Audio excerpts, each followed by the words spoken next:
Hello, fellow compatriots. This is Tribuchon here, and looks like I peaked a little bit, so there we go. So, hello and welcome to the Bionicle Day Stream 2. This is your host, Tribuchon here, and we are going to be starting our segment on the Magic Circle Gathering, where you, the viewers, we get to chat with yours truly about their fondest memories in regards to Bionicle. So, yeah. So, of course, you know, as to be expected, there will be a slight update in the schedule in terms of, you know, the Doodle reimaginings. I believe we're going to be doing the Doodle reimaginings probably around our 3:15 to 4:15 segment. And do the behind the gear, the art of motion and mocks, and our 4:15 segment. And then do a little bit of studio mock making over in the end, close to our 6 to 7 p.m. Pacific Standard Time showing.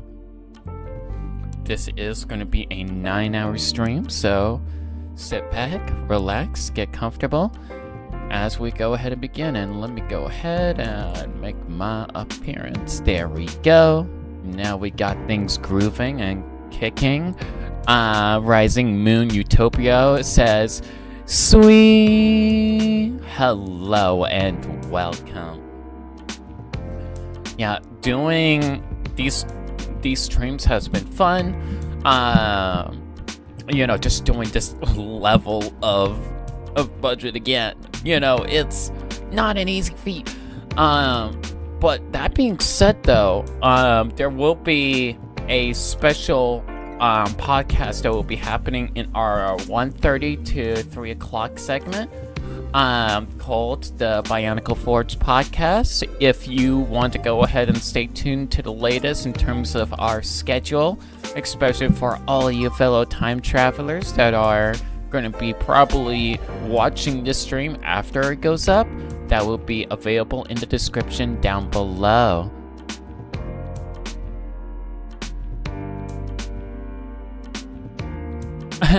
You said it just like I show speed. Oh my gosh. Yeah, I guess I did, didn't I? I don't really watch I Show Speed. But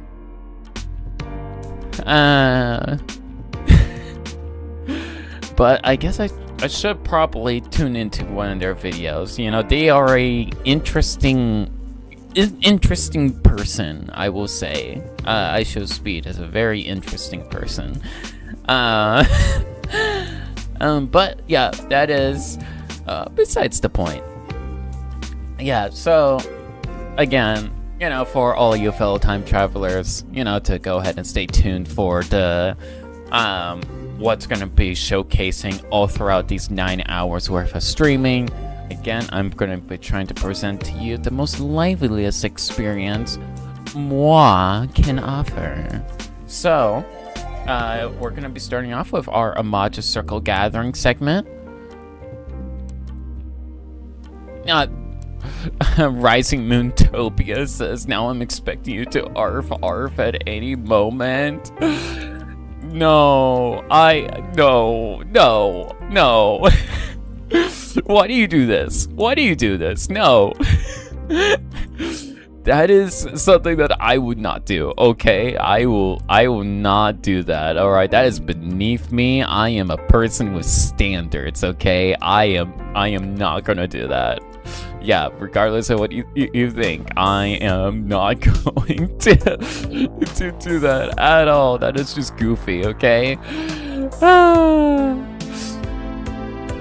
But yeah, you know, it's whatever.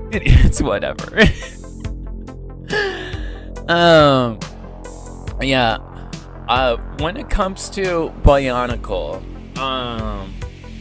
I think one of the things that I always found fascinating about, especially growing up during the time of the theme, was watching the behind-the-scenes videos that would always be featured in like Bionicle Mask of Light, Legends of Metro Nui. Legends of Metro Nui behind-the-scenes video was especially interesting because we also got previews of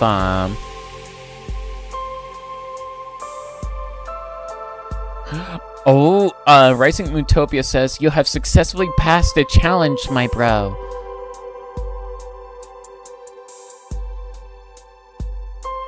I have? Okay, I honestly don't know what the challenge was. I really don't know, but you know, please, I'm thankful. Thank you very much. Thank you. I am glad to have passed. You know, I feel very good about this. You know, I'm pretty positive about it when it comes to passing challenges, whatever that challenge was. I am very, very punctual, so like I'm not going to be doing anything too crazy. All right, I am just here to go ahead and provide a positive experience, at least the best that I can offer. So when it comes to the behind the scenes videos, especially, the universe is very mysterious in their ways, you know? It can be very mysterious.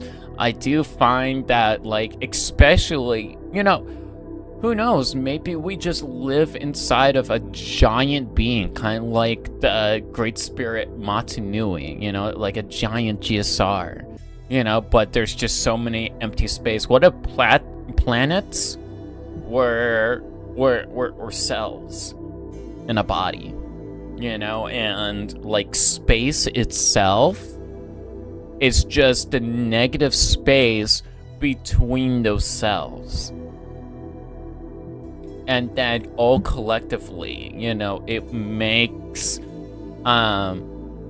this giant being, like the Milky Way, for example. That is just like a microorganism.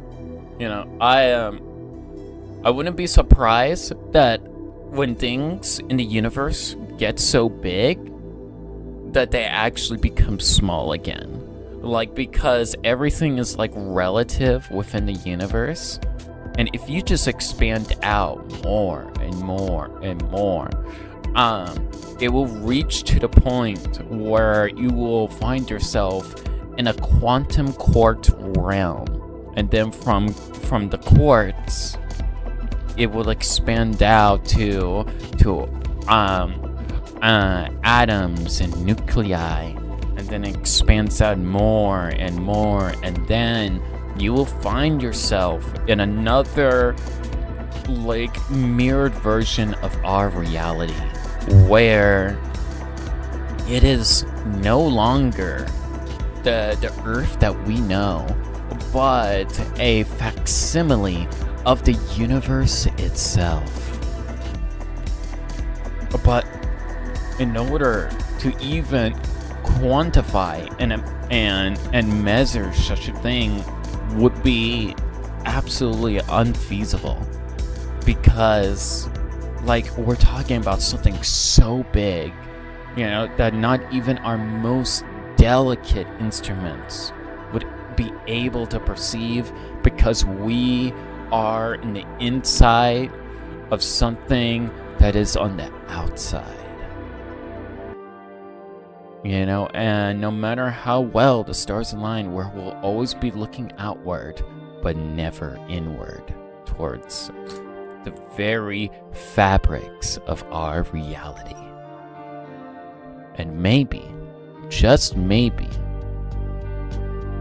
we've been living in a giant GSR this entire time, and we have never known.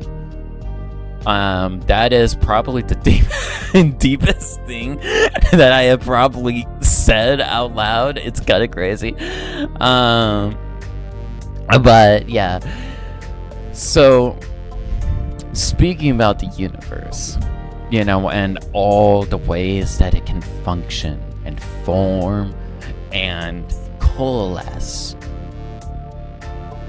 you know, to look deeper into the Legends of Mechanui behind the scenes video that is within every single copy of Bionicle Legends of Mechanui DVD, which, by the way, I was trying to look up some footage for Bionicle Mask of Light, and it's no longer on YouTube.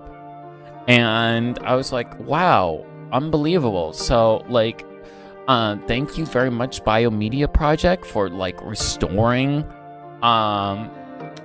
like, a potentially lost history, because the amount of, like,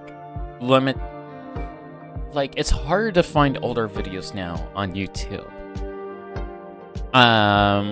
because when it comes to, like, just trying to find anything anymore, it because of the new algorithm that's in place, it makes it extremely difficult. Even if you got the title and the channel that the video is from, best of luck to ya. Like, you're probably not gonna find it unless you have it saved on a playlist. It is absolutely horrendous.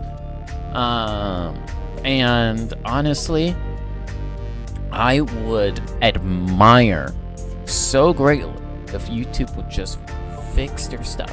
Which, by the way, trying to go ahead and get OBS to link to StreamerBot, it has been a pain in the butt. I know I said that in the last stream, and I'll say it in this stream. It was a pain in the butt, and I did not enjoy it. Not even a little bit. Not even a little bit. It's... oh man, it's horrible. It's horrible. Oh, Rising Moontopia says, do you know the way? Extreme chuckles. Uganda Knuckles is so old. Why? Why is there Uganda Knuckles in 2026? This is a Bionicle Days stream, mister. This is a Bionicle Days stream. What are you on? What are you on? What are you doing? Let me, like, should I even make a Uganda Knuckles Bionicle? You know, that, is that even relevant? I don't even know. Also, hello, Team Shiny. It is a pleasure to meet you. Welcome to the stream. And welcome to the Matcha Circle Gathering, where, as we're waiting more folks to show up to stream, I will be talking to each and every single one of you lovelies today. You know, and talking about our fondest memories about Bionicle.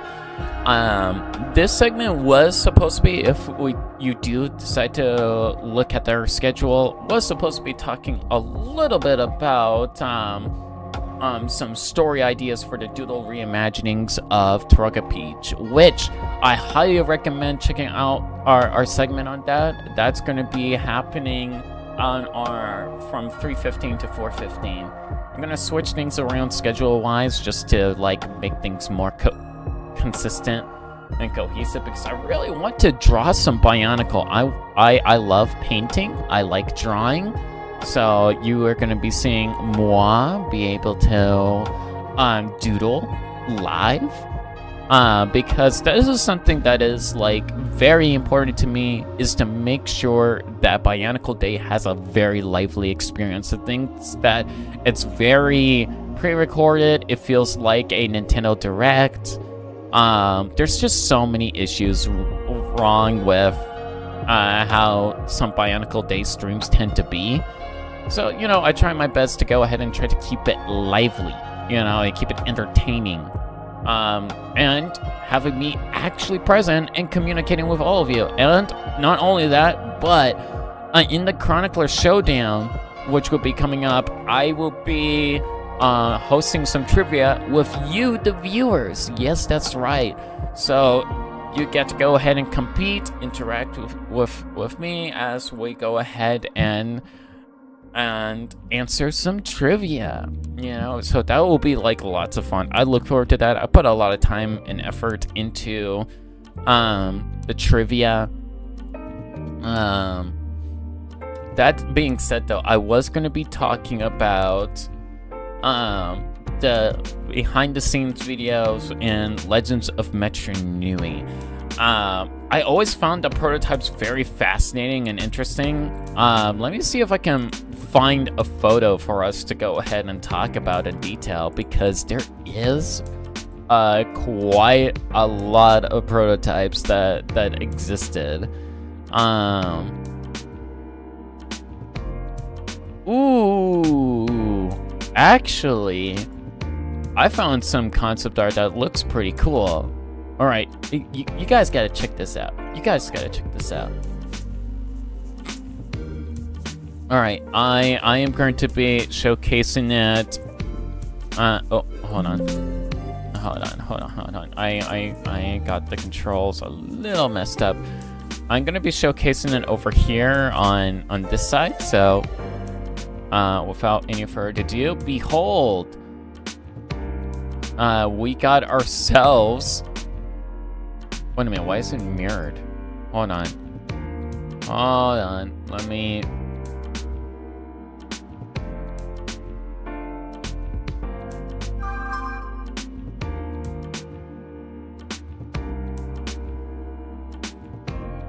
There we go. That looks better. I don't know why it was mirrored. That was weird. Okay. So this was supposed to be a play feature inside of Krika, where by squeezing on basically a bladder, it will be able to eject out spikes. Honestly, you know what this actually reminds me of? This reminds me of Explode from Hero Factory. I cannot be the only one that thinks this. This looks like something that would eventually would have been planned out for Explode. And I'm surprised that hasn't actually been. That would be such a fun function to have. You know, you squeeze on the bladder, then boom, it shoots out spikes. You know what? I could probably make that with some pneumatic T-joints. I think that would actually be very possible to make. If actually put like the time and development into making this bar, because that will be so cool. That will be awesome to go ahead and see this thing come to life. I would love that so much. Like, that should have been a thing. I honestly think that this play feature should exist. Yeah, no, it's for Krika. It's not even for the Roxy, it's Krika. Isn't that weird? This is like so weird. But like, and this was supposed to come out in like 2008 with the Mystica. 2008, mind you. The days of lots of grays, the days of the Mystica, which I can go on about for a very long time when it comes to the Mystica. Oh man, those were not the Toa Nuva. I will tell you that much. It was not the Toa Nuva at all. But you know, let's go ahead and look at some more concept art. You know, because like I can also see this for Arashi, honestly, Team Shiny. If this was integrated into Arashi, I feel like that would also work, considering that it has the 3 spines and everything. It would be definitely on brand, and not something that would feel out of the ordinary or unnatural. But speaking about 2008, we do got some more prototypes. Wait a minute, we got some Toa and Nika here. Let's go ahead and look at some Toa and Nika. Like, look at this.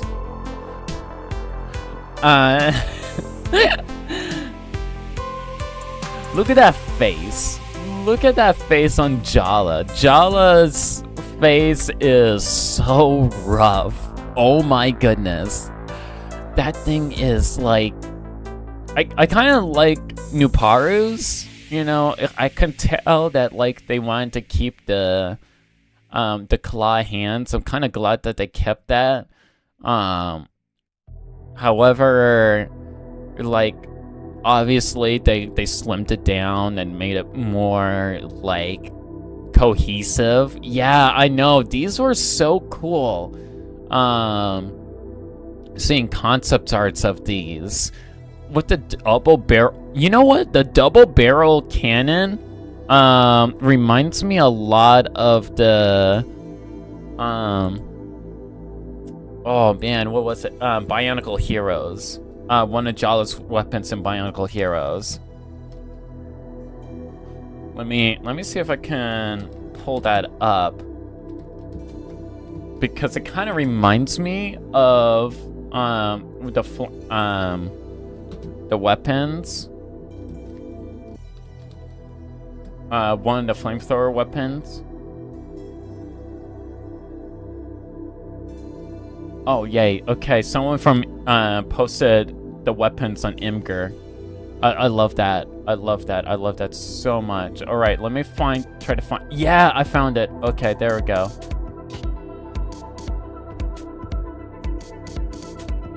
All right, let me go ahead and post it, because like that flamethrower looks exactly like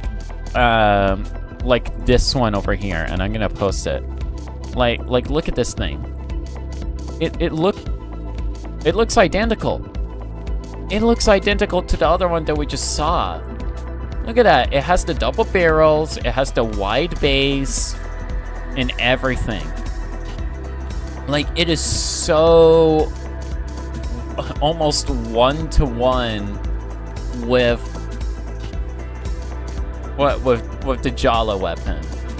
Almost one for one, which is kind of trippy to think. Why is that so big? Why did you get so big? Don't get so big. There we go. But to go on a little bit, let's go ahead and look at some more concept art. Well, not concept art, but prototypes in general. Because, like, going over here to these guys as well, or guy and gal, we got Kongu and Holly. You know what? Now that I think about it, I'm not too sure if you all also see this, but Holly reminds me a lot of Golly 2015, Golly Master. It has the fin feet, it has the spear. The only thing that's missing is the dual weapon functionality of turning the spear into... Oh, do you see the color in those? Oh, the color on the limbs.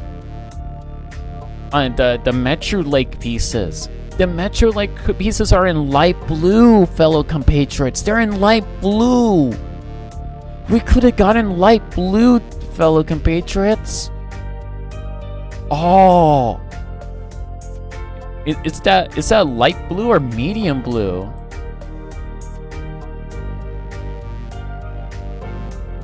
Oh, that is a lovely blue. Oh.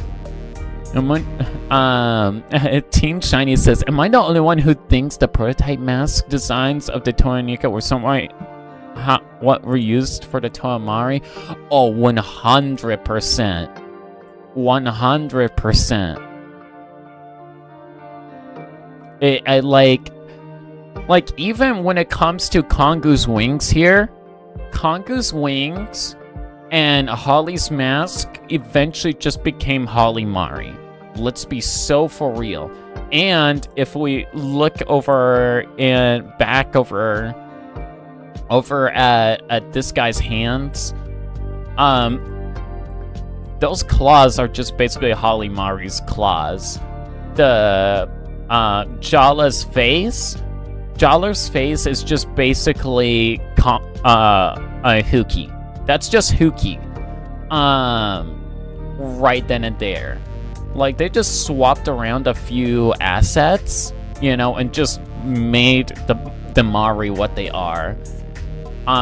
Even Jala still retains the same sword for the Mari, in a way, with its shape.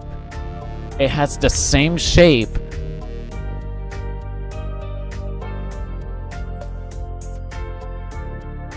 Oh, wait a minute, they are sand blue? They're sand blue? Oh, wait, are you sure? Are you sure that's sand blue? That looks lighter than sand blue. I don't think that's sand blue. Wait a minute. No, that is sand blue.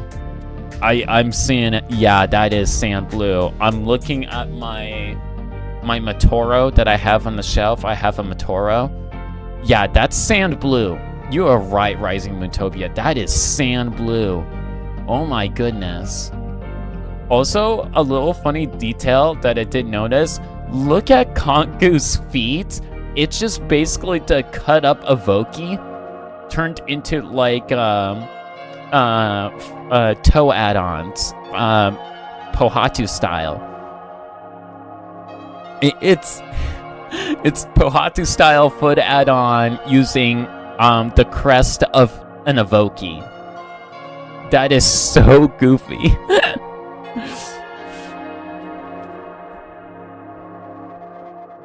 Oh, you have Paraka. Oh, you have your Paraka right there. Okay, that is so real. That is so real. All right, let's look at other builds because I'm kind of curious now. So over here we do got the remaining two. Vezok just confirmed it. Yeah. Oh, we got the toe add-ons again. Looks like they really wanted the Evoki toe add-ons. We can see it over in Huki here. Huki looks wonky. It's one of the designs that looks so weird. It's a vibe, don't get me wrong. It's certainly a vibe, but it looks so weird. I kind of vibe with the Matoro prototype. That shield. That shield is just basically what would eventually become Nuparu's shield. Just look at that thing. That would eventually become, yeah, definitely a Takanuva wannabe. But also look at that shade of blue. That shade of blue is beautiful. I want those. I want those Roxy legs so bad. Also, what's with the lower legs on Matoro here? I'm gonna zoom in to my best ability, try to get a good look at that. Look at that. Those lower legs are delicious. I want those lower leg pieces. That and the Roxy legs in the blue. It's so yummy. I want it. I want to have all of it. Team Shiny says, I remember there was another Huki prototype that had him with Axon's mask. Let me see if I can pull that up. I'm gonna shrink this down a bit because, like, I kind of have to when it comes to switching assets. Yeah, let me see if I can pull it up. Because I like to save quite a bit. Let me. No, I don't think that's it. No, I don't think I have it. I don't think I have a chat. But I do have this. Whatever, whatever this thing is supposed to be. What is this? I have no idea. This is the most wonkiest thing. Let me see if I can look it up. It would be so funny if I could find it. That is not the one we were talking about, but I'll see if I can could find it. Hold on.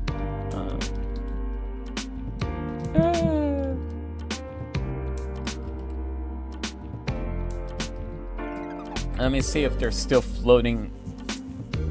Oh, I can check Biosector 01. There we go.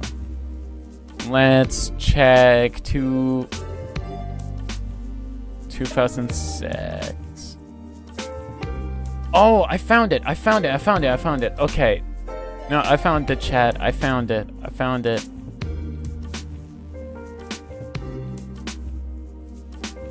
Alright, I'm gonna pull it up right now.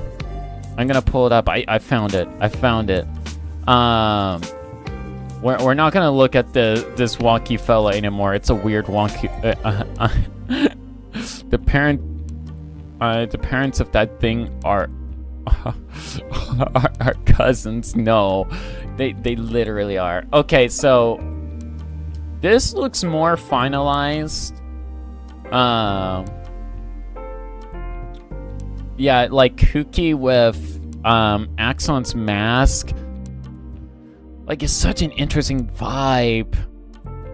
It's so cool. I really do like it. How they did the claws though, using the Parakatos. I think those are Parakatos, if I had to guess. Those look.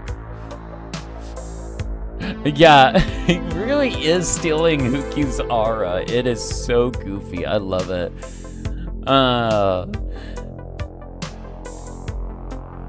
But it's such an interesting vibe. I think it's cool. I really. Oh, wait a minute. We got all of them. Hold on. Let me actually download all of them. Hold on, I found all of them. We're gonna look at all of them. Do a whole like side-by-side look. Oh my gosh. Sorry, chat. I didn't mean to bury you. There we go.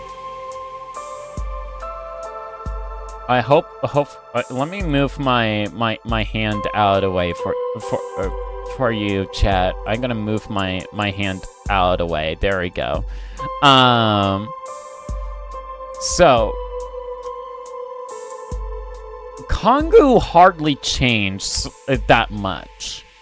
Like, they're more green than ever before, but they still have the wings in the back, as well as the mandibles. He's giving very insectoid vibe.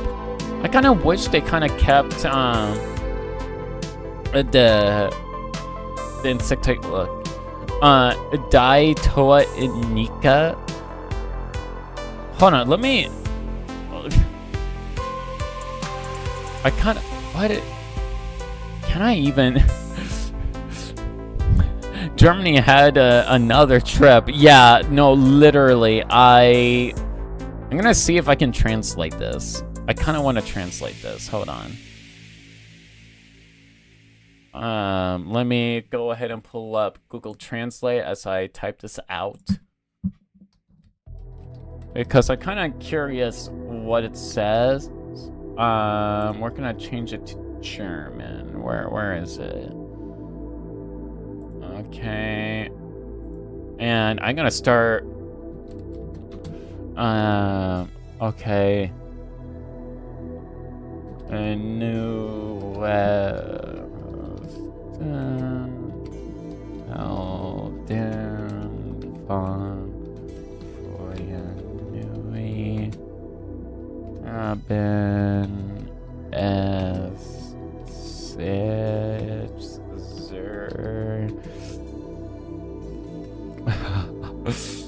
off Gabe? Gabe. Oh.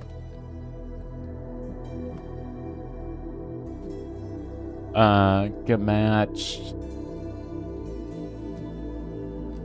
Die. Aver. I sound like I'm saying an ancient. Is that an L? Oh yeah. Loud. 10. Poo. Water. Yeah, I'm not gonna read this outright because I feel like I am butchering this so bad.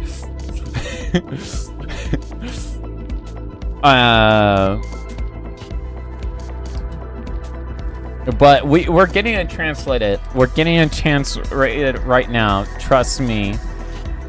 Trust me, chat. We got this.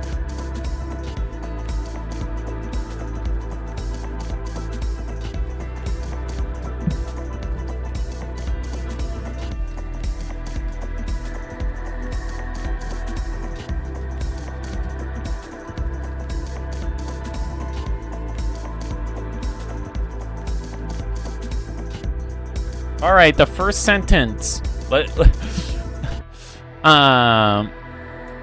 Jar looks like Skeletor. You know, Jeller does kind of look like Skeletor. Fennec says, honestly, kind of glad they changed them outside of Hookie. These masks look like ass. Yeah, I kind of agree. Yeah. But Toro is cool, but I kind of miss the colors that some of the earlier prototypes had because, oh man, those colors were lovely. We could have gotten sand blue and a different side, slight light blue and some custom parts. Notice the old designs of the Zemmersphere holder had a double stack feet instead. Yeah, I did notice that. They were just basically, they look like look like the Paraka toes, but not really. Oh my gosh! You know what? Jala does look like Sector. All right, the first sentence for this says the newest heroes of Voyanui have made it their mission to free the enslaved inhabitants of the island realm and find the legendary mask of life. So that's basically the same. Nothing really changed there. I'm gonna go ahead and see what the last sentence says. Let's go ahead and see what the last sentence says. Because I am honestly curious. And I'm not going to be reading it out loud as I am typing it because I know I will butcher this language. Very much.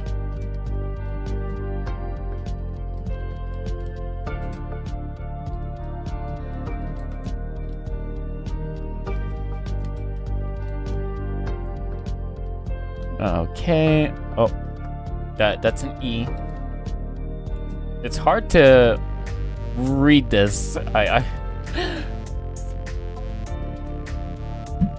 Okay. So the next sentence says, but in doing so, you must prevent the Paraka from reaching this goal before you do. I think their goal. I think it's supposed to say their goal. Okay. But in doing so, you must prevent the Paraka from reaching their goal before you do. That is okay. That's interesting. That's interesting. I can get behind this. Yeah, that's a vibe. Yeah, that's a vibe.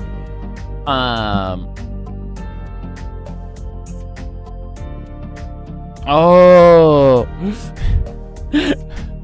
Language. Zamor, thank you. Thank you, Rising Mootopia Beyond. Thank you. I'd rather have gotten those in the sets. Yeah, I know that's fair. All right, let's go ahead and look at some more prototypes here, because we do have some more prototypes that we can look at, especially from the year of. Look at this prototype of Avak. Look at this man. Look at this beautiful man. If I can actually shrink him down, because he is a very big boy. And let me keep track of the schedule here. All right, there we go. We're doing good. We're doing good. Hold on. He's very big, guys. He's very big. So I had to make some space for this. Oh, no wonder. No wonder he's in portrait. That explains a lot.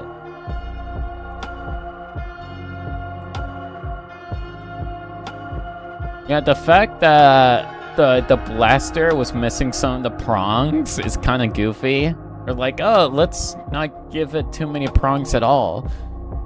It makes me wonder if, like, the actual Zamosphere had, like, maybe a tabbed in. Like, there's, like, the little hole that's in the Zamosphere. What if that just plugged into the weapon? That little hole, you know, and then upon applying pressure it shoots out or just pops off. I can imagine that being a thing when it comes to Avak.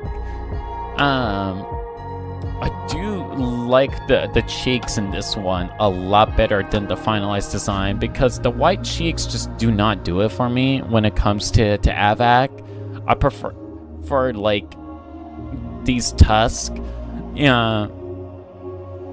Yeah, right? The head icon does make a lot of sense for him now, especially when you consider, like, this is what he looked like originally. But they're like, nah, let's just give him white cheeks. Let's just give him the whitest cheeks in the land. Just all the white cheeks. And it is so goofy. At least the colors remain consistent. When it comes to this guy, I don't see too many changes from the final design outside of the head.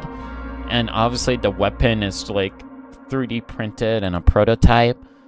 But it makes a lot of sense now in terms of, like, hey, you know, how this character would eventually look like. Now, let's go ahead and look at Radak. Radak was an interesting fella. You see what I mean? Like, it's missing the prongs. Actually, wait a minute. No, the prongs are shorter. Oh my gosh, the prongs are shorter. I don't think... That is weird. They're shorter. And also, obviously, that torso is painted. That torso is so painted. But also his eyes are so small. Look at how tiny those goggles are on his eyes. Those are like the most tiniest things imaginable. My goodness gracious, that is so tiny. Why is it so tiny? Oh my goodness, that is diabolical. Yeah, 3 eyes. Keep in mind, this is what we could have gotten in the older prototypes. This is what we could have gotten. Oh my gosh, why is that so small? This is what we could have gotten. Freaking xenomorph. We could have had a freaking xenomorph, fellow compatriots. We could have had this. This could have been from no eyes to 3 eyes. We could have had a xenomorph. Bionic Xeno. The Bionic Xeno. That's what Radak could have been. And you know, you could still add the gold if you really wanted to add the... Rising says smash. No, we do not smash. Do not smash the Xeno Radak. Do not smash the Xeno Radak. Whatever you do not. You will not survive. You will perish. You will be defeated by the Xeno Radak. Whatever you do, please do not do the Xenoradak. Xenoradak will hurt you. Xenoradak does not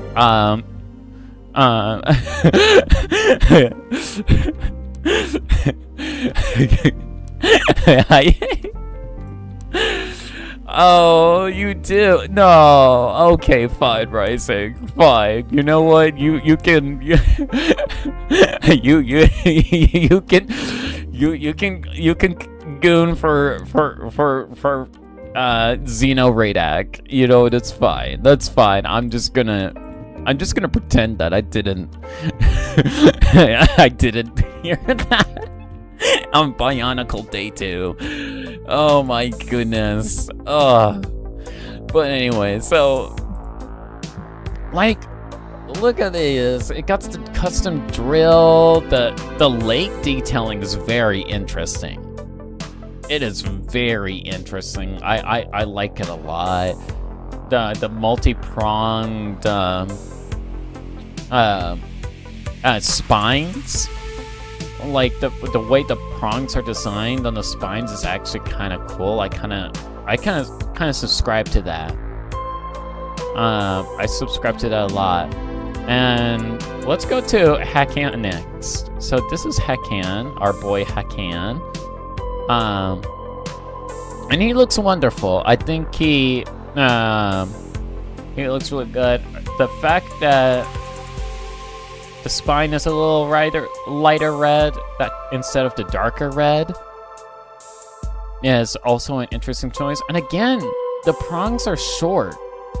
If you look at the blasters, the prongs were short. I don't know why they wanted the prongs to be short. Maybe they wanted to have him engulfed. But of course, there is a prototype version of this, similar to Radak, and here's what Hakan would have been.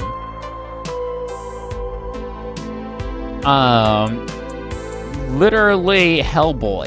It's a Hellboy Bionicle. Hellboy Bionicle with a Glock, with spikes and all that jazz. I do like how they kept the legs consistent in terms of how greebled they are. I think because of how consistent the legs are with all of these prototypes, leads me to believe that these were either they were kit bashed and then resin casted. That's what I'm thinking. Because to replicate it one-to-one accurately, yeah, it's definitely giving demon vibes. I don't know how the Matoran would have confused this to be a Toa. This definitely does not look like a Toa at all. Not saying that Xenoradak looked like a Toa, but you know, it is interesting to say the least. Now we do have some more prototypes of some other characters here that we've gotten. So let's take a look at Thok. Whoa, Thok is big. What the Thok? You see what I did there, chat? I said what the Thok. I know, how dare I? But the question is, can you have a Thok and a sock? See, I don't know why they always had the blasters upside down. My idea is they always wanted the ball to feel encased. Maybe that's why they're designed this way. But how to get the Zammer to sit in there makes me believe that the ball was actually held in place. Like it tabbed in. It feels like it was tabbed in. It's an interesting choice for sure when it comes to these characters. Now, obviously, the Thok did get an update as well. Because I'm not going to talk too much deeply about this. I keep repeating the same thing when it comes to the blasters. So I'm just going to look at the older prototypes going forward, because that seems to be like the interest. So this is the older prototype of Thok. it looks like a troll. Like it, like look at this thing. It has like horns and everything. And the feet are different. Look at those feet. Those feet are so different. Oh my gosh. And the fact that they were pinching the marbles is also interesting. But the spines. These spines are so cool. I love these spines so much. This is a vibe. This is such a vibe. Like, even the torso looks to be sand blue. I think it's sand blue, the torso. I could be wrong with that. I think it's a mixture of sand blue with the light blue. Which kind of works. I kind of prefer, like, sand blue on Thok. Like, I'm going to be Thok honest. What the fuck? Sorry, I'm just making fun of this dude's name. I do not apologize at all. Okay, I do not apologize for making fun of this man's name, but it is too funny not to make fun of. Okay, I am gonna take every single opportunity I can to make fun of this man's name, okay? So, but yeah. Going on over here just a little bit, we do got some more prototype artwork that, oh wait a minute, hold on. I almost did the wrong thing, oh my goodness. How dare I almost click the wrong thing. Now, we do have some more Paraka as well. And I'm not going to be going ahead and showcasing too much in terms of, like, the other ones that were close to final, because the close to finals are the ones that, you know, look very close to the actual sets that we could have gotten. So, like, I am not really going to be, like, focusing too deeply on these. But look at this thing! This thing looks so cool! I noticed that they kind of had a set plan in mind when it comes to attaching the spines, like the prongs all around the spine, with the double like hand Tarage hand pieces. Those are actually pretty consistent, which is honestly a surprise, you know, honestly. And the other weapon that he has on the side looks more like a buzzsaw than it does an actual claw. Which is interesting, because you wouldn't think that, you know, he would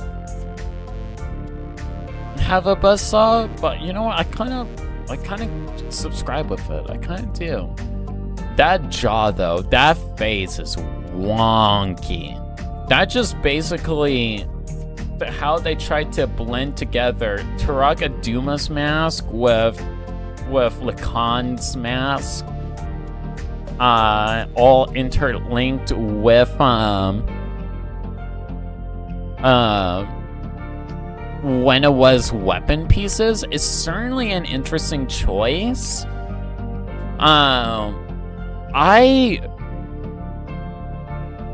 These designs are so weird. These are so weird. I am honestly getting close to speechless just looking at this thing, because it's like, I honestly, in my opinion, one of the pieces that I think should have stayed prevalent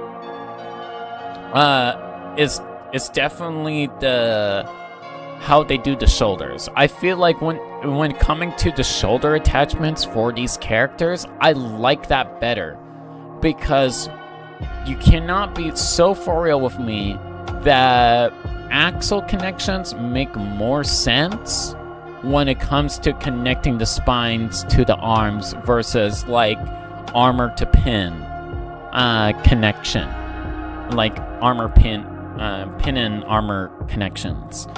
Like, axles make more sense. Just look at Bionicle Star's Paraka, for example. That used axle connections, and that was more durable. Yeah, it is more beefy too, because the close to final design, they end up just looking so slick. Which, yeah, Avi, you know, I don't mind them looking a little slick here and there. Oh my gosh, buddy, hold up, let me. Whoop. Yeah, like, yeah, it's slick. Don't get me wrong. This is still a prototype, mind you. But yeah, this is like, yeah, it looks more generic, but not as menacing. But I think that is kind of the point, because you have to remember that these characters were confused to be Toa. The Matoran looked at a Paraka and was like, yeah, that's a Toa. When you go ahead and look at, like, this thing, however, that is not a Toa. That is not a Toa. And I think the direction that they went for like, story-wise, makes more sense as to why they did not end up looking like this, and they also changed the feet as well.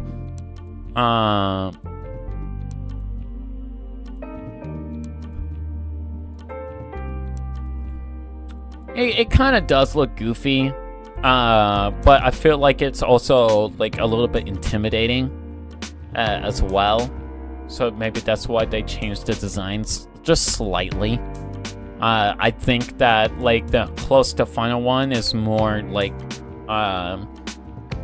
it's still edgy, you know, and slightly menacing, but not as menacing as this. And I think that was by design, because this prototype design does not give like, oh, this is a friend for the Matoran. Like this, the Matoran would be able to see this thing and be like, yeah, you're not a Toa, buddy. And I think that can also go for Avak here as well. Look at this man. They gave him toes. He has toes in this. But like, look at this armor detailing on the forearms. That looks cool. That looks cool. I also like this color of, what is that?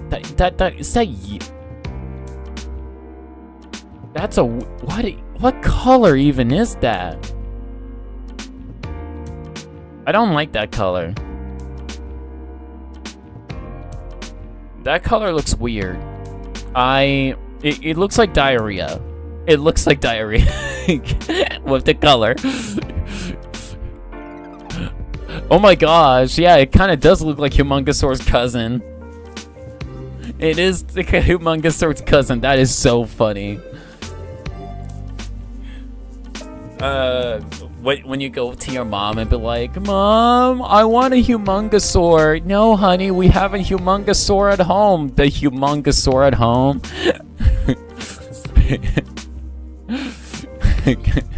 Yeah, it does. It's not an appealing color. The brown is horrible. It's a horrible color. I don't know why that is a thing. That should not be a color. That should not be.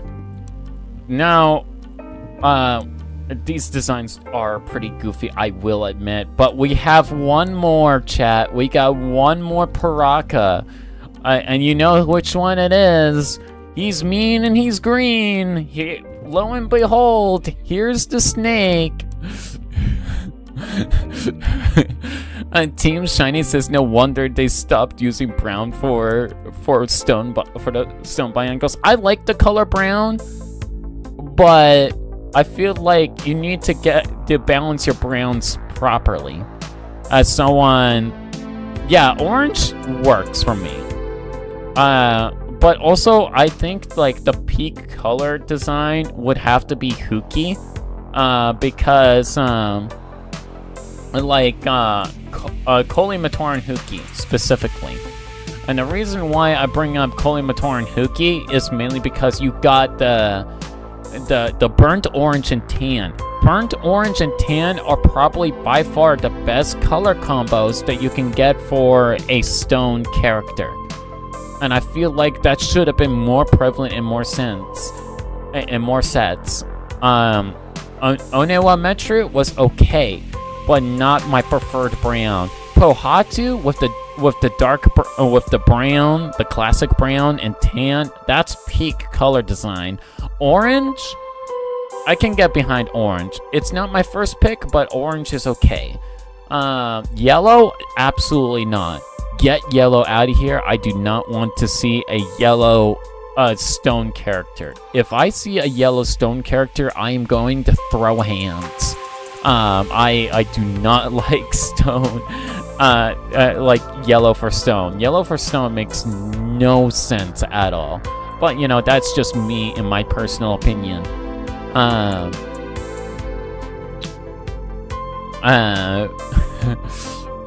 Crocodile, Mask of like shoulder pads. Oh yeah, Mask of Life shoulder pads. We've been seeing the Mask of Life in light in so many of the prototypes.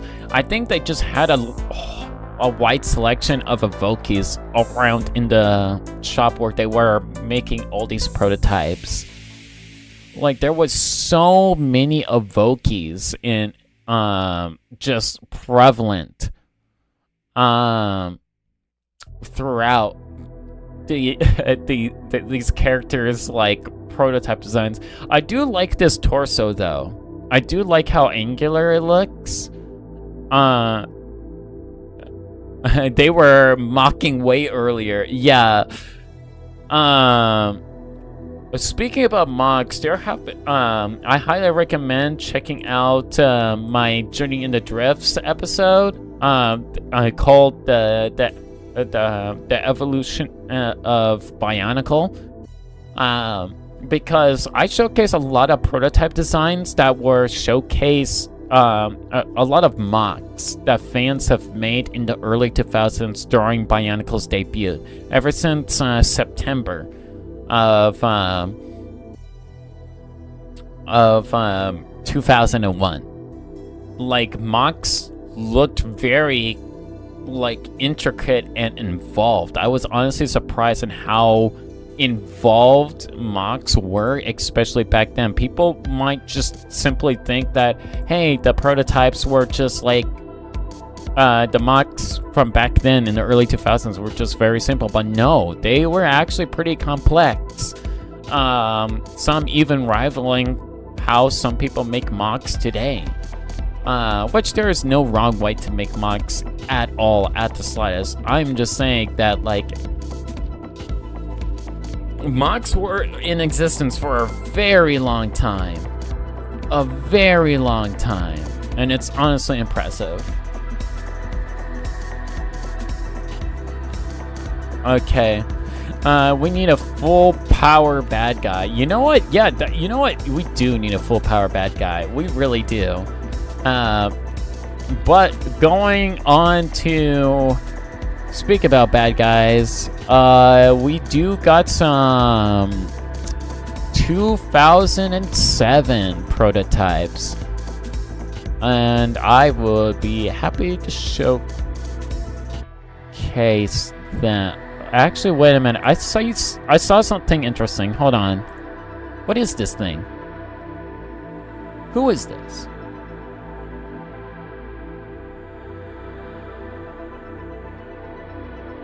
I'm not so sure if this is supposed to be a Glatorian? Wait a minute. Oh, Vezin prototype still not found? Let me see if we have a Vezin. Hold on. Let me see if we have a Vezin prototype. From just like scrolling through the internet. I'm gonna see if I can find a Vezin. Because if we can't find a Vezin, I'll be disappointed. Oh my gosh. Yeah, I'm not finding any Vezin prototypes. That's trippy. Like, I got box art, but that's about it, mostly. It's just box art. We don't even see Vezin prototypes at all. You know, it kind of looks like Prydac. Kind of. Also, do you notice those legs? Look at those thigh pieces. Those thigh bones are so long. I haven't seen thigh bones that long before. That is honestly impressive.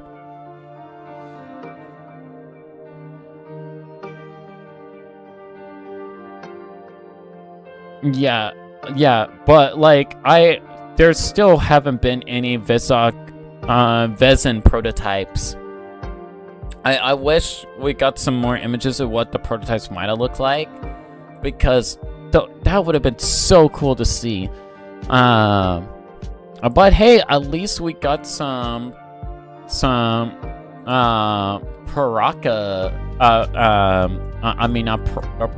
Baraki prototypes. Oh yeah, it's just Hero Factory all over again. No surprise. So we got some text here. So it says, Prydac, the shark, 8921, watch your back. The shark is the undisputed king of the pit and behaves as such. He is by far the most supercilious of the 6 creatures, partly because he doesn't have any serious enemies, partly because he is a real killer machine. The shark has an extremely bad temperament and is infamous for wild fits of rage. Everything about the shark, his feet, his fins, his head, his tools, is designed for optimal aqua dynamics, making him extremely fast. He likes deadly. He likes to hover silently about his prey, and then suddenly set in a swift and deadly attack. The shark's refuge is extremely hostile. Pillars of salt on cold south side of the pit. So let's go ahead and take a look at this prototype. There we go. Oh, the artwork on this. Look at that artwork. Oh. It's called Bararaku. Oh, instead of Bararaki, it's Bararaku. I like the 3D render more than the figure.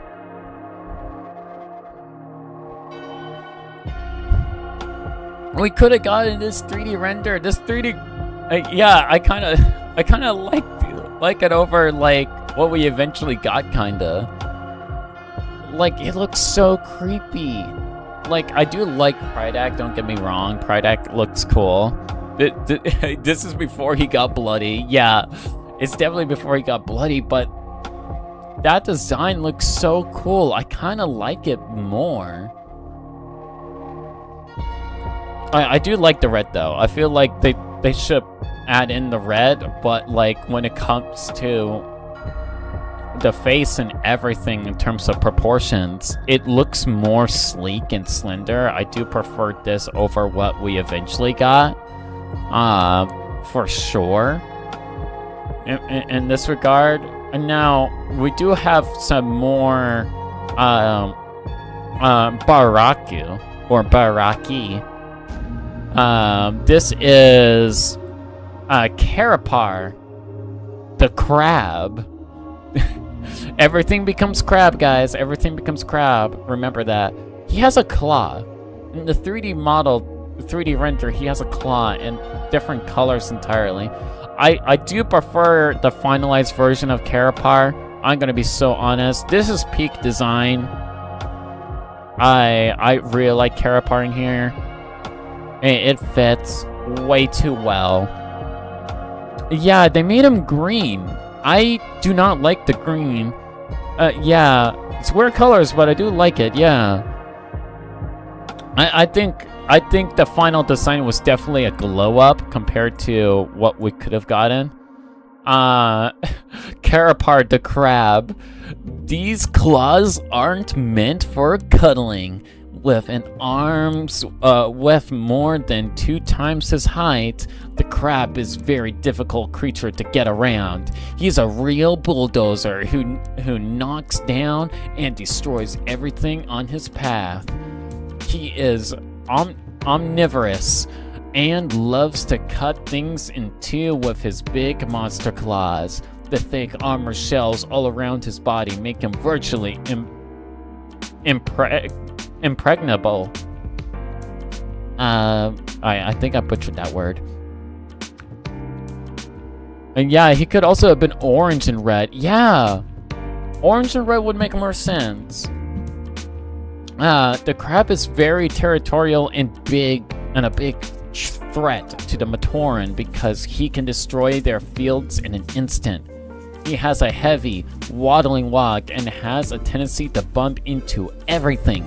He's a simple, straightforward kind of creature with a almost childish appetite for destruction. Okay, so he has an enemy. Enemy number 1, the mantis. He can't stand the mantis' beady, hypnotizing eyes, which he has been lured by more than once. And he has the squid launcher and crusher claws.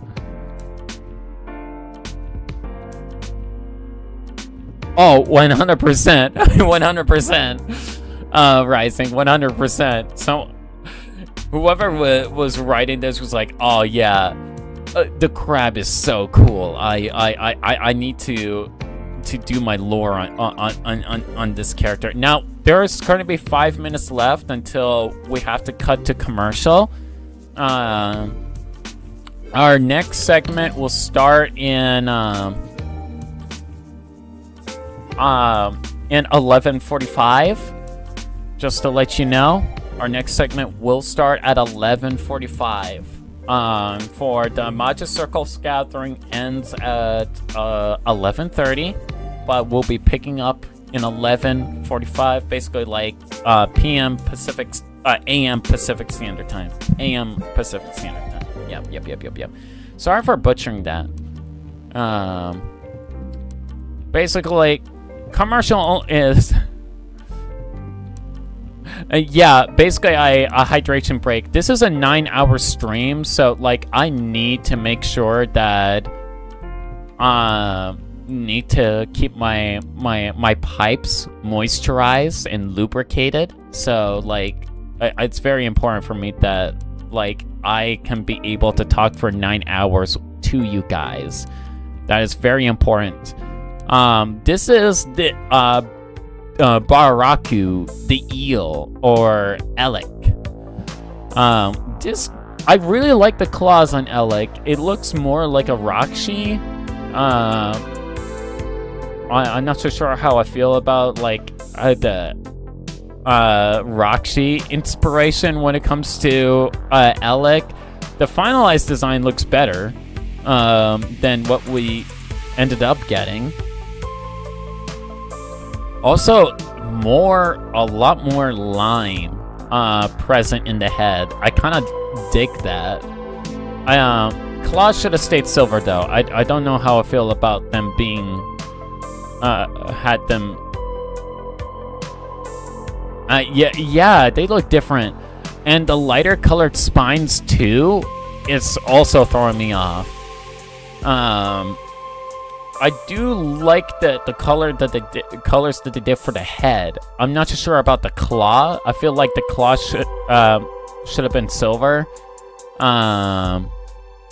Yeah, more fragile. Oh, you know what? It kind of does look more fragile. Yeah, because like I can imagine that plastic cracking. Okay, we got 2 minutes, chat, before we had to take a 15-minute break. So let's go ahead and read this as quickly as possible. Elec, the eel, 8920. Clear these pipes. The pit is lightning. The eel lives in hiding amongst the weeds of the field of air, where he searches for the energy stones that he breaks with his jaws to sip up their power for his electric bolts. The eel is the only remaining creature of the pit's original species. He was a member of the League despite having to use a special breathing apparatus to survive on the surface. After the Baraki were condemned to the pit, he led them to Anchor Rock to build a new kingdom for themselves, which ended up being destroyed by Akua Nui. He has really bad nerves and is extremely jittery, just like anyone who has suddenly had his entire world destroyed. And even slightest disturbance will make him release an electric shock. He desperately wants the Mask of Life because it will give him enough energy to destroy all the alien life forms that has taken over his habitat with a single stroke.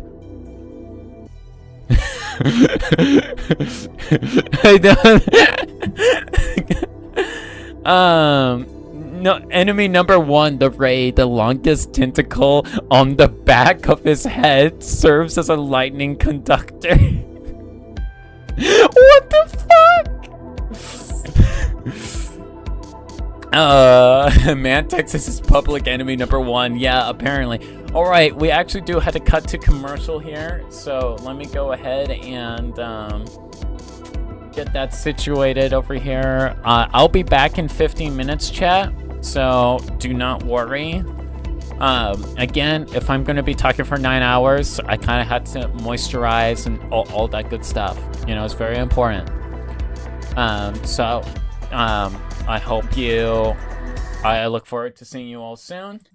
And again, we're going to be kicking off in 15 minutes again. So I hope you like these commercials. These are, this is a non-profit, this is non-profit. I should emphasize this is non-profit. In terms of, stream-wise, the only sponsor is me, myself, and I, okay? So let's go ahead straight to it. Hello everyone, this is Dynadog here. Currently we are doing our ad break, where you will get to see exclusive products and information that is available from Ascending Depths. Yes, that's right. You're going to be seeing a whole category of products ranging from custom pods in various colors to stories to books and more. If that is something that you are interested, be sure to go ahead and stay tuned for the following media. And we will continue our regularly scheduled broadcast shortly.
Hello, this is DinoDog speaking.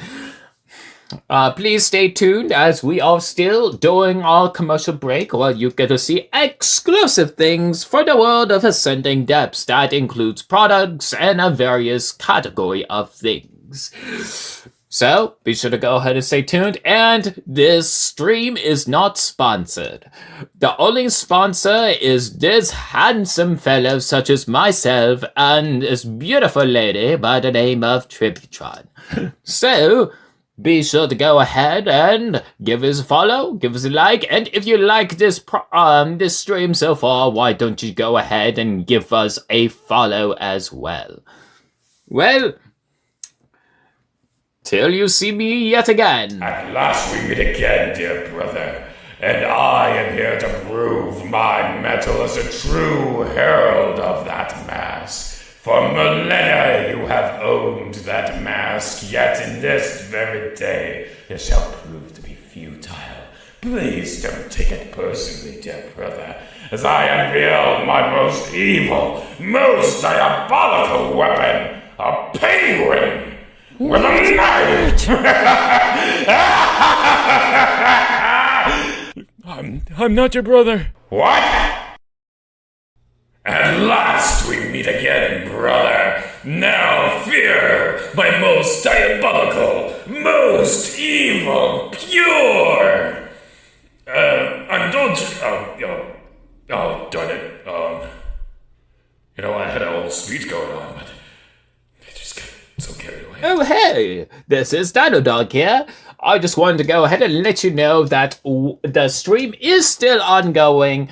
We will go back to your regularly scheduled program momentarily as there are commercials happening at this point in time. Feel free to go ahead and grab yourself a drink or enjoy the high quality footage that you are about to see. Well, and keep in mind, there's only about only so much pre-recorded footage in these streams. This is a 9-hour stream, so keeping up with this level of production value is very difficult. So be sure to get hydrated, drink your water. I highly recommend drinking your water, get a snack, or have a seat, relax, go do something that you need to go ahead and get wrapped up. That will take only take a few minutes of your time. But we will be back soon. See you shortly.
Welcome to Ascending Depths.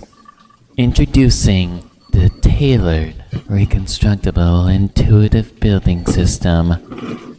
Comes with a variety of parts, all unique with diverse colors, complex modularity, with multiple connection points for any build style. Want to play features and gear functions? No worries, for each product item has the potential for play feature compatibility. With interlocking gears, complex mechanisms, you will be able to not only have arm swing mechanisms, but any type of gearbox orientation you want for a very articulated torso. With the Voodoo torso, you can do kicks, arm swings, and more, thanks to the range of articulation and playability that is intertwined with each model. Elements each sold separately or collectively if you have access to the kits available at the time. Kit combinations may vary, so be sure to stay tuned or ascendingdepths.etsy.com for availability. Hello everyone, this is DinoDog here. Currently we are doing our ad break, where you will get to see exclusive products and information that is available from Ascending Depths. Yes, that's right. You're going to be seeing a whole category of products ranging from custom pods in various colors to stories to books and more. If that is something that you are interested, be sure to go ahead and stay tuned for the following media. And we will continue our regularly scheduled broadcast shortly. The fact that I get assigned an advisor because someone had a tussle with a Honda Civic, which eventually leads to a grand slaughter within the archives, baffles me. It's referred to as the Matoran Civil War. Sounds dumb, especially since a lot of Matoran died. I could have repaired them if it wasn't for the Honda Civic. What other names you got? The Makuta behind the slaughter, I guess. That's stupid. Wait, I got it. Let's call it the Matoran Civil War. How's that? That's a pretty good name. Of course it is. I thought of it. Civil War. It has a good ring to it.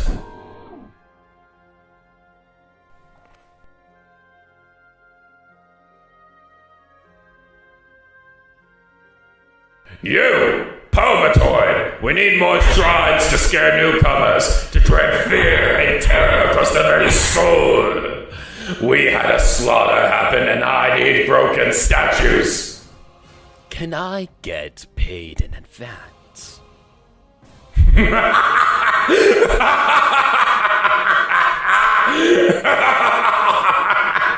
You serious? For what? Standing more still than other statues outside? Get back to work, or I'll throw you off a cliff, you lack of airspace.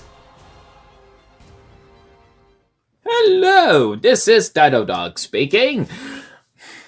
Please stay tuned as we are still doing our commercial break where you get to see exclusive things for the world of Ascending Depths. That includes products and a various category of things. So, be sure to go ahead and stay tuned, and this stream is not sponsored. The only sponsor is this handsome fellow such as myself and this beautiful lady by the name of Tributron. So, be sure to go ahead and give us a follow, give us a like, and if you like this this stream so far, why don't you go ahead and give us a follow as well? Well, till you see me yet again. Hello, fellow compatriots, this is DinoDog speaking, here to announce a brand new wave of action figures. Yes, that's right, these biddable figures will be made out of recyclable materials and come in biodegradable... What was that?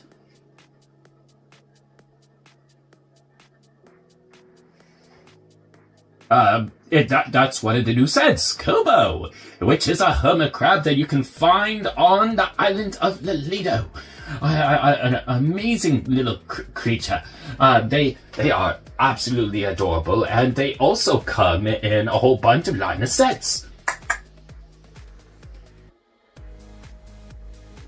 Oh god, it has more packaging. Alright, just focus on me. Just focus on me. Whatever you do, just focus on me. If you stay focused on... Oh god, it multiplied again.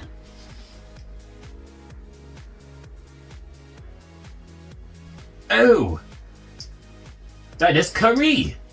Set number 005, which is also available.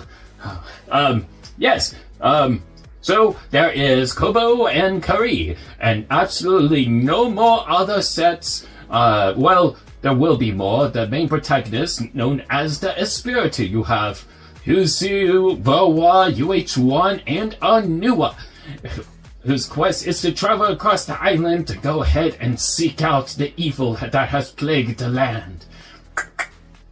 Uh-oh. How do you have so many? Stop multiplying for the love of everything that's pure in the world. For the love of Mott and Nui. Or for the love of the great beings, rather. Okay. Hopefully that's the last of... I had to say it. I literally had to say it.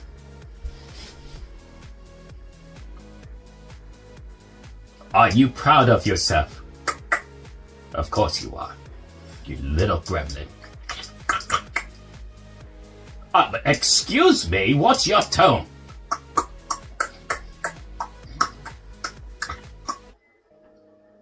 I am deeply offended. Anyways, I am the star of the show. Not Kobo, not that hummer crap. Did you just throw a crab at me? No, I do not want to be a crab. What do you mean I have no choice? You mean everything becomes crab?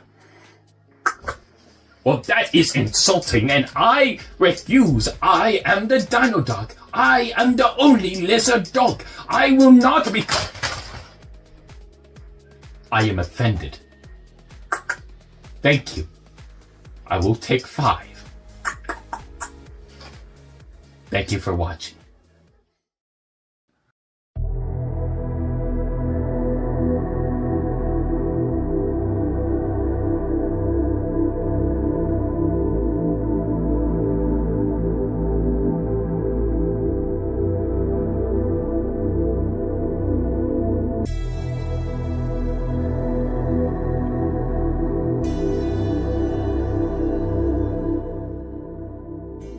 Hello, fellow compatriots. This is your host, Chiberus here, and welcome back to the stream. We will be going ahead and going into our next segment here today. We will be proceed to crab. Yes, we do be crabbing. We do be crabbing very fabulously and amazingly in every single sense of the word. Now, we will be starting our next event, which is going to be the Chronicler Showdown. Now, to go ahead and do a quick descriptor here. The Chronicler Showdown is an event where you get to test your knowledge on Bionicle, where chat and special contestants get to answer trivia. Yes, that's right. If you are interested in wanting to be in a voice call or anything, be sure to go ahead to my Discord server and hop into VC Text, and where I can go ahead and pull you all in as a special contestant, where you can go ahead and test your knowledge and trivia. Yes, that's right. So if this is something that you are interested in, by all means, hop in and enjoy. Now, fellow compatriots, let's go ahead and... Let me... Yeah. Oh. Hold on. There we go.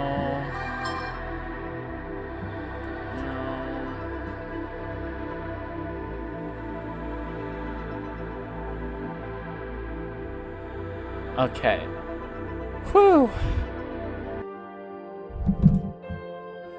All right, fellow compatriots. Sorry about that. But anyways, as I was saying, fellow compatriots, the Chronicler Showdown will be our next segment for today of this stream. It is going to be an event where you, yes, you, the viewer, get to go ahead and test your knowledge to see if you are the one and true chronicler of Bionicle. Do you think you got the guts that it takes to go ahead and see if you are deep within the lore? Well, by all means, go ahead and join in today here in chat or in VC Tech, so that my Discord server, where you get to go ahead and compete live. There's going to be no prizes. The only prize really is just going to be having fun and enjoyment. Yes, that's right. If you want to go ahead and keep points, by all means, go for it. But I am going to be treating chat collectively as one individual collective. Depending on your answers and submissions to each of the trivia and questionnaires, you will have a chance at seeing if you are indeed the one and true chronicler. Yes, that's right. And I am going to go ahead and set up a few things here. So let me go ahead and drag this over here.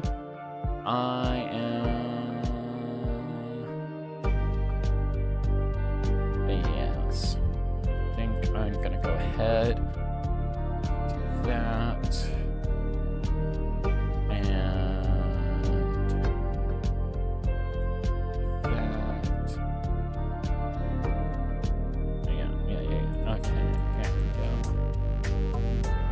Woo! Alright, so we got that going on. I just want to make sure that I got everything set up. So, without any further ado, if you are all interested, feel free to go ahead and join into VC Text if you want to go ahead and compete. And without any further ado, let the fun begin, fellow compatriots, to the Chronicler Trivia Showdown. Woo! Let's go! So let us begin, fellow compatriots. This is going to be the event of a lifetime. So let me go ahead and get things situated here and set up so that we can go ahead and begin this great competitive event and see if you, yes, you, the viewers, are the one and true chronicler. Alright, let me go ahead and set this up. How did I don't want to... Come on. Oh, there it is. Yay! Okay, I set it up. We're good, chat. We're good. Yay! Alright, so let's go ahead and begin, shall we? So, welcome to the Chronicler Showdown. So, again, rules are simple. You have about 30 seconds to go ahead and answer each and every question and see if you, yes, you, the viewer, are the one and true chronicler of the ultimate Bionicle trivia. Now, I did a lot of research for this, okay? A lot of research. It was not easy to go ahead and do a lot of deep dives in setting this up. It takes a lot of effort and a lot of work, so I hope that you all enjoy the effort that I did put into this. So, without any further ado, enough stalling, let's go straight into the show. Alright, so let's begin with question number 1. What term? Oh, wait a minute, hold on. I forgot to set up the timer. And also turn off my my foreground. I should probably turn off my foreground so that y'all can see what's happening on screen here, because that would be important, right? All right, let me go ahead and set up a stopwatch. All right, there we go. What term were these beings called prior to 2001 when finalized? Was it Toa, Bionites, Boneheads, or Toamata? The timer starts now. Going once, going twice. What will the answer be? What term were these beings called prior to 2001 when finalized? Was it Toa? Was it Bionites, Boneheads, or Toamata? Go ahead and put your guesses in the chat. Oh, we got a few answers. Let's see what it is. And we're out of time. Okay, what term were these beings called prior to 2001? We got one contestant over here from chat that says Boneheads. Let's see if that is true or not. The term was Toa. The term Toamata was officially coined after the 2001 to 2002 story arc took place to prevent confusion. During this time, they were simply known as the Toa, because they were the only Toa ever seen in the story at the time. So that was pretty close, chat. That was actually pretty close. You did a good job there. You did a good job. You would be correct. Like, hey, what were they called? Like, basically, like, in the prototype stages, you would be correct when it was with Boneheads, but as per the questionnaire, it was Toa. They weren't called Toamata back then. It's kind of weird, kind of wonky, honestly. Which you want to guess, but hey, to each their own, I suppose. All right, so let's go to the next question. Let's reset the timer here. Okay, what did Axon do after the Hand of Artaka was disbanded? Did he conquer the Southern Islands, join the Order of Matanui, had his axe forged in Zia, or asked Brutaka out on a date? And the timer starts now. What did Axon do after the Hand of Artaka was disbanded? Was it conquer the Southern Islands, join the Order of Matanui, had his axe forged in Zia? Or did he create a little bromance with the golden boy that is Brutaka, the most specialist of all titans to ever come from the year of 2006? And the timer is out, chat. So we got an answer from one of our contestants in chat here, and the answer is he conquered the Southern Islands. Though not conquering all of the Southern Islands, his rule did spread far across the southern hemisphere of the universe. He became one of the most powerful and feared beings across the universe. Entire cities crumbled before his axe.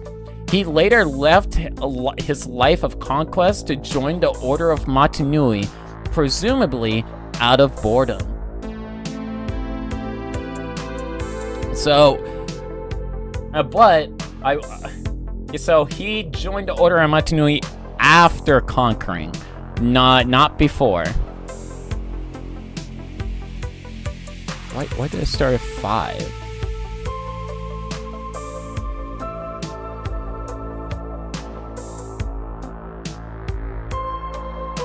Alright, well, we'll go to the next one. So, let's reset the timer here and go to the next questionnaire. Alright, what was the alternate name for Bota Magna? Was it Chiberus Domain, the Great Jungle, the Wildness, or Terrarium? The timer starts now. 30 seconds.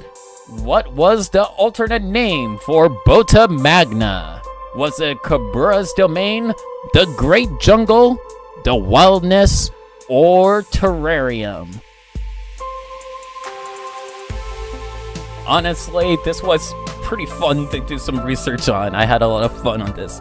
Okay, Team Shiny says the Great Jungle. We got one answer from one of our contestants. And, oh, the timer just ran out. Let's go ahead and see how accurate that answer was. Honestly, I have a good feeling about this.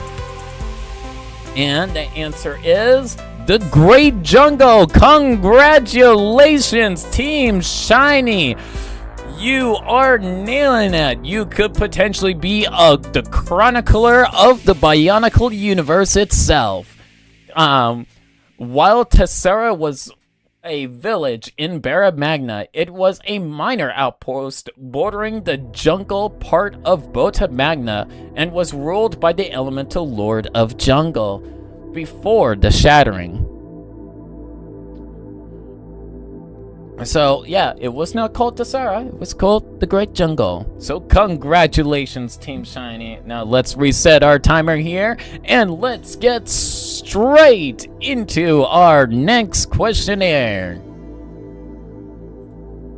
What did fans originally call the Toa Nuva? This is some deep lore questionnaire. Was it the Toa Mangai, the Toa Ukiya, Toa Olda, or Toa Cow? The timer starts now. What did fans originally call the Toa Nuva? Was it the Toa Mangai, the Toa Ukiya, Toa Olda, or Toa Cow? This was interesting because I also did not know this when I was doing research. This took me by surprise, honestly. And unfortunately, the timer has ran out. Right in the last second, Team Shiny. Right at the last second. You know what? It was 34 seconds. Like 4 seconds after the 30-minute mark. 30-second mark. I think I will count your submission just because I just love it for the game. So I'm going to actually extend it for 35 seconds. I think that will be fair for all contestants that are willing to want to participate. So let's go ahead and see what the answer was. Toa Olda. This was a popular fan name before the name Toa Nuva was eventually canonized. So that was actually pretty cool. Alright, let's reset the timer here. Great job, Team Shiny. You are doing phenomenal. Let's see if we can keep this track record going, fellow compatriots. So let's go to our next questionnaire. What program held the contest and Catch the Power of the Visorak? Was it Cartoon Network, PBS, Fox, or Toonami? The timer starts now. What program held the contest and Catch the Power of the Visorak? You have 35 seconds. And I'm not extending that timer any further. Cartoon Network, PBS, Fox, or Toonami? Going once. Going twice. Going 3 times. And the timer just ran out. We got one submission in from one of our contestants here, doing a phenomenal job as always. Their answer was Cartoon Network. let's go ahead and see if that answer was correct. And what am I doing? I forgot something very important. I should include chat here. Hold on. How dare I forget chat? I forgot to add chat. You know what? We're gonna add chat. There we go. Yay! Chat's here. Yay! We got chat. I'm gonna put chat in the corner. Yeah. We'll put chat in the corner. And let's go ahead and see what our answer is. It was Cartoon Network. Cartoon Network held a Catch the Power of the Visorak contestants in October of 2005. Much like their search for the 7th Toa contest, contestants were required to call in during a specific programming block, in this case, McGueezy, in order to be placed on the entry list. Grand prize was a life-size statue of Visorak Kirak built out of Lego system bricks, while other prizes included Bionicle products from 2005. I am like, can you imagine coming home to seeing like a life-size like Kirak just in your living room?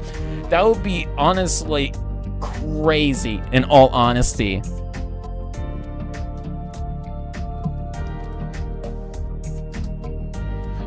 That would be so crazy. But yeah, honestly, it's impressive. It is so impressive. Hold on, let me. Okay, there we go. I was like, there's something's missing here. All right, let's go ahead and start with our next question here. So let's reset the timer here and go on to the next one. Who made the Metro Mantis? Was it Christian Faber, Randy Elliott, Eric Richter, and Henrik Anderson? The timer starts now. And let me go ahead and move my hand out of the way, because I know that's going to be a big issue, in case if you all want to go ahead and read it. There you go. My hand is out of the way, and I'll get a little bit smaller. Just a little bit. Not by much, just a little bit. There we go. Who made the Metro Mantis? Was it Christian Faber, Randy Elliott, Eric Richter, or Henrik Anderson? I will admit this is a tough question. Not everyone's gonna know this one. And the timer just ran out. The answer was, and let me go ahead and change my pose over here. All right, so the pose, fashion pose. All right, the answer, what? Oh, Eric, Team Shiny is guessing that it was Eric Richter. It was Eric Richter. However, the timer did run out. You were a little bit too slow, my fellow compatriot. But maybe next time. The Metro Mantis was an entry sent in to LEGO as part of the LEGO Magazine Rahi Building Challenge. It was created by Eric Richter and given a name and story role by Greg Farshtey in the book Rahi Beast. This was honestly very interesting and fun to look up. You know, the amount of Rahi that we got from these contests were so much fun. I honestly liked it so much. Such a breath of fresh air. Anyways, let's go to our hold on. I need to check my schedule. Hold on. I need to check my schedule real quick. Hold on. I need to look at the schedule. Hold on. It's very important that I keep track of the time. It's very important to me that I keep track of the time. It's very important to me, so that we do not get any surprises.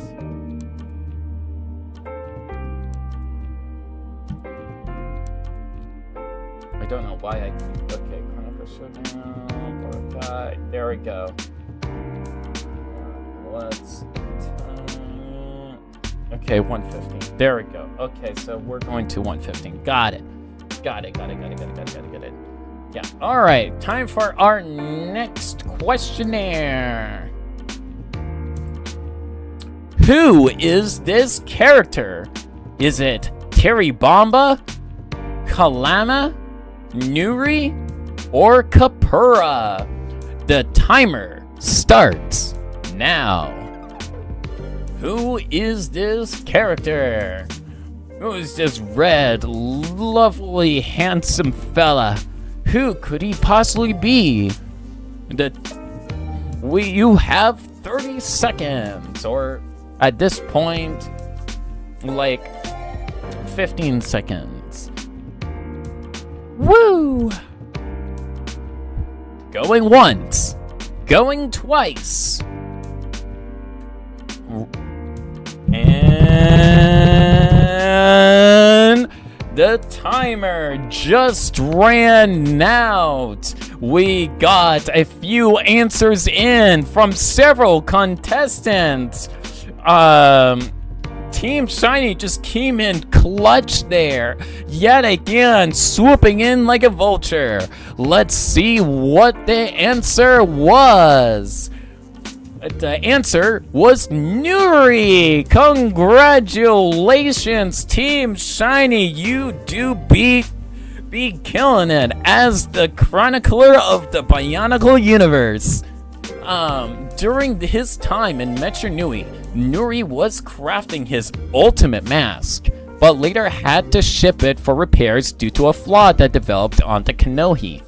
This is not to be confused with the Mask of Ultimate Power, which debuted in Generation 2 as the upcoming mask to be released in 2017. Unfortunately, Bionicle G2 ended in 2016 before fans could get their hands on the Mask of Ultimate Power. So that's a little interesting trivia. There was a Ultimate Mask in Generation 1, and lo and behold, we eventually did get a Ultimate Mask in Generation 2. It is honestly kind of wild to think about that, oh.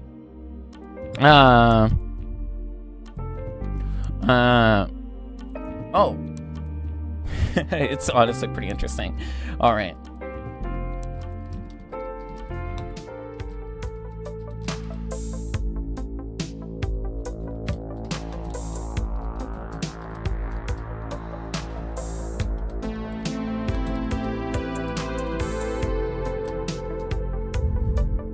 All right, so let's go on to our next questionnaire. Let me go ahead and pull up chat here so that I can go ahead and see all of you lovelies. Let's reset the timer here. Oh, yep. Let's reset the timer here and go on to our next question. What power does a Levoc have? Does it have vacuum, air, acid, or light? The timer starts now. You have 30 seconds. We're cutting it short down to 30 seconds. Was it vacuum, air, acid, or light? Test your might as the true chronicler of the Bionicle universe through the Bionicle Trivia Showdown. And we are out of time. And why did that do that? Hold on. Why is it doing this? Why is it? Sorry about that, chat. Sorry about that. All right. So we got a few answers here. From several contestants. Let's go ahead and see what the answer is.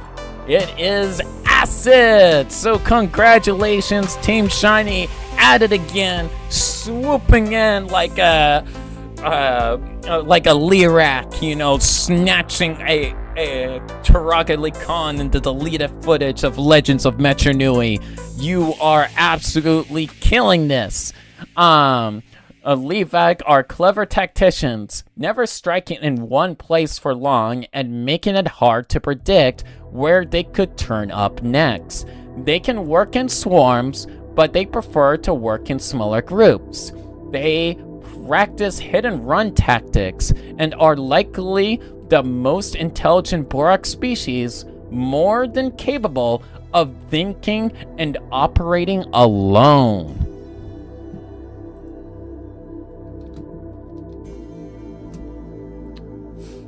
So yeah,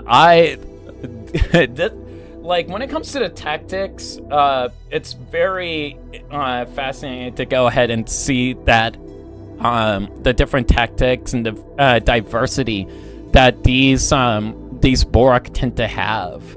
Like like the fact that like the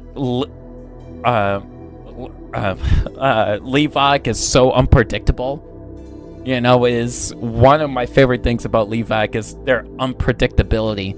All right, let's go to the next question to test your might to see if you are the one and true chronicler. What role does this Chrona have? Is it worker, surveyor, swarm commander, or mole? The timer starts now. 30 seconds. What role does this Chrona have? We got 4 options here, but only one will make it through. Who will be the one and true chronicler of the Bionicle universe?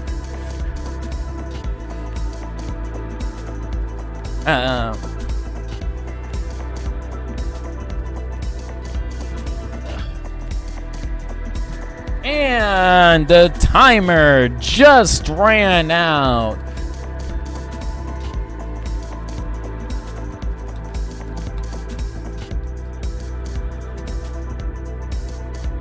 And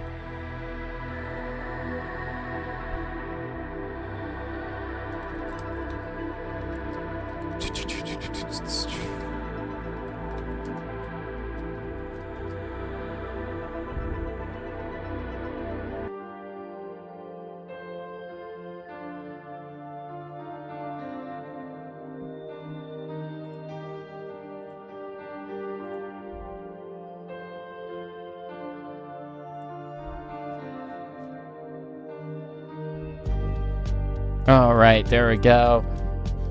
Thank you. Sorry, fellow compatriots, I am multitasking here. All right. Oh, wait. No, where's my chat? Where's my chat? I need to see my chat. All right, so we got a few answers here. We got Swarm Commander by Team Shiny. Dylan McCrone as also guessing Swarm Commander, and Jim Stiffer guessing Mole. The answer is What the? Hold on. It's randomizing. I don't like this. What? Hold on, chat. I gotta fix this. Hold on, 1 sec. I gotta fix this. I am so sorry, chat.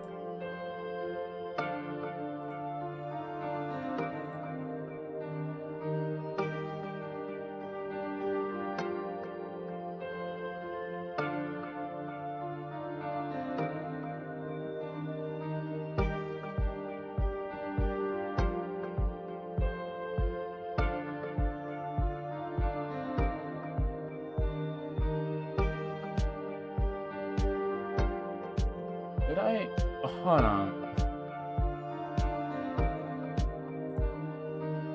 Alright.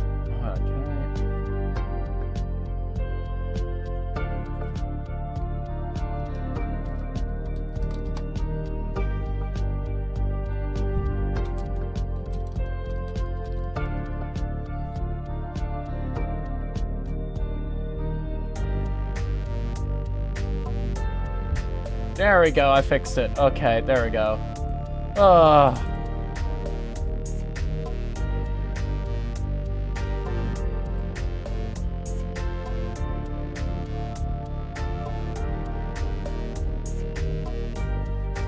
All right, let's go back to it. I'm so sorry, fellow compatriots. I'm so sorry. All right, so it was Swarm Commander, aka Carnazak.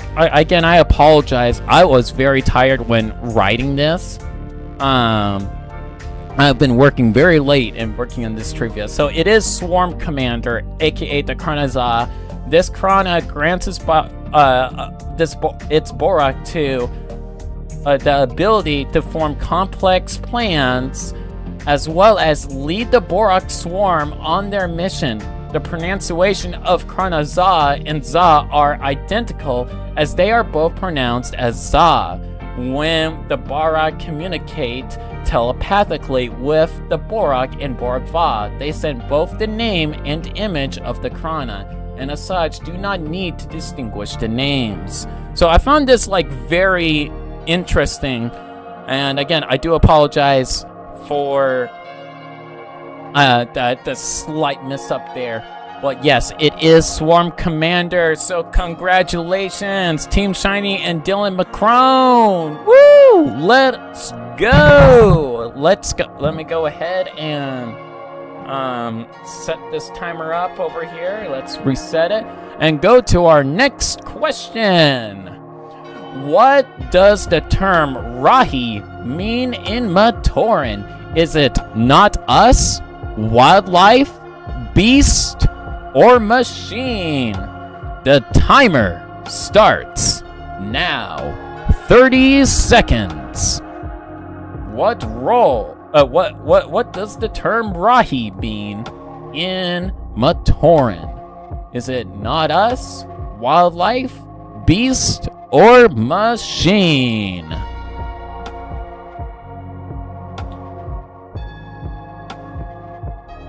Going once, going twice. We got a few submissions in, and it's getting close. And the timer just ran out. We got a submission in by Team Shiny for Beast.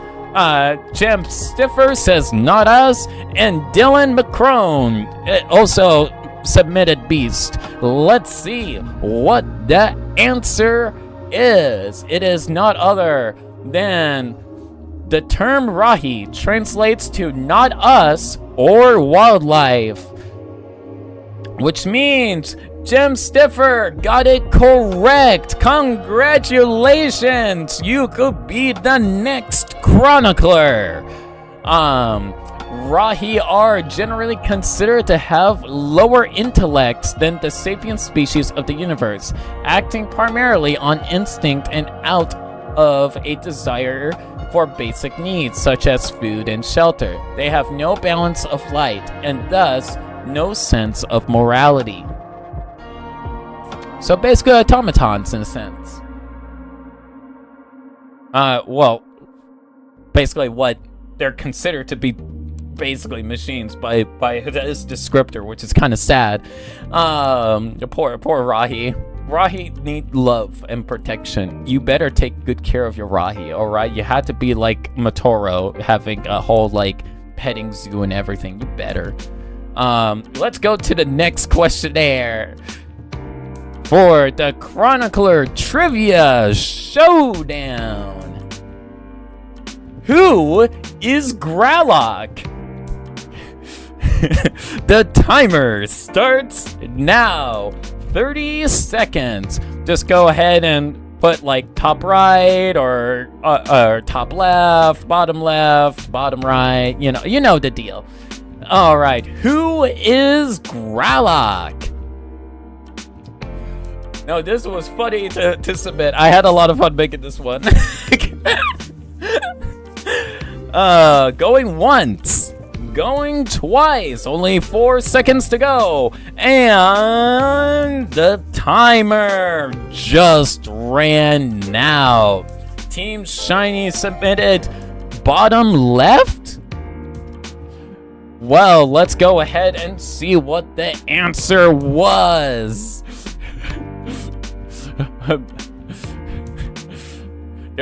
Mask of Light.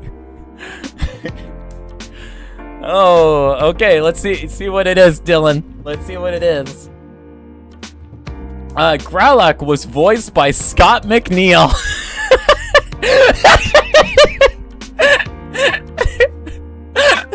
So it was top left and bottom right. Those were the answers. Scott McNeil was Growlok.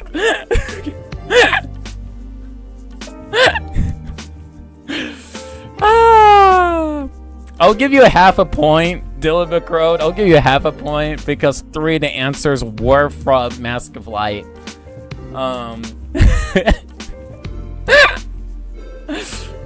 Which, by the way, Growlok is female, but turns out that Greg Farshty later on in the years referred Growlok as male. So even though in the Mask of Light movie, Lewa does call Growlok Sister Bear, Greg completely disregards that and calls Growlok a dude. So take that as you will. I found that very interesting. Let's go to the next questionnaire and test your mind as the one and true chronicler. Okay, how many Toe of Light exist in the main universe? Is it 100, 3, any, or 1? The timer starts now. How many Toe of Light exist in the main universe? And I'm gonna get a drink here because I am getting a little thirsty and a little toasty.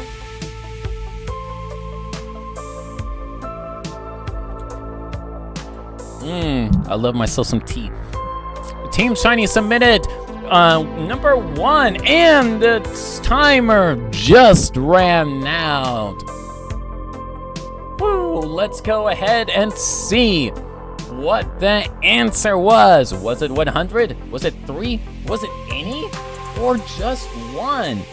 The answer is only 1. Takanuva is the only Toe of Light that exists in the main universe. Pretty crazy to think about.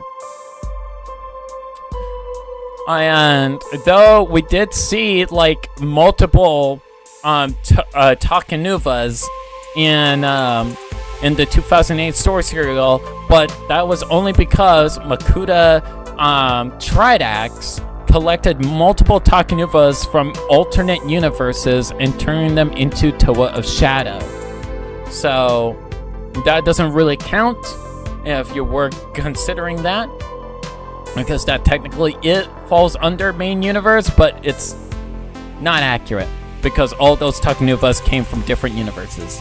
So Takanuva is the only Toa of Light that exists in the main universe, which is just almost proves that he is truly the chosen one. He is the golden child. He is the one chosen by destiny. Let's go to the next questionnaire. Who attacked Takanuva upon arriving to Barra Magna? Was it a Skrull warrior, Tahu, Gresh, or Vastus? The timer starts now. 30 seconds. Who attacked Takanuva upon arriving to Barra Magna? Was it a Skrull warrior, Tahu, Gresh, or Vastus? What you got? 15 seconds remaining.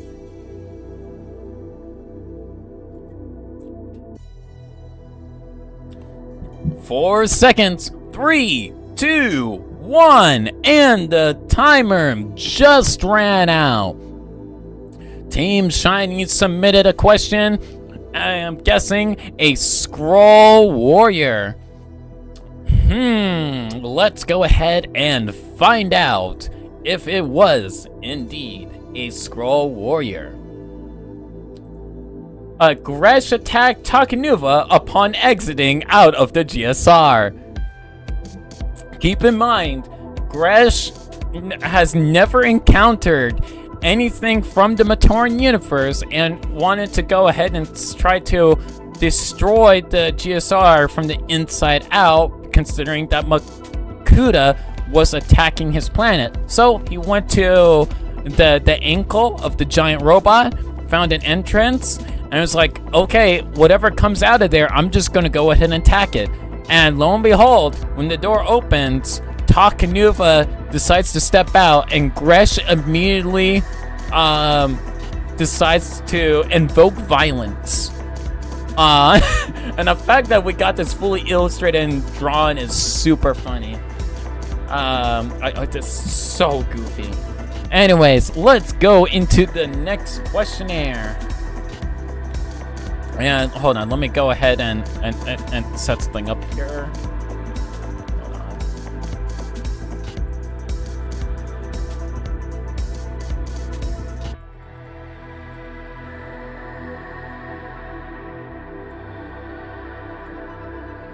And wow, okay.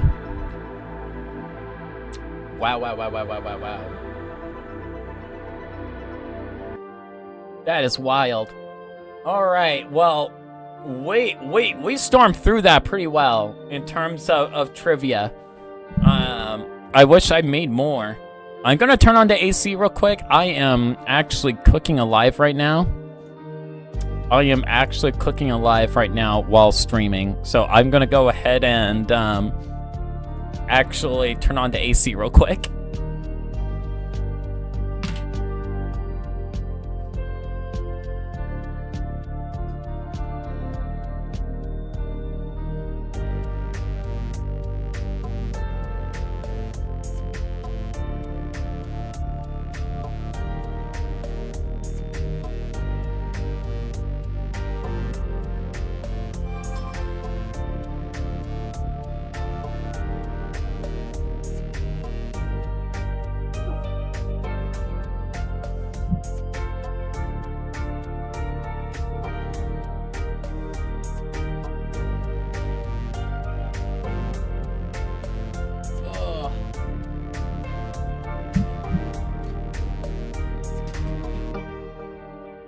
Alright, fellow compatriots, I'm back. I do apologize. Looks like we did run out of trivia. We actually burned through that pretty quickly. Again, it takes a while to actually set up an hour and a half worth of content for trivia. The fact that we went on for an hour, that was an hour worth of trivia. That was honestly amazing. But I now know whenever we go ahead and do day 3 for Chronicler Trivia, I'm gonna go ahead and make it extra long, just to make sure that we can go ahead and do some proper trivia over here, you know, because that's important. It is important, you know, to go ahead and set this stuff up. When it comes to the Chronicler Showdown, I did make a lot of questions. It was a lot of fun to do the research on this, but boy, I'm kind of glad that it lasted as long as it did. Now, naturally, of course, I could probably... I think I got some Bionicle books. I wonder if we can pull up some Bionicle books. You know what? We're gonna go ahead and do some live story readings. I think that'll be fun, doing some live story readings. Let me pull up Biomedia Project.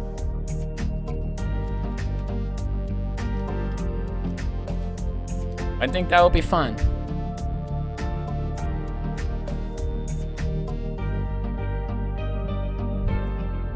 Now let's go ahead and do story. And I think we're gonna go ahead and start off with... Should we do comics or books, chat? Should we do comics or books? What would you like to us to do, chat? Would you like to do story readings of the comics or of the books? We can also do web stories as well. Web stories, comics, or books, chat? I think that'll be fun, and let me... Oh, hello! Welcome, NattarTheTimeDragon. We just finished the Chronicler Showdown. You want to do comics? Alright, let's do comics, fellow compatriots. We'll do life story readings of the comics. I think that will be lots of fun. And let me go ahead and change this up a little bit. There we go. Looks like we got 3 viewers. And we're gonna start with the early comics. We're gonna do the coming of the Toa first. I feel like that's fair.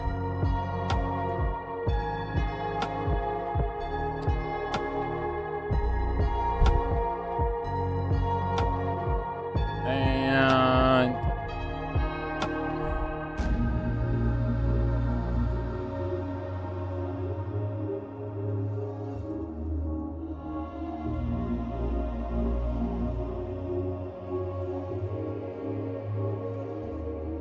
what? Did I? Oh, I guess.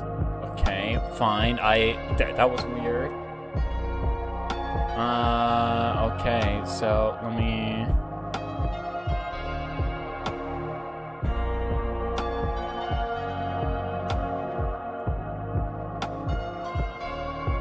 Let me copy this, and I can paste it here then. There we go. And there we go. There we go. Okay, let me go ahead and set this up. There we go. Now we can actually... Now I can actually do the things that I want to do. Yay. Alright. So we're going to start off with issue 1. This is Bionicle by Farspeed, Deanda, and Bennett. 6 heroes, 1 destiny. This is going to be fun. I really like this artwork, by the way. It's beautiful. It is so stunning. Technic, www.bionicle.com. You know, the fact that his legs are the other way around.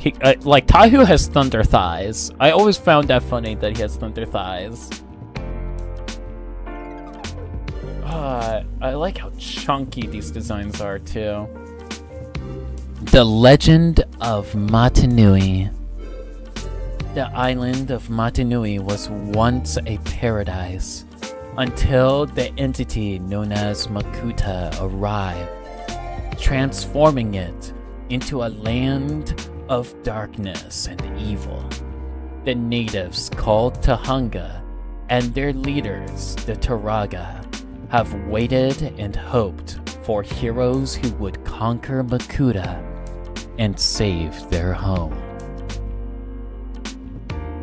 Now, their waiting has come to an end. 6 mighty warriors, known as Toa, have arrived on Matanui. Each controls a force of nature: fire, air, earth, water, stone, and ice. But to triumph over Makuta, they must gather the Kanohi Mask of Power, which give them greater skills, abilities, and wisdom. The more masks they collect, the more powerful the Toa become. Find the mask.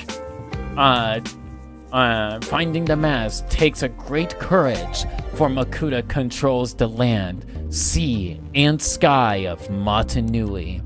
He also commands a host of terrible creatures known as Rahi, as well as the Manas, fierce predators with power that no single Toa can withstand.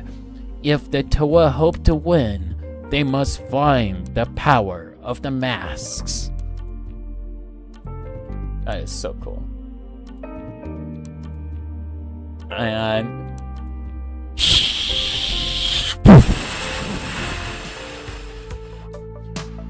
I have oh gosh, I had to do a Kopaka voice. Let me moisturize. Gotta moisturize my throat for this.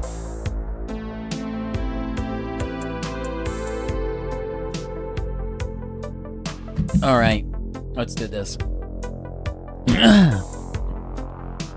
Let's see if I can do it. I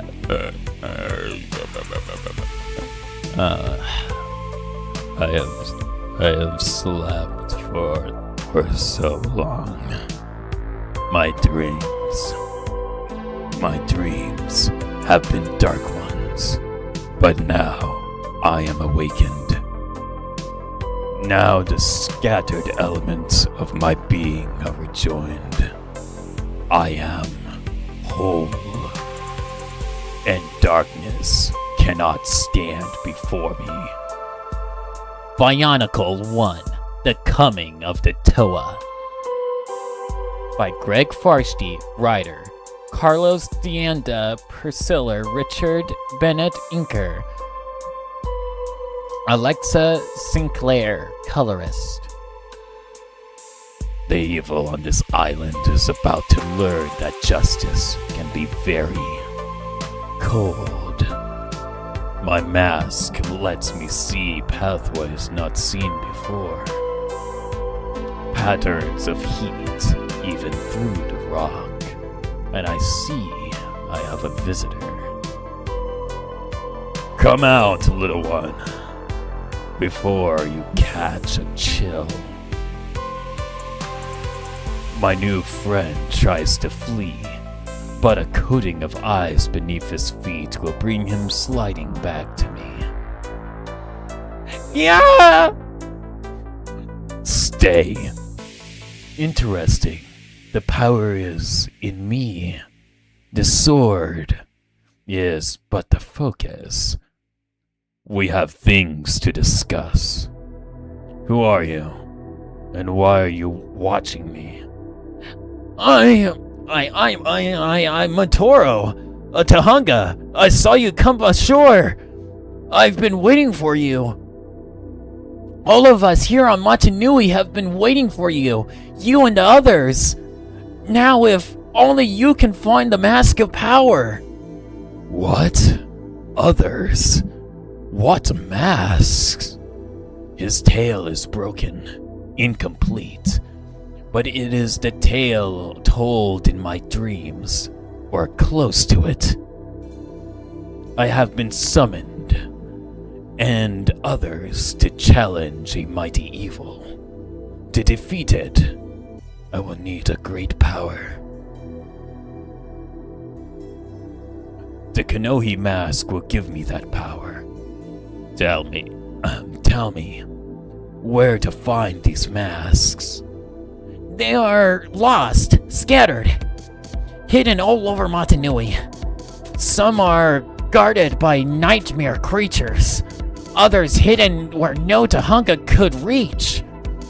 Turaga Nuju, the village elder, he spoke of a mask of shielding hidden in the place of far seeing. A place of far seeing? Your Turaga speaks in riddles. I hate riddles.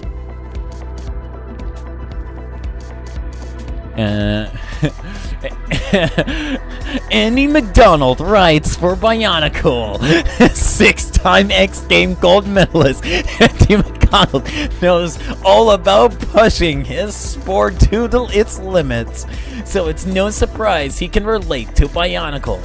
Bionicle takes it to the next level, says Andy. You're building figures that move, and it's unlimited. You can tap into a whole new world of cool storyline to learn all about the Toa and their powers. Or you can just have a great playing with the figures. It's up to you for how far you go. And then over here in Bionicle, it says,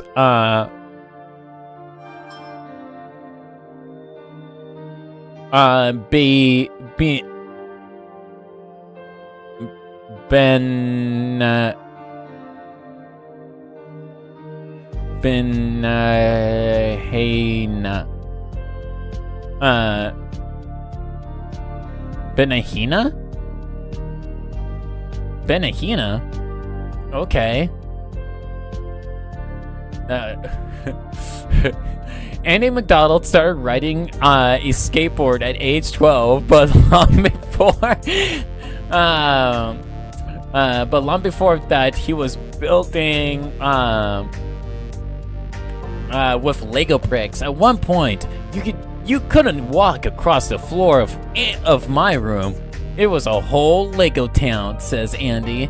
Today, Andy McDonald is one of the world's most accomplished skateboarders. He took first place at the 2000 Gravity Games and has won 5 World Cup skateboarding overall point championships. However, he's pulling a Benihana and Andy's signature move, going huge on a vert ramp or just hitting the street.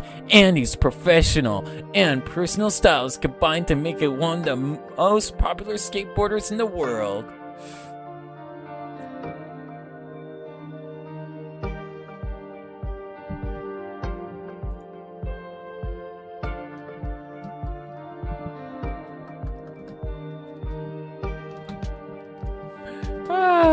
Alright, let me go ahead and pull up chat again. Alright. My people are planning an ice bridge to span this chasm in your honor. Until then, I will make it my own. No!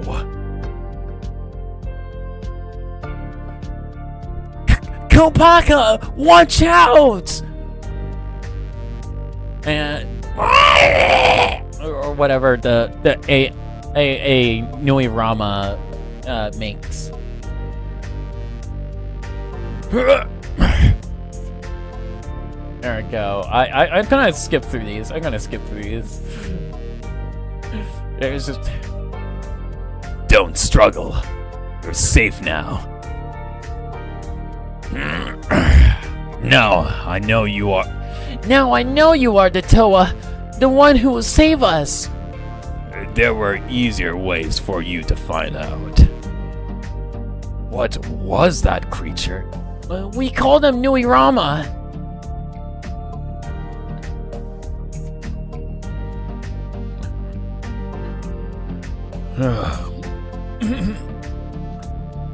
When they wear infected masks, they are servants of Makuta. Only one of the dangers you will face. Taraga! He's come! I know who he is, Matoro. You are Kopaka, who wields the power of winter itself. You saved one of your people, with no thought to your own safety. You are one we have waited for. And do you have the answers that I seek? This island, Matnui, and these mountains are your home. You can ride the ice and snow, unleash the avalanche, freeze with just a touch. But that's not enough, is it? No. Our people, our world, our people were once as pure and strong as ice, and then Makuta came to bring evil to this land.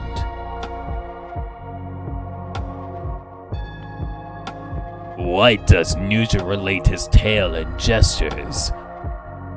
Learn more about his symbolic Wait a minute. I'm fourth wall breaking. Darn it.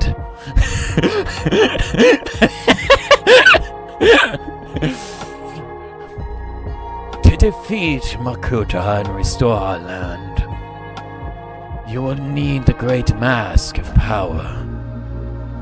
You'll find the first at... I know. The place of far seeing. The sky has darkened. If I could feel the cold, the wind would chill me to the core. And though I sense no storm rising, I hear the rumble of thunder. Hey, watch out! Oh, I'm sorry. I'm sorry for peeking, guys. I'm sorry about that. I was practicing. Are you alright? I would be if you weren't standing on me. Here, let me help you out. Thank you. I don't need help. Let me do it. It will be faster. I said I can do it myself. Yeah, well, you missed one. Listen, I have a feeling we're both here for the same reason. Why not team up? It might make things easier. I work alone. By choice? Or just 'cause no one can stand you? Alright, come along. After all, I might need a mountain moved, or the island lifted. It takes only a short time for me to reach the summit. Surprisingly, Pohatu is not far behind. And there we find the treasure we seek. The Mask of Shielding. It's a place of far seeing, alright. You can see the whole island from up here. I can feel the power of the mask protecting me. Yet the powers of the Mask of Vision are still mine to use. We have to go. Now. Why? No questions. Just follow me. What did you see? Strangers. Beings of great power. But are they allies? Or enemies? To be continued. Alright. That was pretty good. Alright. So, let's go ahead to the next chapter. Man, I wish we got, like, this video game. It's like, get an exclusive first look at behind-the-scenes development of the hot new Bionicle PC game at www.bionicle.com. Oh, this is so goofy. Wait, does that link actually work? What's the site reactivated, or that's just gonna link us to Biomedia Project? I kind of figured. Yeah, obviously it will not work. This is from 2001. Of course it's not gonna work. Why would it ever work? Oh my goodness. All right, let's go ahead to the next one. And let me go ahead and check ourselves in terms of health and all that good stuff. Let's go to the next chapter. To the next to the next one. Now that we don't have to translate anything else. So issue 1, go back, and let's go into issue 2. Yep. And Control C.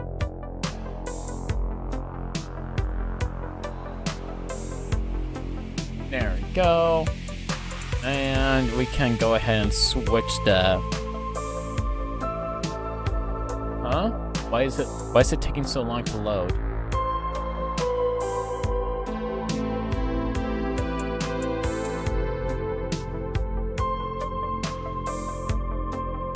Uh-oh.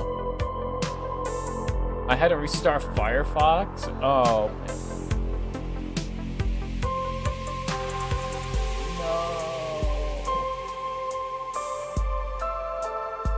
That's a shame. I had to start it all over again. I'm sorry, chat. Okay, let me see if I can get it to work. Yay! Okay, hold on. Hold on, let me make sure everything on stream is still working okay, because I am worried.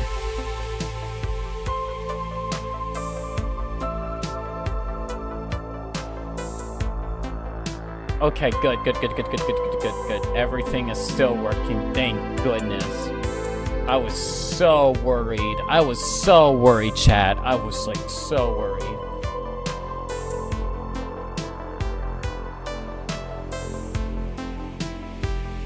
Alright, we can go to next page. Boom. Alright. Let's go ahead and read the next chapter. Woo! Trapped by the Rahi. Bionicle, issue 2 by Farsi, Deanna, and Bennett. And same bio as before. Oh gosh, I had to do all these Taraga. Oh no, I had to do multiple old people. Can you believe that, chat? I had to voice multiple old people. That's gonna be fun. Let's... I gotta moisturize my throat.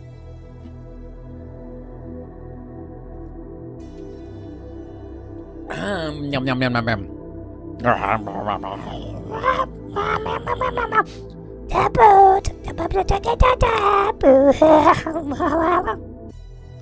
I was warming up my throat. That's how I do it. Prior to improv voice acting. It's a natural thing, trust me. This is the tale of Motunui. It has been told for many years.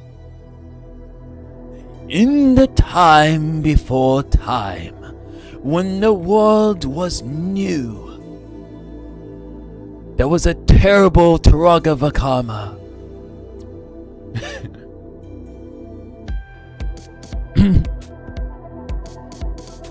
By the great spirit Motunui, descended from the skies like a burning star. He walked the world, marveled by at its beauty, and watched all over living things. But Motunui had been followed by his brother, the dark spirit Makuta. Makuta coveted this world and all that his brothers had. Makuta cast a spell that made Motunui sleep. Then Makuta claimed the world. Darkness and death were everywhere. Yet all was not lost. The great being sent 6 mighty heroes, the Toa, to Motunui. 6 heroes with one destiny: to defeat Makuta and save our world. Bionicle 2, deep into the darkness. The Toa will need all their power for Makuta lives to destroy. Oh gosh, I gotta moisturize for Liwa. I haven't voiced a Liwa. Let me see if I could do a good Liwa. Alright. Let's see if I can do Liwa. Okay. I got this. Trying to remember what he's sounding like.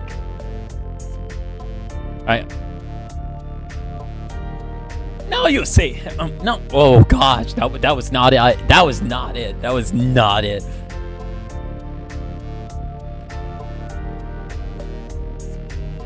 Now you see why I hide water. You should be more careful, Gali. Next time, I might not be here to save you. Thank you, Liwa, but I can look after myself. The waters are normally my ally, but these seem so strange. so angry? Without water, there will be no trees. Where are you going? Up. So what do you think of the other Toa? Oh, wait, shoot, two different characters, whoops. Without water. Without water, there will be no Without water, there would be no trees. Where are you going? Up! What do you think of the other Toa?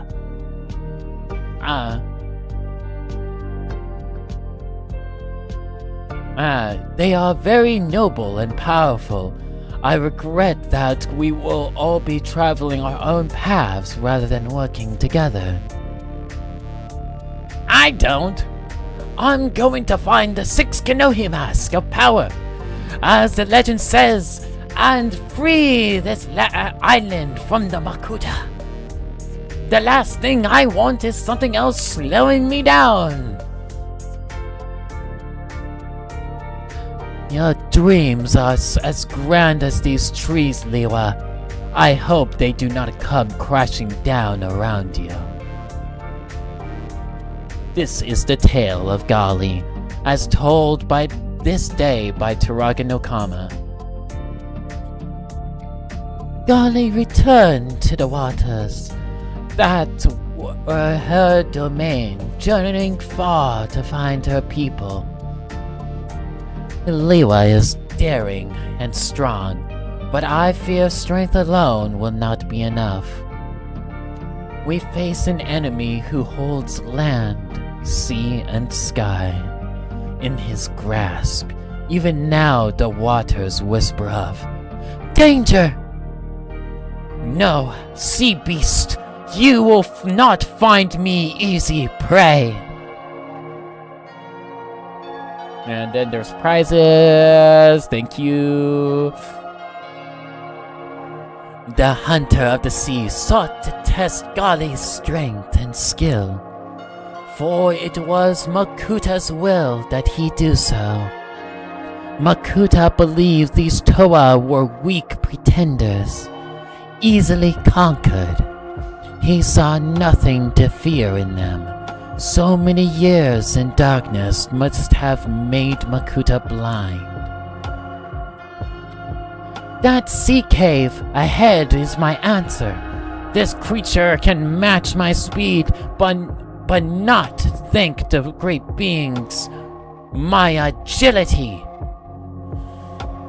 This beast must be one of the Rahi, the monsters of which Kopaka spoke. Well, by the time it finds another exit, I shall be safely away, but I wonder, can there be any safety while Makuta reigns? This is the tale of Liwa, as told by Turaga Matau. While Gali traveled homeward, Liwa had sought my counseling. But he did not welcome the news I gave him. Underwater? The mask of speed is underwater? How incredibly annoying! But it's not my problem. I can handle it. I walk in a cavern, I swim in the water, I fast swim, and a very, very large monster. Ordinarily, I love to stay and chat, but I can see your bear just buried. Gali would probably find this funny, the toe of air forced to go into the water, which he hates. Then again, maybe she's climbing trees somewhere right now. However, whoever hit these men had a nasty sense of humor.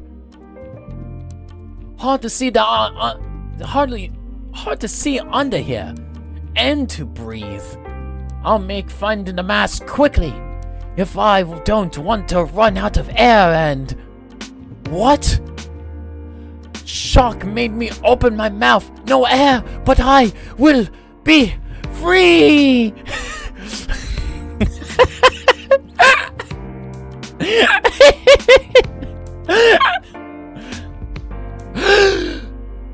Something doesn't want me to find that mask. Well, something is going to be disappointed. There! Torgamatel called this Kanohi Kakama, Great Mask of Speed. So let's see what it can do. Maybe it's time to challenge Golly to a race. Wind fly! Or swim fly!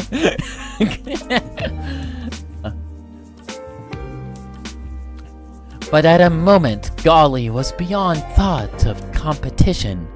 Her quest had taken her far from the water to speak of a great rock spire. At last! When Taraga no Kama showed me this peak, I feared the climb would never end. But now, the great mask of levitation is mine! What madness! The mask! I must reach it! The mountain... Oh, wow, I read that out of order. My goodness. And there was big red arrows. Big red arrows, and I just overlook it. Of course I did. A little closer. Just a little closer. Got you! This had better work. Amazing.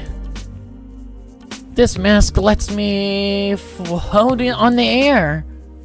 Then again, perhaps this was not the wisest place to land. Not at all the wisest. While Golly faced her foes, Liwa prepared for the journey back to the village of his people. The Mask of Speed brings great power, but I still prefer the freedom of the trees. So once again, I call upon the Mask of Levitation.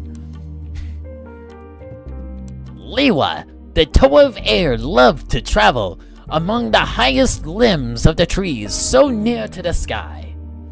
But even the skies of Matanui hold danger.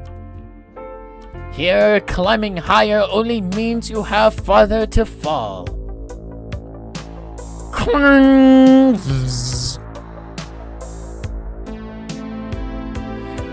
These have been the tales of Golly, Toa of Water, and Liwa, Toa of Air.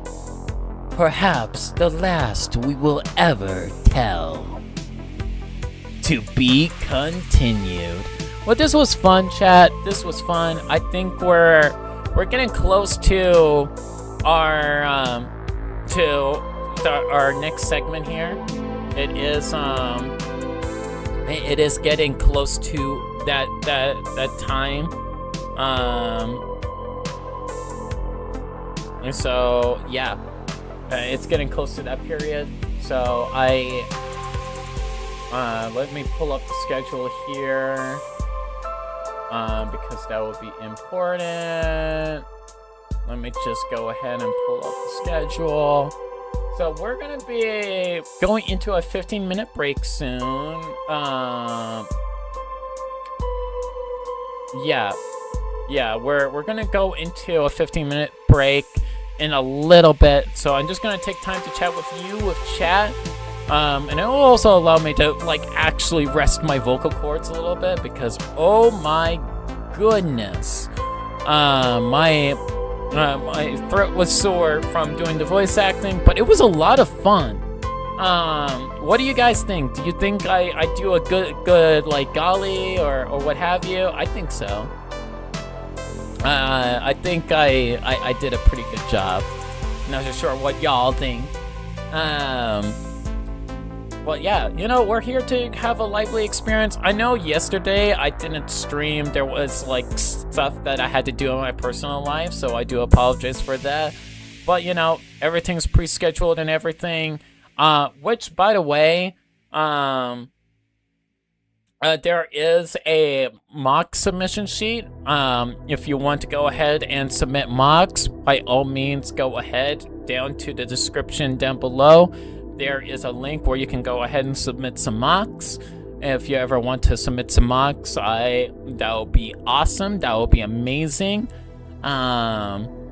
in full capacity.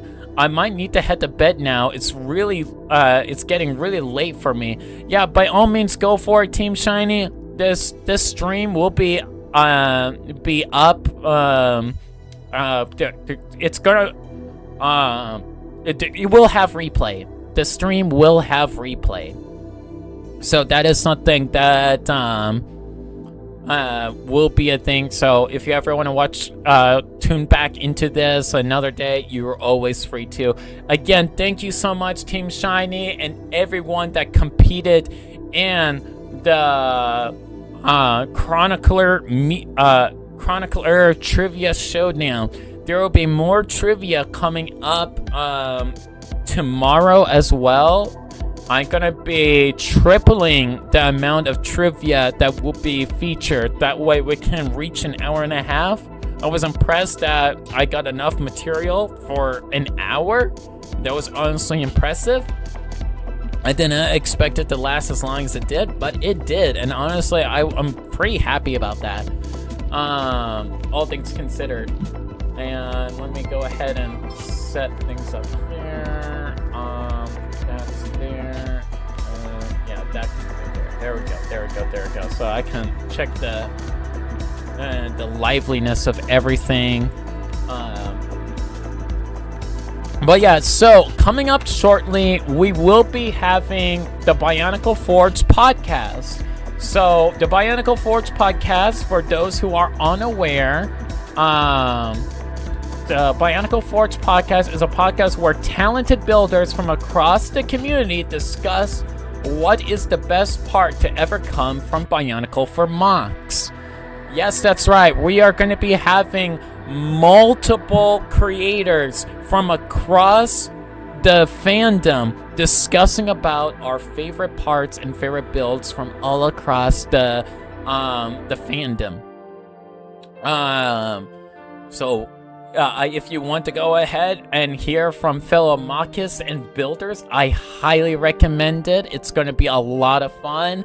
A lot of our attendants are going to be have a lot of research done as we go ahead and discuss and have talk about like parts usage and the like. It is honestly very fun. I look forward to having these debate and discussions, and this is going to be going on from in our 1:30 to 3 o'clock segment. So basically an hour and a half, basically. So I highly recommend it. It's going to be awesome. Be sure to go ahead and check that out. I'm also glad that I did a good job in voice acting. I felt like I butchered part of it. Liwa needs some work, though. I am not good at Liwa. Matao is very difficult. But I liked Pohatu. Voicing Pohatu was actually fun. I did enjoy that quite a bit. So yes, we will be cutting into commercial in a little bit. And it will allow me to go ahead and get a breather and everything, because I'm gonna need it, and I'm probably gonna go ahead and get something to soothe my throat, because I have been talking for... How long have I been talking for? Oh my gosh, I've been talking for 3 hours. We're barely halfway through. Oh no. Oh no. I don't know how people do this. I don't know. I'm drinking lots of tea, lots of honey, trying to keep them pipes moisturized. It's very important, very important for this to be a thing. But yeah, when it comes to artwork, I really like the artwork in the comics. They are very well detailed. It's one of my favorite styles, in my own personal opinion, when it comes to these sort of deals. It's a lot of fun. It is a lot of fun talking about all the different details. Just seeing the greeble in everything in each of the Toa, they feel like they are organic yet mechanical at the same time. I kind of prefer the style over what we got in Sager. art style from 2006. Like, it's neat. It's very chaotic, but it doesn't feel as Bionicle as like the early years. And I'm not saying that out of nostalgia. I'm just saying that out of like art design and aesthetic, in my own personal opinion. Well, looks like we are having to cut to commercial now, so I will see you all shortly. The commercial break is only going to be for 15 minutes, so keep that in mind. It's only going to last 15 minutes, and then I will be back here, fellow compatriots, for the Bionicle Forge podcast, which will be starting soon. So let's go ahead and cut straight to it. Hello. All right, so let me go ahead and expand this, and I will be right back, fellow compatriots. All right. Oh.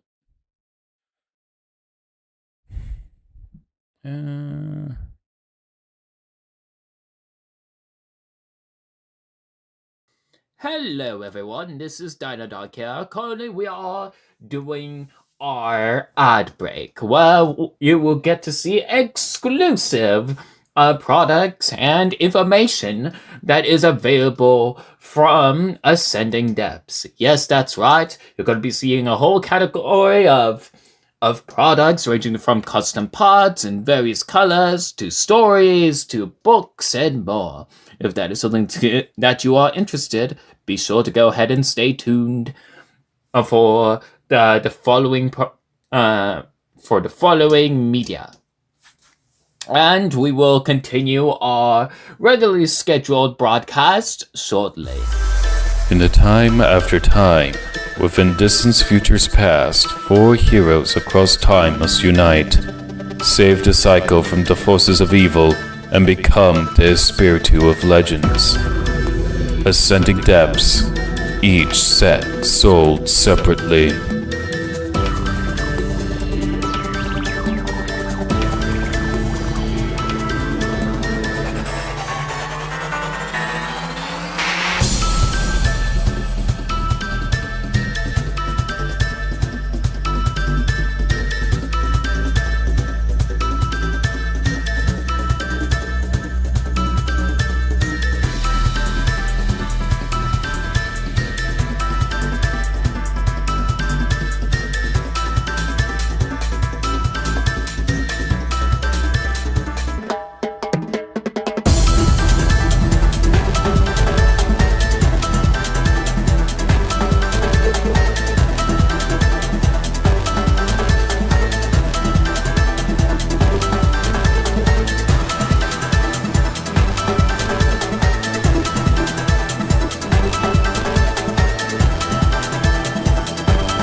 Hello, this is DinoDog speaking. Please stay tuned as we are still doing our commercial break where you get to see exclusive things for the world of Ascending Depths. That includes products and a various category of things. So be sure to go ahead and stay tuned. And this stream is not sponsored. The only sponsor is this handsome fellow such as myself and this beautiful lady by the name of Tributron. So be sure to go ahead and give us a follow, give us a like, and if you like this this stream so far, why don't you go ahead and give us a follow as well? Well, till you see me yet again.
Welcome to Ascending Depths.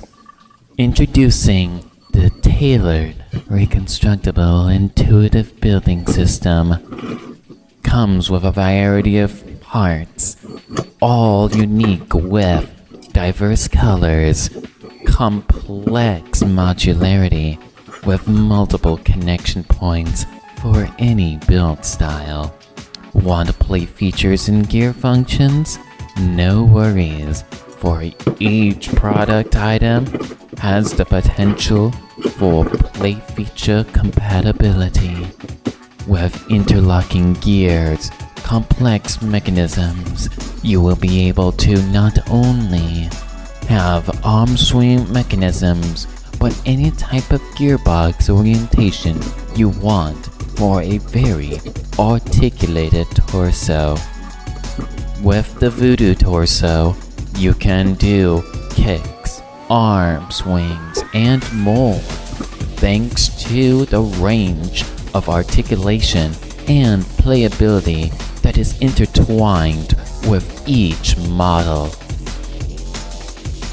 Elements each sold separately or collectively if you have access to the kits available at the time.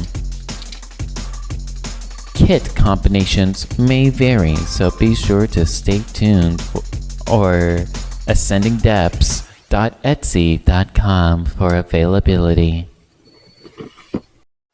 Oh hey, this is DinoDog here. I just wanted to go ahead and let you know that the stream is still ongoing. We will go back to your regularly scheduled program momentarily as there are commercials happening at this point in time. Feel free to go ahead and grab yourself a drink or enjoy the high quality footage that you are about to see. Well, and keep in mind, there's only only so much pre-recorded footage in these streams. This is a 9-hour stream, so keeping up with this level of production value is very difficult. So be sure to get hydrated, drink your water. I highly recommend drinking your water, get a snack, or have a seat, relax, go do something that you need to go ahead and get wrapped up. That will take only take a few minutes of your time. But we will be back soon. See you shortly.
another ad break? That's crazy. There's so many ad breaks. It's honestly... Well, yeah, if you've been following this stream for a while, you probably know the drill, but you're going to be seeing a lot of exclusive content from yours truly, as well as from the lovely lady by the name of Tributron.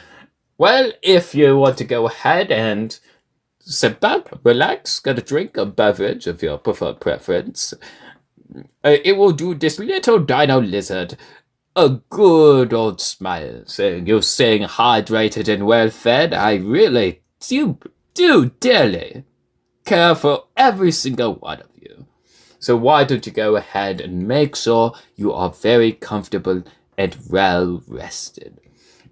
And we will be back to your regularly scheduled program shortly. Please find my merch. It's Bionicle pods for low prices. Please buy my stuff. I love you so much. Please buy my stuff. It's really cool.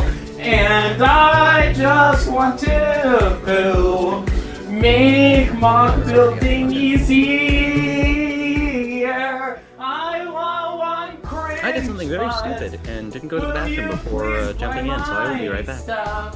I really would appreciate. I sell my stuff super low price. Ooh, me. Please buy my stuff. Yeah, okay. I really would appreciate all that you give. Did you had searched it Every already? piece is super cheap. I promise that you'll have a satisfying Really funny. It's pretty old microphone, all things considered. Parts from my store. Things shipping. How's my quality? I'm on AirPods, but I can switch to my studio mic. And super fast. Oh, don't worry. Hold on. I got some good shit. Give me 1 second. What's the sound? Please buy my stuff. Headset I bought 5 years ago. Okay, they return. $5. If you Something like that. just want to help a girl out, Can you hear me better now? please purchase Okay. my stuff. I would This is at like 3:30 p.m. for me, so I did get up extra early for this. I hope you are grateful. Cracker the meat. I'm not trying to be guilt trippy. I'm not trying to be guilt trippy. I'm speaking. This is Dino Dog here. Audio. I just wanted to go ahead and let you know that the stream is still ongoing. Alright. We will go back to your Yo. regularly scheduled program momentarily as there are commercials happening Baraka. at this point in time. Feel free to go ahead and grab yourself a drink or enjoy the high quality footage that you are about to see. Well, and keep in mind, there's only like about only so much pre-recorded footage in these streams. This is a 9-hour stream, so keeping up with I can hear you. this You're a level little bit of faint. production value That is might just be very me. I can difficult. turn you up. So be sure to get hydrated, No, not you, drink not your you. water. No, you're good. I You're good. highly recommend drinking your water, get a snack, or you know, have a seat, relax, you know, go do something that you need to go ahead and get wrapped up. That will take only take a few minutes of your time. But we will be back soon. See you shortly. Hello.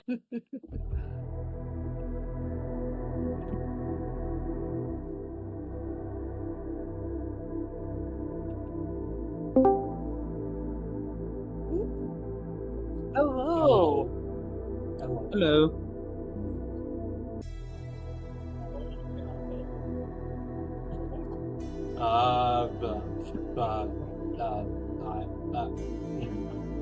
Hi, hello.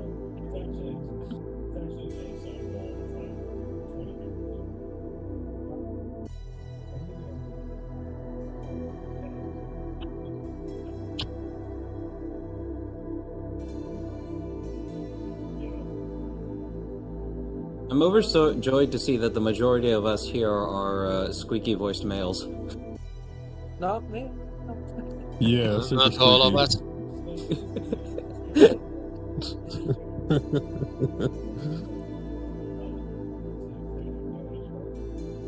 Excuse me, I don't have a squeaky voice. I could try to make mine more squeaky if it would be helpful. Yeah, inhale some helium. Inhale some helium so you can be conformist. It's funny that you mentioned that because my son's birthday is coming up, and so we have a tank of helium trying to see if it's worth it. Amazon. So Imagine having it on your obituary that you died. I know. Inhaling helium. Also, helium is fucking expensive. It might just be cheaper to do hard drugs. Oh yeah, or is it okay if we swear? Oh yeah. Probably not actually. In case of minors are watching the stream, I was thinking about it, but if you do swear, just keep it light. Wait, you invited a fanboy lewd tuber here? We all do slip up every once in a while, so it's perfectly fine in that regard. I don't know what you're fucking talking about. That's no joke. Let's go safe. Oh my goodness. Well, this is gonna take some self-control on my part. I know that this... Hold on, I am... No filters are fine. Imagine having it on your obituary that you died trying to sound funny at your kid's birthday party while inhaling helium. Man, that was very Black Mirror. Black Mirror. Laughing all the Black way Mirror. Oh my gosh, that's crazy. All right, well, I think the audio's good. Let me listen to it on stream so far. See if it's picking up well. I'm gonna probably lower down this a bit so it's a little bit more quieter. Because I'm playing on. Oh wait a minute, I know what I can do. Hold on. I know what will fix this easily. Oh, there we go. We are getting echo from somebody's background. That's me. That's me. Yeah, I'll that will be yours. All right, I think Sorry. we're about good echo, here. but there's a YouTube video playing on the background because my husband is doing their own thing. Ah, okay. No, do it. All right, let me set up this profile.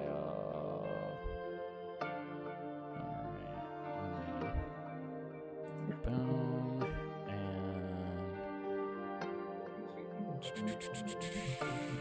there we go. And wait a minute, where's the other one? I need chat. Where'd the chat go? Where's my chat? There's chat. There we go. Finally, chat's back. Okay. I think we're good here. Yeah. We're gonna go in. Yeah, we finally got it going, Chad. We finally got it going. It took long enough. All right.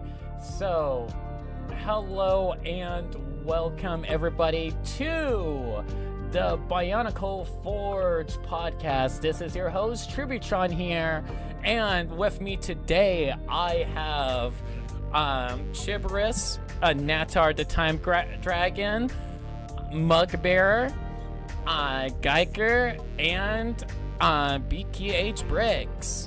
Welcome to the show where we will be going ahead and talking about one of the best Lego elements to have ever come from Bionicle as a whole. That is excellent for mock making, for like shaping, what have you, whenever it comes to building and so forth. So I will go ahead and pass the reins to whoever wants to introduce each other. Go ahead, introduce yourselves, and tell the audiences a little bit about yourself before we start going into this topic for today. Okay, yeah, sure. I'm happy to kick things off. So, just first off, thanks for bringing us all together. This is super exciting. I love live streaming, and we don't do it enough on our channel. So, happy to crash any party that you're throwing. Heck yeah. My name is Brandon. I am the founder of BKH Bricks. We are a small team YouTube channel. We've got 3 builders, 2 editors, including me, as well as a web developer. So we're just all kind of grinding away, trying to make this thing work. I've been building Lego since I could remember. Bionicle is my first love. It's actually what built my channel. I rebuilt all 6 original TOA, including Takanuva and the Exotilla out of system bricks. I think that was last year, and it has just been a real dream for me. It showed me that, you know, YouTube was possible, especially if you put enough heart and soul into what you're doing. Oh, 100%. Yeah. We're sitting at just under 50 uploads, and we have just over 33,000 subscribers. And we average about 4 to 5 million views a month, depending on, you know, the month and how productive we're being. I mainly focus on Pokemon builds now, and I've been having a lot of fun with that, but still am working on a ton of Bionicle mocks in the background all the time. So I'm excited to be here and to chat about Lego and Bionicle. Heck yeah, that's awesome. And which, by the way, if you want to go ahead and check your their social media, I'll put links in the description once the stream ends.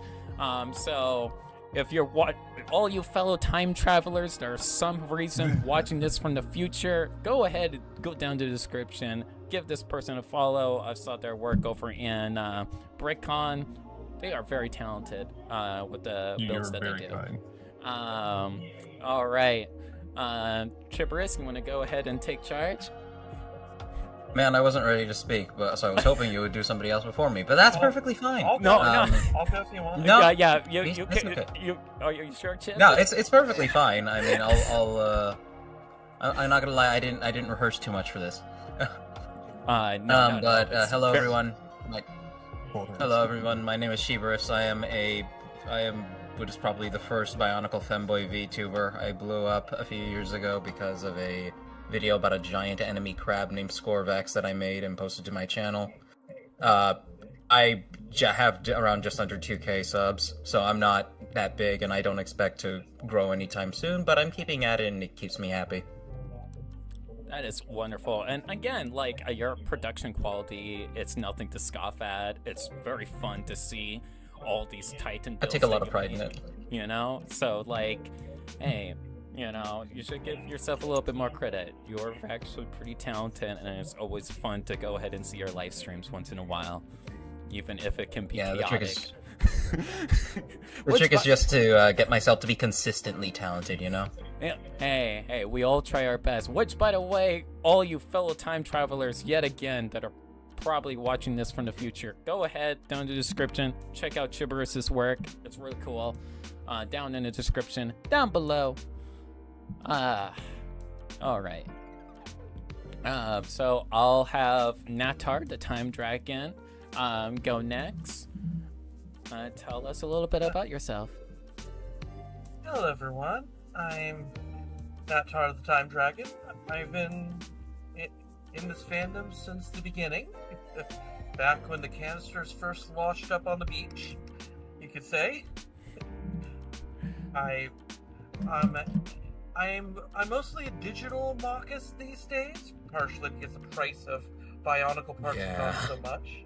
No, that's so real. I try to make new parts to help keep things fresh and new in the Bionicle fandom, and I've been just trying to encourage everyone to be creative and inspire people to make new work.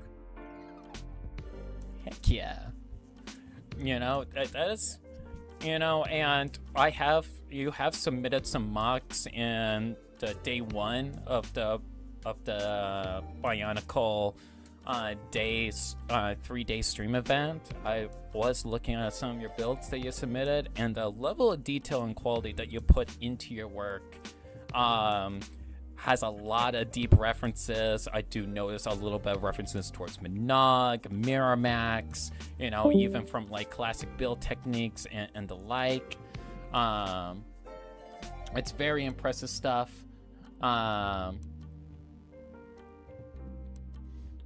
Okay.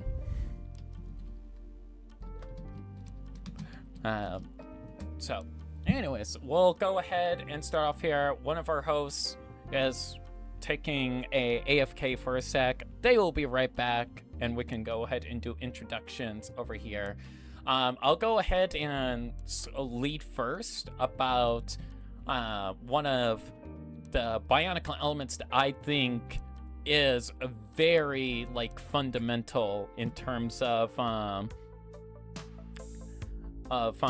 how it can be utilized in builds and everything. Like, it is a very specialized part that has.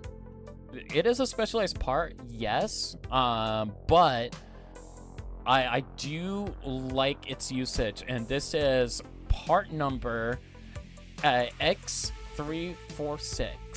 It has appeared in 436 sets and has come in 36 different colors. And I'm going to go ahead and post a picture on the stream just so that we can go I can go ahead and showcase it. Save image. Boom. And browse. There we go. And whenever we're talking about each part, I'll go ahead and showcase it on the stream and try to balance it the best I can. All right. There we go. And boop. Just make it nice and big for everyone to go ahead and see.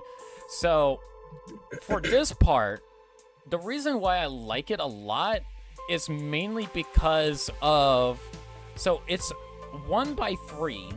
It only has one connection point, but I feel like the utilization for this part is very practical for like either organic and mechanical builds. In terms of like shaping, especially if you want to go ahead and make something feel more like organic in terms of its fluidity, it can mix for a good transitionary part.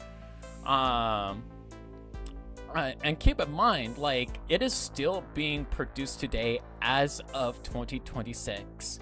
It's been in 436 parts. The first appearance of part number X346 was on January 1st of 2002 with the Borg Va. Now, originally I thought that this was like, it would be earlier considering the Kabaya models from Japan, because there was the Borg Va, if we all recall. The Borg Va were one of the sets from 2002. They were small builds, but they also showcase how much articulation a Bionicle could have at such a small scale, because keep in mind, at the time when it comes to small figures, especially at that scale, I think like the most articulated before that was the Taraga, which were basically, hey, legs can move back and forth, arm moves back and forth, and that's about it. There's no head movement or anything like that. So, and I think like it's also led to why the Borg Va body designs were eventually used for the Taraga for the Miramax films. But I'm getting carried away here. But so the sets that this part debuted in initially for the Borg Va was only a handful. It wasn't all 6. I thought it would be all 6, but it wasn't. It only came out for the Korok Va, Levok Va, Empowered Va, Etanak Va, and Nuvok Va in January 1st. Galak Va would come later in the year, close to like around September, I believe. And y'all can fact check me on that regard as well. But the thing is like even back in 2002, the part itself could be used more than eyes. It was also utilized as teeth as early as 2002 with the Barag. Yeah, because it is such an organic part, it can just blend seamlessly. You would not assume right away that, hey, that's just the same part but in a different color, because like it just blends in so well with the overall like sculpt of these models. And a little fun fact as well about this too that I found like interesting and fascinating, if I can go ahead and one of more clever part usage that I've seen for this, which took me a while to actually spot, and I'm kind of curious what y'all, how long it will take y'all to know this, but part number X346 has had some amazing part usage in set number 8196-1 from 2010. Again, this is a part still being produced today, but I'm pretty impressed with this build, and I'll go ahead and post an image for you all to go ahead and look at. And also post it in the chat as well. So let me go ahead and pull this up here, because like I was honestly like, wait, where is it? I can't find it. But like, check this out.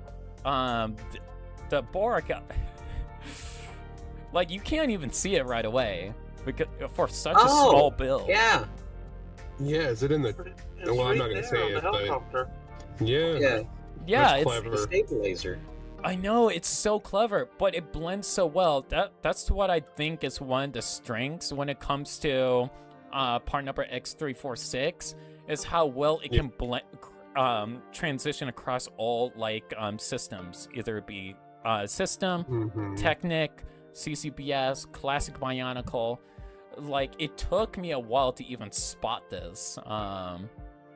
And I think it's one of its strong suits, and that is one of the reasons why, like, for any build style that you want to do, like, it's an amazing part, especially if you just want to, like, do some highlights in a build.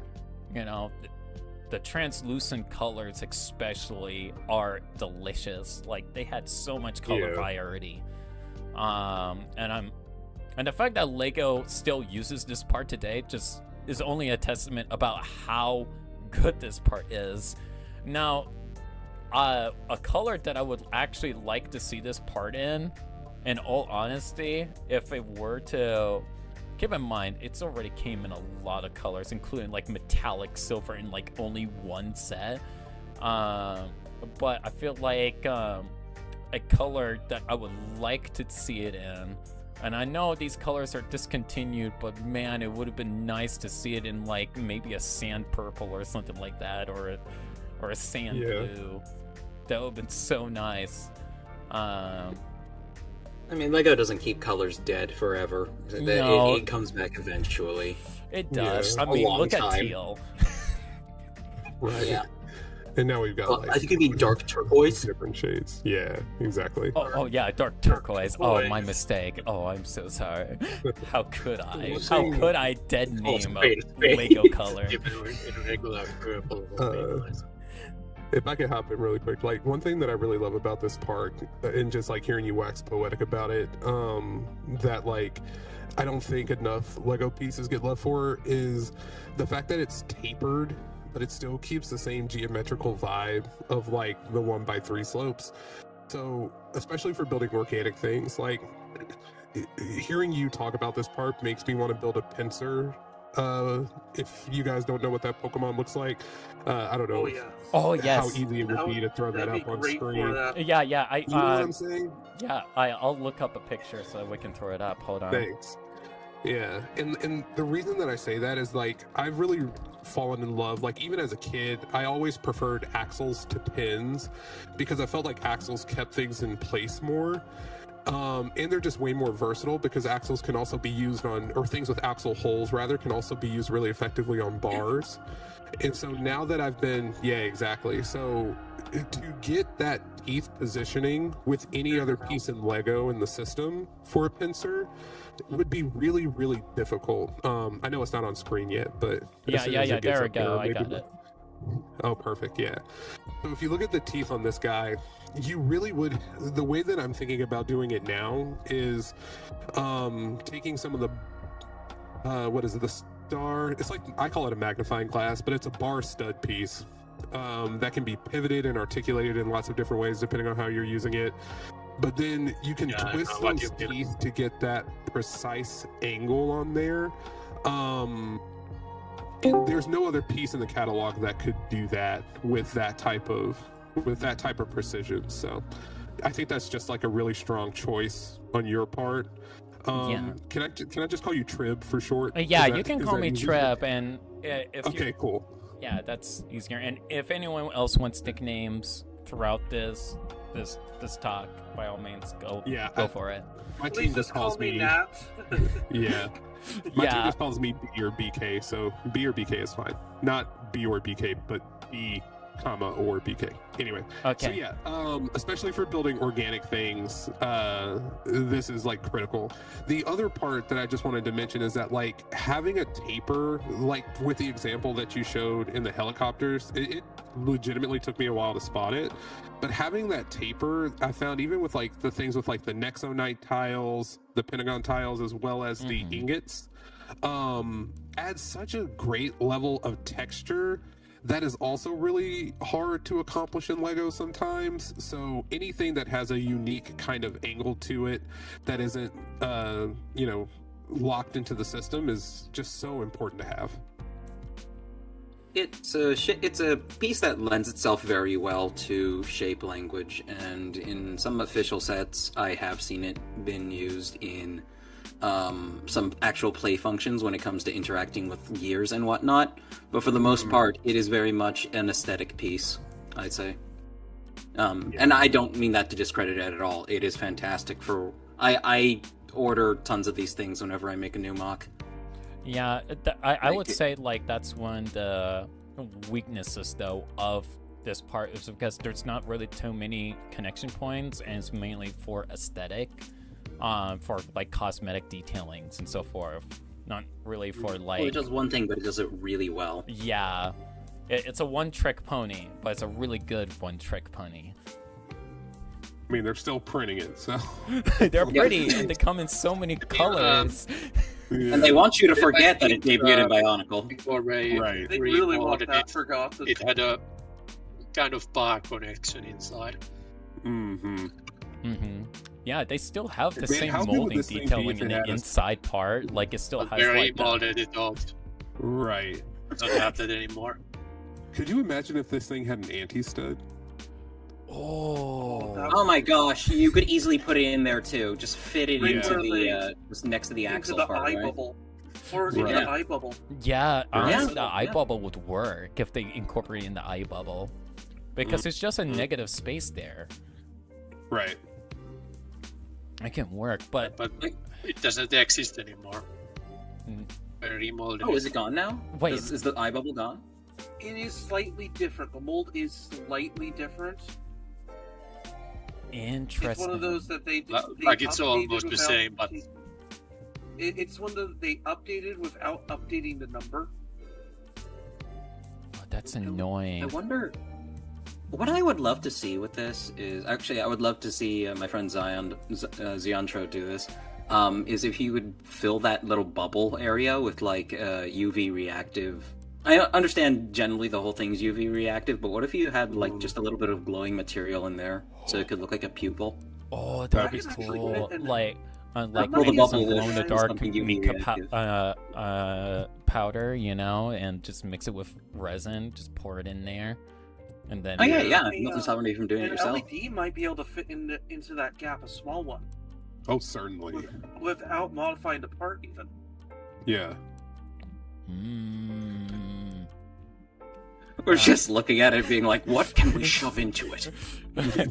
Yeah, what can we How can shove we make into that this more part? useful? How can we make this part better is the real How can we reinvent the wheel? Anybody ever accidentally been stabbed by one of these things? Oh, yes. Oh, Yeah, yes. dude, I used to chew on these things like nobody's business just because it felt Oh my dangerous. god! I'm a wolf. All right, now. fuzzy I'm carpet. feral. A fuzzy carpet with that integrated in the same color as the carpet. Sticking straight up. Oh, that would be Middle of the painful. That's worse than the time that I accidentally stepped on my Frenerac while it was open jawed laying on the ground in the dead of night. Oh god. So many things run through your head at a moment like that. Like, first of all, you're like, ouch. Also, oh no, my Fenrac. Yeah, oh no, my friend. It's like, forget my foot, that'll heal. Fenrac won't.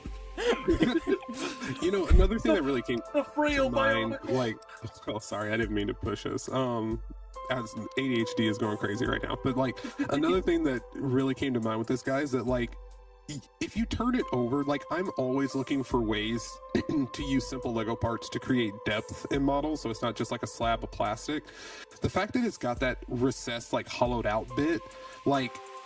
Especially if you had like a bunch of these in black, I could see like light hitting a specific model really well and filling that negative space. And so now it's just got my gears turning, no pun intended, about like how can we use this to create depth in larger scale models? Yeah. And no Rising Moon, we're not doing that. But speaking of, that does remind me. I mean, I like the direction. Yeah. Speaking about using the, of course you do. Speaking of the having the depth aspect, I feel like one of my favorite utilization of using the negative space in a build was having it be for ears. Oh yeah. Let me go ahead and showcase that on. That's oh my genius. gosh, it's big, it's big, it's big. Oh my gosh, why is this photo so big? As I go ahead and. Because that's what she said. Well, you'll be We're doing correct initial as intelligence, a Let's trans just say it. Bionicle YouTuber. So yay. But yeah, this is Quirk, one of my builds that I've done in the past. Oh gosh, why is it so big? That's OBS for you. That's OBS. Yeah, for you. it's just OBS. Oh, It's there's just the ears. There, got it. You got it. Yay, I got it's it. going away. But like it's hard to use the negative space for anything else because like sometimes more than likely you're just using the part for like top side down, or side Right. profile, but never like directly on the underside. There's not a lot of utilization out there with it just having the hollow space facing forward. But yeah, that was our look at part number X346. And who wants to go next? I have an unusual one. It's not technically listed as a Bionicle part, but I'm pretty sure everyone's gonna agree this is a Bionicle part. That is the Technic ball joint, or the voodoo ball, whichever you prefer to call it. The one that was a heart light for most of the original Toamata. Oh yeah, let me go ahead and I think put I it up. sent the part. Yeah, hold on. I I'm putting it up right Part now. number. Gosh, what part number are you? Part I have number. a fun story about this part when you. 473. You get one stuck in your nose too. Yeah. But it got stuck on your nose. Oh no! How does that get stuck in your nose? Where you're like, if not nose shape, then, then why nose shape? Funny enough about this part is it is the only part to make it from the original Tahu to the gift of purchase. Oh, That's funny. That is funny. Let me See, post this is that. what happens when you put anti-studs on parts. Yeah. This part, in my opinion, is one of the most versatile pieces we can have for mocking, It can be used in system. It can be used in Bionicle. It could be anything from a snowball in a minifigure's hand to an eye on a weird spider creature. It is probably... It can be used for internal structure to allow posability. It can just be outside as a light bulb on something. It is probably one of the most versatile pieces I know in LEGO. Oh, 100%. There we go. Yeah, I've actually got a cool example of this one if you give me just a second. Yeah. Oh, please do. And Yeah, then I'm going to share a mock I made for it, just to show how versatile it is. Oh, heck yeah, show and tell. Yeah. Oh, that's a way better image that you found. Oh my god. Oh, that's a great man. I'm downloading this one. I'm posting. That's a way better And image. stars that got done dirty. You know, the funny thing about, like, Tahu over the years, like, whenever, like, LEGO makes a new Tahu, it has less and less Technic involved. Yeah. It's less and less like Tahu. He's just a copy of a copy. He's losing his identity. Now he's just a cosplayer. Oh my god, that bit crushing. I just looked at the stream.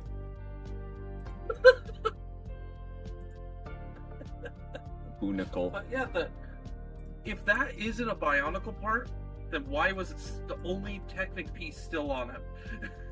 Ooh, that's a good usage right there. BK, that is a really good usage. Thank you. Let me put that on stream.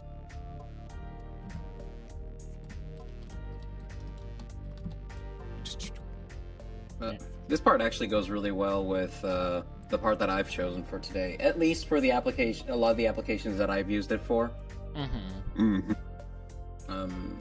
It's okay. I'll since we're doing a little bit of show and tell, and I'll assume it won't take up too much time. I'll post the mock that uses it. Yeah, it shouldn't take too much time. I will say though. I actually spoke to. Sorry, go ahead. I would say that when it comes to this part, like it's really good for like cosmetic detailings, but not really so much for like frame building necessarily, because like I kind of like the ball with the stopper on it. I feel like the stopper is the more superior option. Because like when you're like building something that's gonna have any like torsion on it, you would want that part to be more secure, unless if it's like something light, you know, like a smaller build, and it's like, oh, whatever. I mean, not even just on the torso. If you remember, 03 Makuta, it falls off constantly. Oh yeah, the head would just fall off constantly. I actually think I figured out why it did that. I think this is the Voodoo head ball connect, the Voodoo, you know how there's the play function for the Voodoo heads that you knock the head off of that didn't pass testing. I think this is what the head's attached to. Oh, that's clever. Because, that would make sense. Yeah, it's I was been like looking at it to a bit more sturdy one, but I was very looking neat at the old boss. I was looking at the Voodoo heads, and they have it in their neck. They have that part. I think this is the loose connection, the same strength as a mask would have. Yeah, do you think... I mean, that would make a ton of sense. It would make sense, but do you think they didn't update it because of how low the budget was, or it was like last minute and just overlooked? Or it was just, well, it works good enough. I think they also just didn't know what they were doing. Because, like, this is all just, like, super new at this point in terms of designing these parts. And if Very you look at, experimental phase. Right? And, like, if you look at, like, basically all of Bionicle, they were just throwing SHIT at the wall. And just, like, so many unnecessarily, like, printed elements. I think that you know, they were still trying to figure out action figures in general.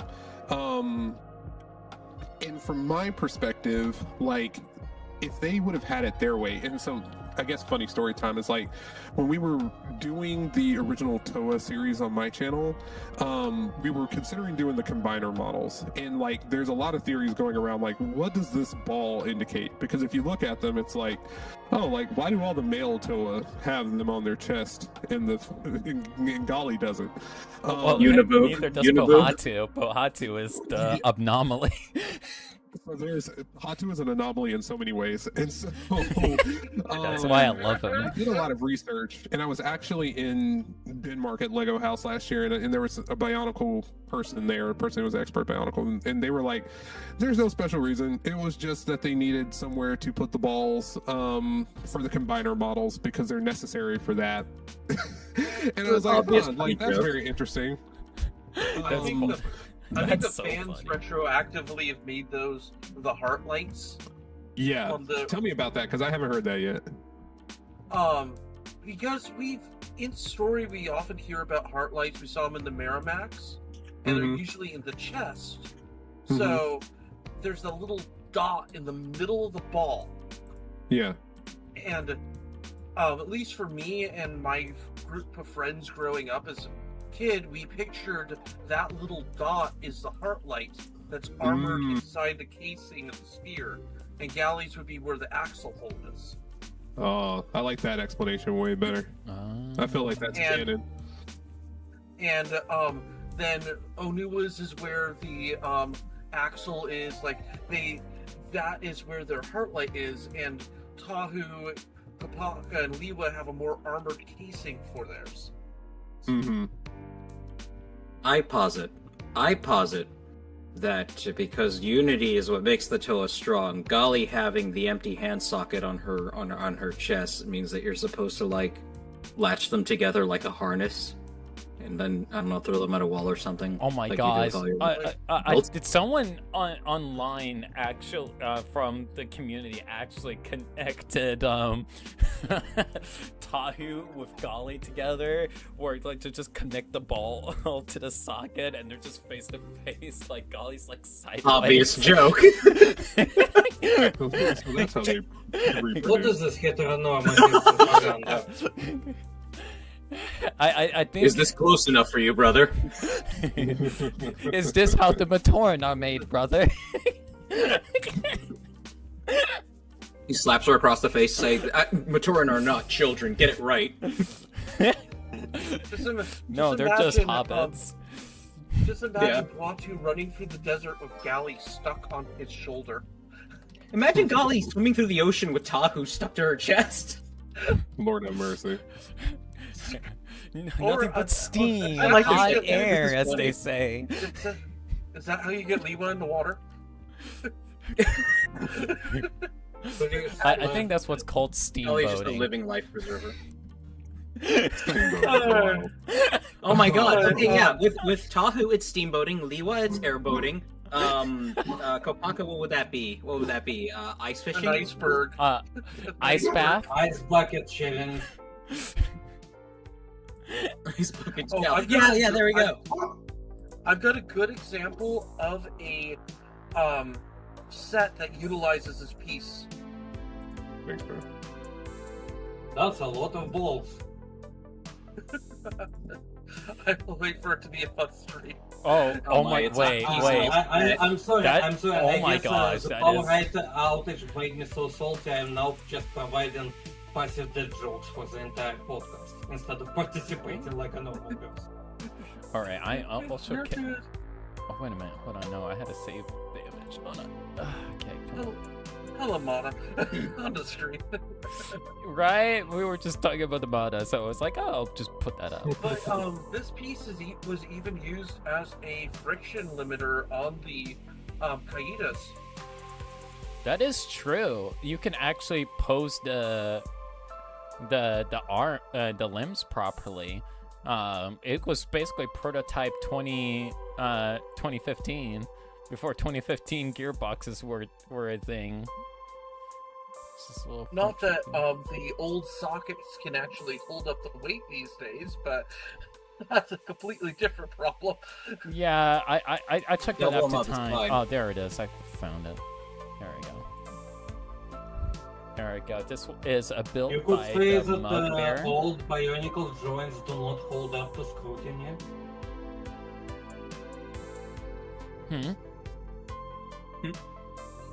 I said you might say that the old Bionicle joints do not hold up to scrutiny. No, they don't. No, they really don't. They really don't. They don't hold up That to is- time. That is a great Kaita you made, MugBearer. Thank you. Yeah, it's actually That was really, really clean. Now, we were talking about this earlier about the load of balls that was utilized earlier on. So I'm gonna show this on screen so we can talk a little bit more about it because I am impressed. I don't know how many voodoo balls are present in this mock by Nat. Which one? The Rocky? Yeah, the Rocky. Oh, also another thing of why this is such a versatile piece. It's appeared in 599 official sets. Wow. Whoa. And it actually has That's a lot of 27 balls. colors. How many colors? 27. This little critter here, I tried to put as many voodoo balls into its construction as possible. Obvious joke. I ended up Inserts putting balls. 36 of them in there. I put 36 in there. It's a lot of balls. I'm many impressed that balls you are were in a able shell to piece fit. by a man's I son? can only imagine, like, actually, hold on. There's something that I just remembered now that we're talking about this. When it comes to the ears, where you have the voodoo ball connected to another voodoo ball through a 2-length axle, I think the fact that the 2-length axle has ridges on it actually helps hold the voodoo ball together. Like, it prevents it from falling off as easily versus like the smooth axles. It definitely Do you all does. notice that, or am I the only one that notices it? I think it might be. Yeah. If you ever try to pull the Heartstone Heartlight off of Tahu and the axle out, you'll notice it actually sticks on much better. Yeah. So there's actually a better, like, it's because we actually uploaded a short not too long ago. One of my favorite techniques is like taking a mixel ball axle and shoving it in there to get a double ball joint. That's clever. Well, thank you. I appreciate it. One of the ways that I've actually found to do that, because I had not found a way to reliably like do the double ball with like using a 2L axle, but what I found is that if you take a rounded stud with the hole in it and you put those on both sides with the anti-stud, and then you put one of the pneumatic 2L bars, that connection is actually quite strong because you've got 4 points of clutch as opposed to just whatever's going on with the 2L axle. And we actually did a lot of testing with it, and that is a new favorite connection of mine. If y'all are experimenting around and want to give it a run, I'm gonna have to try that now. Yeah, I think I've used it a couple of times. Mm-hmm. That would be quite actually makes this actually a sturdy and viable, a little bit more Right. viable of a connection. The only problem is the fragility. That is the Mhm. only downside of this piece. Yeah. Yep, exactly. Which is why I super glue. Well, at least I used to super glue them together if I wanted to get a double ball Heresy. joint. Heresy. Well, Hey, Oh, I used to do the Steven, same thing too. no. I used to do the same thing too. I stopped doing it because I was. Oh, y'all Disco disgusting. doesn't want to give us something. I use useful. loose sticky It's up tack. to us. I put a little bit of loose sticky tack in the axle and putting it on. I That's feel smart, like dude. that's worse because like you still got like the like remains of the sticky tack, like the It stickiness. didn't go There's all the gotta be way something you can on use to thin either. but it can easily be removed if you use like a sewing needle carefully inside. You can get it out, but there's still going to be residue. It's still there's no going back with that. It definitely has different it definitely has a different application, but I do want to voice my part preference for the through ball. Which, yes, it lacks an anti-stud. Oh my god! It lacks an anti-stud, and but its construction also allows you to like put an actual stopper on it, but it also allows for like a much more secure connection. So if anybody ever goes back to building like one of the classic Toa and Nika or something, they usually use, at least in my experience, they usually use a through ball because it's way better at keeping the neck on than the original. Oh, 100%. Yeah. The through ball is you're not going to catch any disagreement from me. The through ball is the little brother of the voodoo ball. It is the little brother, and it's what, if you look in G2, it's what replaced the voodoo ball in all the construction for G2. The voodoo ball is just very partially aesthetic, is what it is. It's very partially aesthetic, and then the through ball is like the much more functional one that's like more purpose built for having an actual construction function. Yeah, and I think that it's the honor student little brother of the voodoo ball. Yeah, and I think the aestheticness of it is why it still exists, right? Because like for that Septile mock that I uploaded, or that I shared a few minutes ago, like we tried the BB-8 ball parts, and they just don't look as good because they have the stud on top. Like, and Lego doesn't make any type of just like simple rounded ball that could be connected to a stud, or they just made this one, which is why it's still in production. Like, it's just got so many uses that are beyond articulation, that no other piece comes close to replicating. And still, the voodoo ball is also still in production. They both are really good at what they do. Yep. Oh, 100%. I think it's one of the few that the replacement piece didn't fully phase out the original. I would I say don't even think this is a replacement. no. I don't think it's a replacement either because, like, wasn't the voodoo ball also like still made an appearance in G2 of Bionicle? I forgot what set it was. It did not. I went through. I was out of Bionicle at that point. But I think it was most prevalent in like the more modern pirate sets. It's like Cannonball. Oh, I remember. It was present in Raka XL. It was present in Raka XL. I have it. And also, one last bit of versatility before we move on to the next person. Yeah. This has some of the most prints. Mostly eyeballs, but I think I put one of the eyes twice. If you want to share the I'm gonna. Oh my gosh, I have one of those balls. I have a few of those balls. Disgusting. I'm not defeating the allegations anytime soon. But oh my gosh, this is a very big image. I had to fit the ball on there. Yeah, so the one that I had growing up was the droid eyeball growing up. That was like one of my favorite pieces because I would always use it for like a infected Toa shadow. Because it just worked too well. But like the Mixel eyes are also super handy, especially if you want to make a cute and goofy build. But that's kind of why I hate them so much. Oh, it's you don't even have to make it cute and goofy if you can layer it right. You know what I mean? With some good like those like claw clip pieces. Like these things are like so freaking useful. So you said something else? Yeah. Oh, I love that. Here's another use case for the voodoo balls that is for me like at least like specifically for this type of MOC where it's like brick build slicers throw balls. Now I want to brick build a slicer. Oh, okay. I'm sharing. I'm putting this on the stream. Thank you, MugBearer. I agree, MugBearer.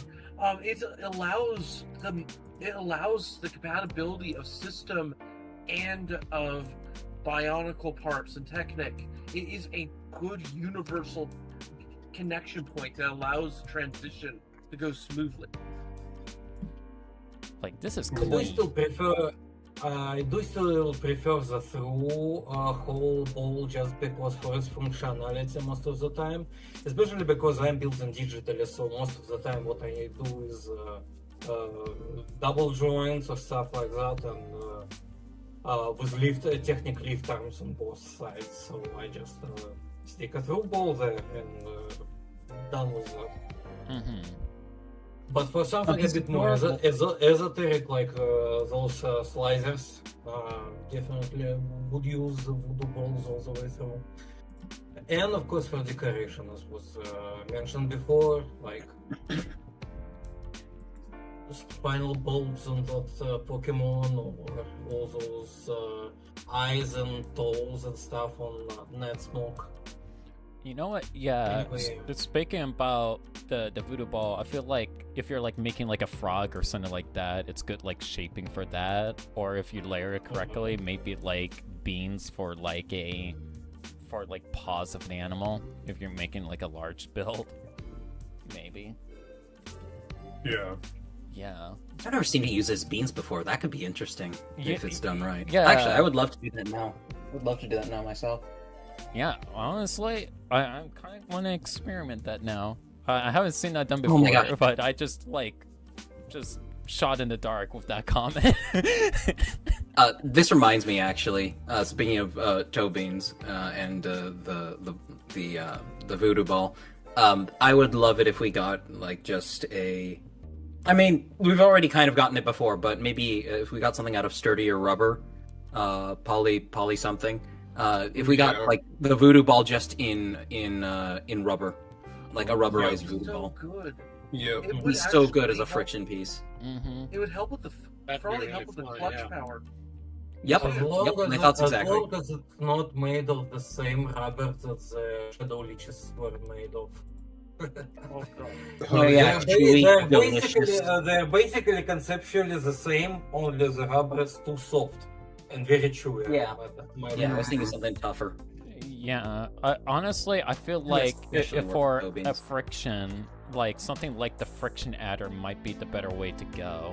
In all honesty, like if you want to really add like friction to a build, because for someone that has worked with plastic outside of like Lego, like polycaps and model kits can wear down pretty quickly, which is why like a lot of modelists prefer like plastic on plastic versus plastic on like hard like synthetic rubber type of materials for when it comes to friction and stuff like that. But for a color that what I would like to see the voodoo ball come in is translucent colors.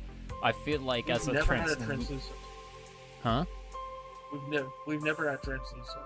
I know, but I would like to have one in translucent. Same. You Because know who does make them in translucent colors? I'm pretty sure. There's got to be something with like translucent plastic, because that doesn't make sense. When you said that, I was like, surely that's not right, but I can't think of any that come to mind. I think it might have a bubble issue with how it Yeah. feels in the mold, because think about especially like the early lightsaber pieces, how they get all those bubbles down them. I'm wondering if there's an issue with the shaping of the ball that causes a lot of air bubbles in it, and it would actually be very obvious that has bubbles in it. That's my guess. Probably. I'm not Either cutting that up or a they whole look bunch of too much voodoo like balls to find candy, out. and children would eat them. I mean, All my Legos look kids like already candy. do They're eat them. Children eat toys for the texture, not the flavor. Yeah, it just looks so tasty. Speaking of like Chip, do you want to keep talking about your the double ball some more, or the through ball? Yeah, I mean, yeah. If you want to segue into the through ball, we can. Yeah, I let's just do that. Let's I've segue noticed- over.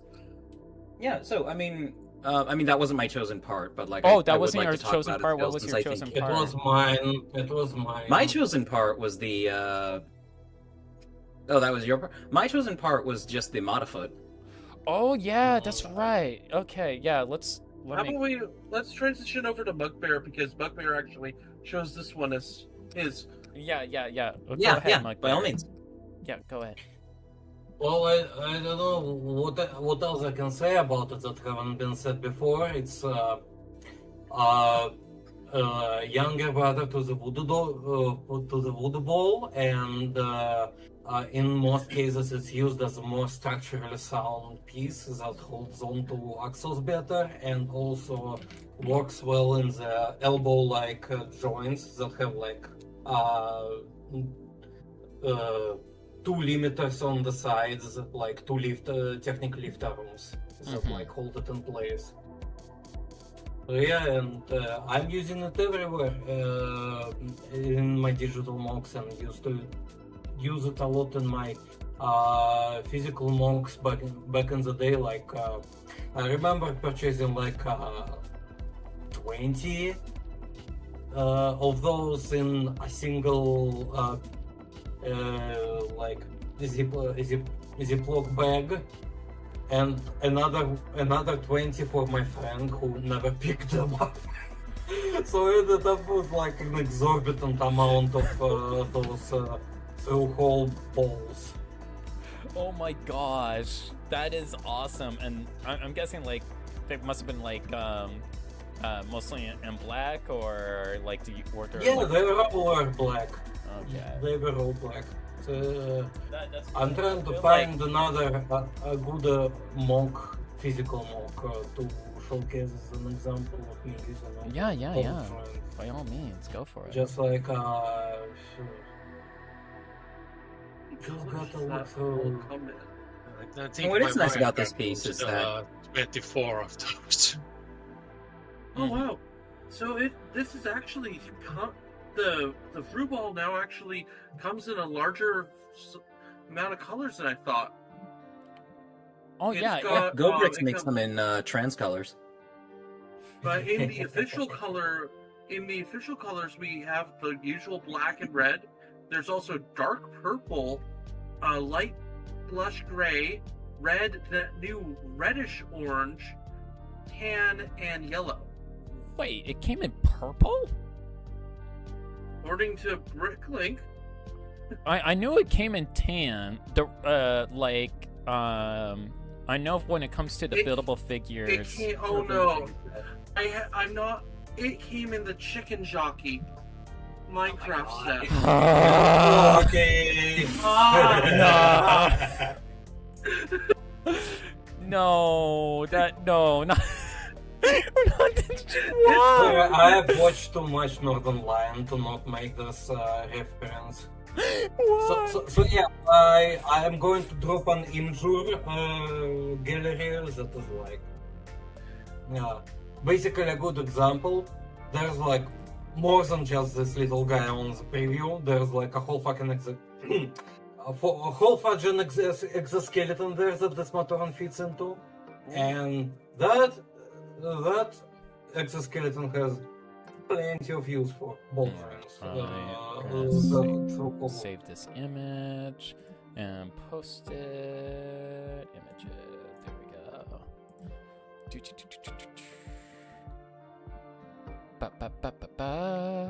Just scrolling casually.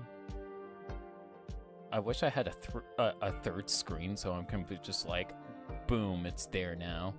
I thought you were gonna say through screen, like it just has a big cross-shaped hole in it. You see, nothing says 4D more than a hole in your screen. All you need is one wall breaking. It's art. It's art. It's art. In the words of Iron Giant, Guy in Iron Giant, it's art. Yeah. It's fart. It's fart. It's shart. I'm sorry. It's cart. What's up? Please. It's the Mark. Iron Giant guy, aka not Hafu, but definitely Hafu. holds up the DVD for Mall Cop. He's like, it's Bart, it's Blart. That is a very cool Toa.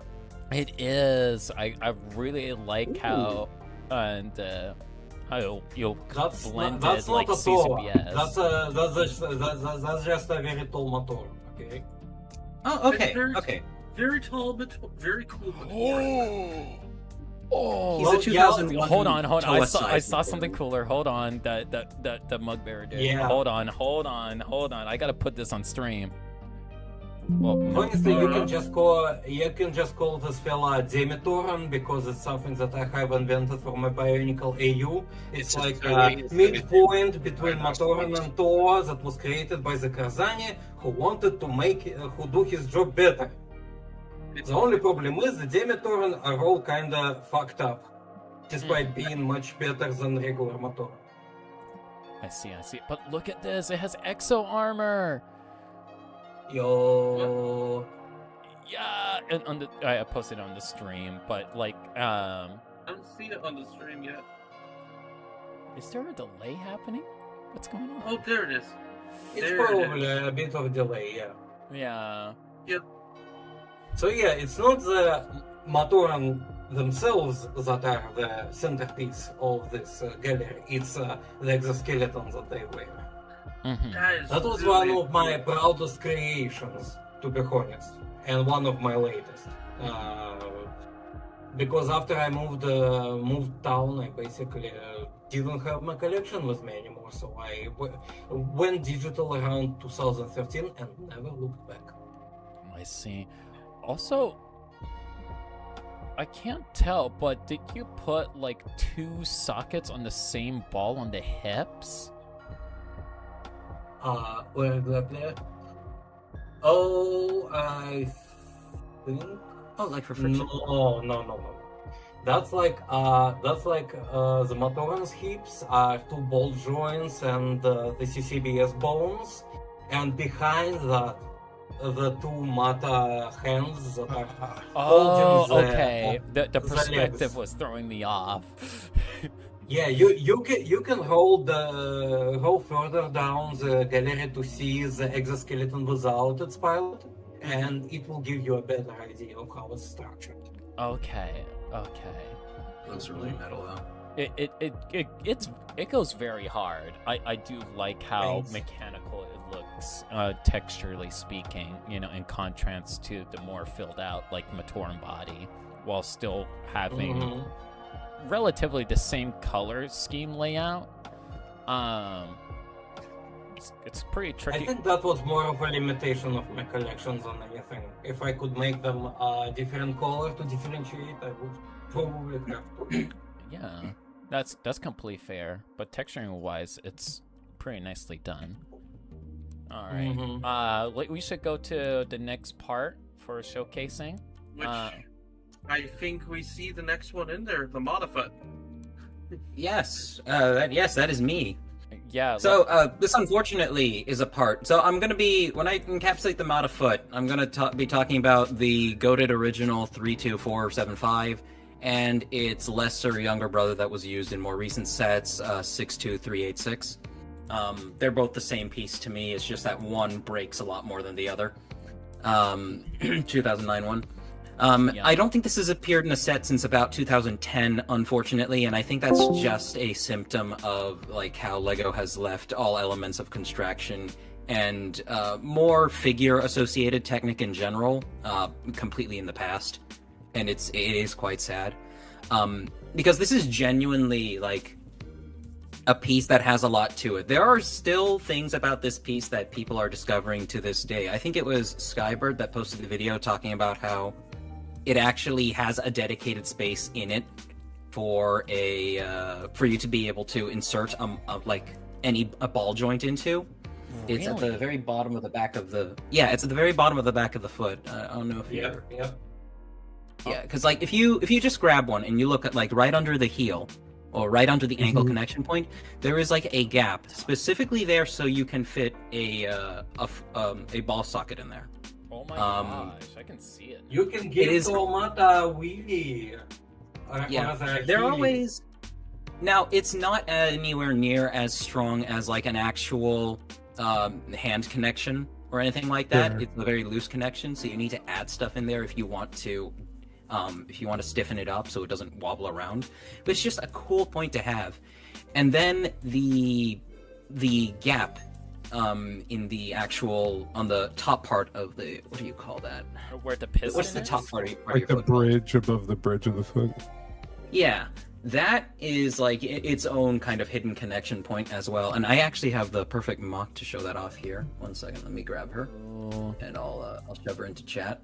Tributron, like you actually helped me a bit with some brainstorming for this a long time ago. Yeah, I remember like I working feel on like tails. I've seen a mock some time ago, like maybe years ago, that had like basically a clip connection to the piston, and I think a small CCBS shell on top of that as a sabaton, basically. Oh my gosh, it wants me to get Discord connection. Oh my gosh. Okay, one second. I'm sorry. You had to It's apply like- for I a need to make sure I subscription have a- service damn just it. to get the part that you want.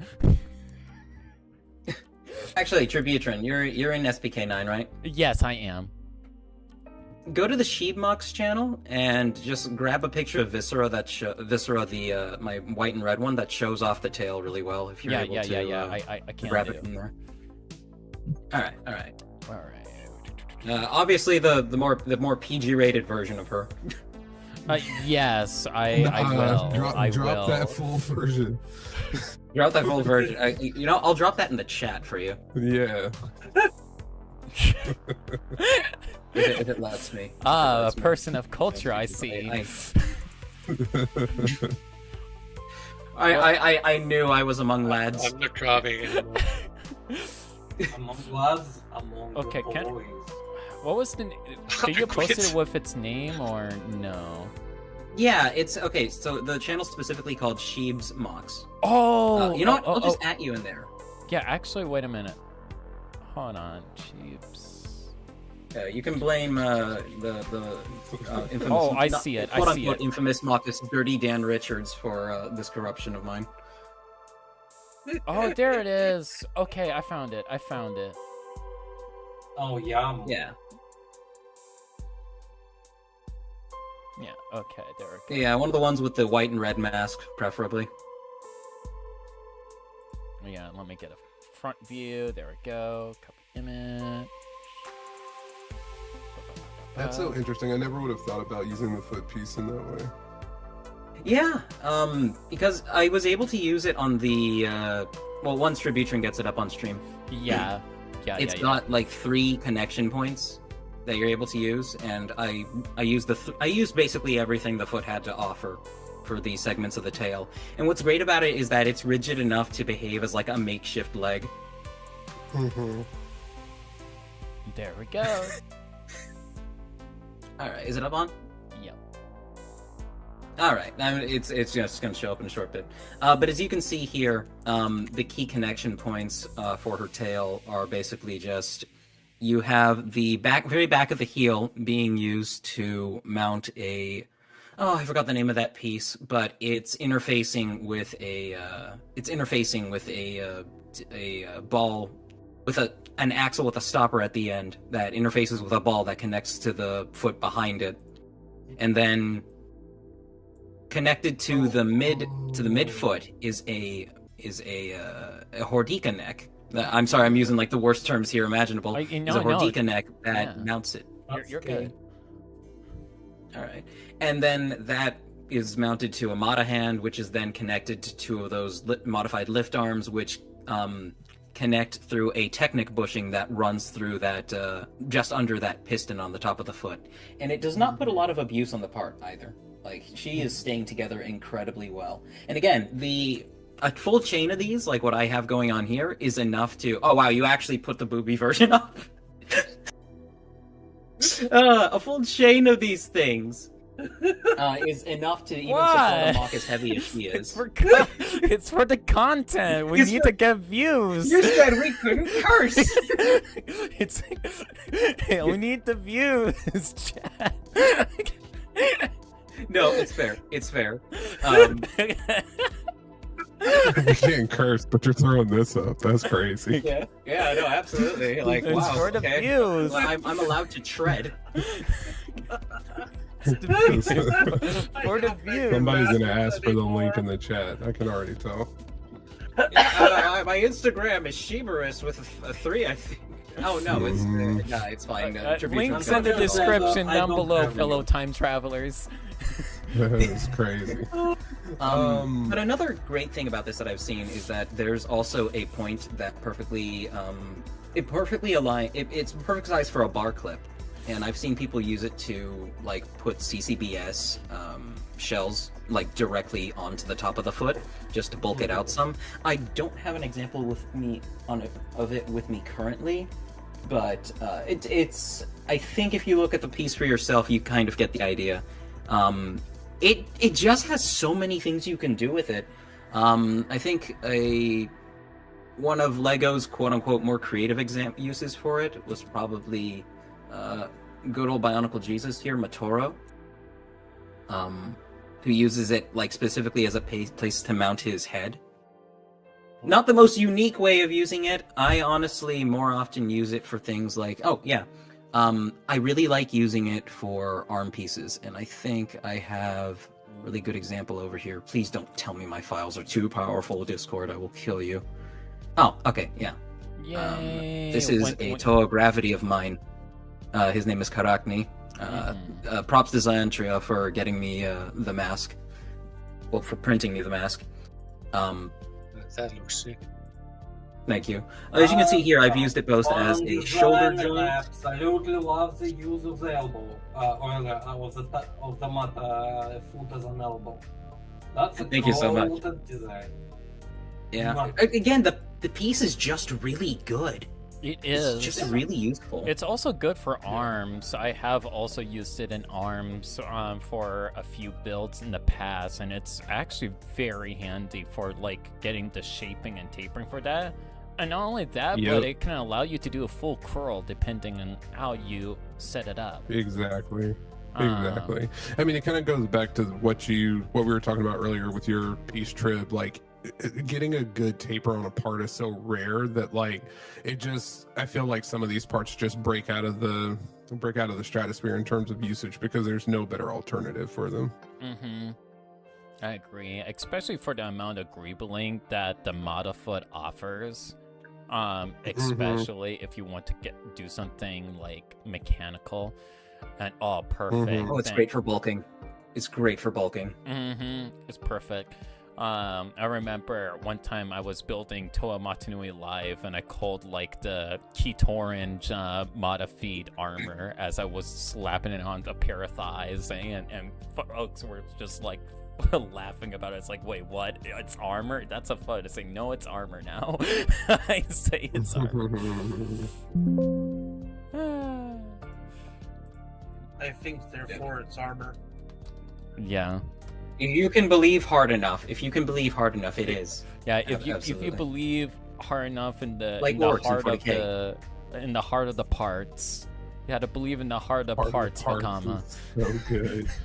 Heart of the parts is so good. I'm definitely putting that in the next video. That's crazy work. You're welcome. Yeah, I'll shout you out. Don't worry. Yay! I have also used it for. I'm sorry. At this point, I'm just showing everything I've done. I know. But I have used it. Fair.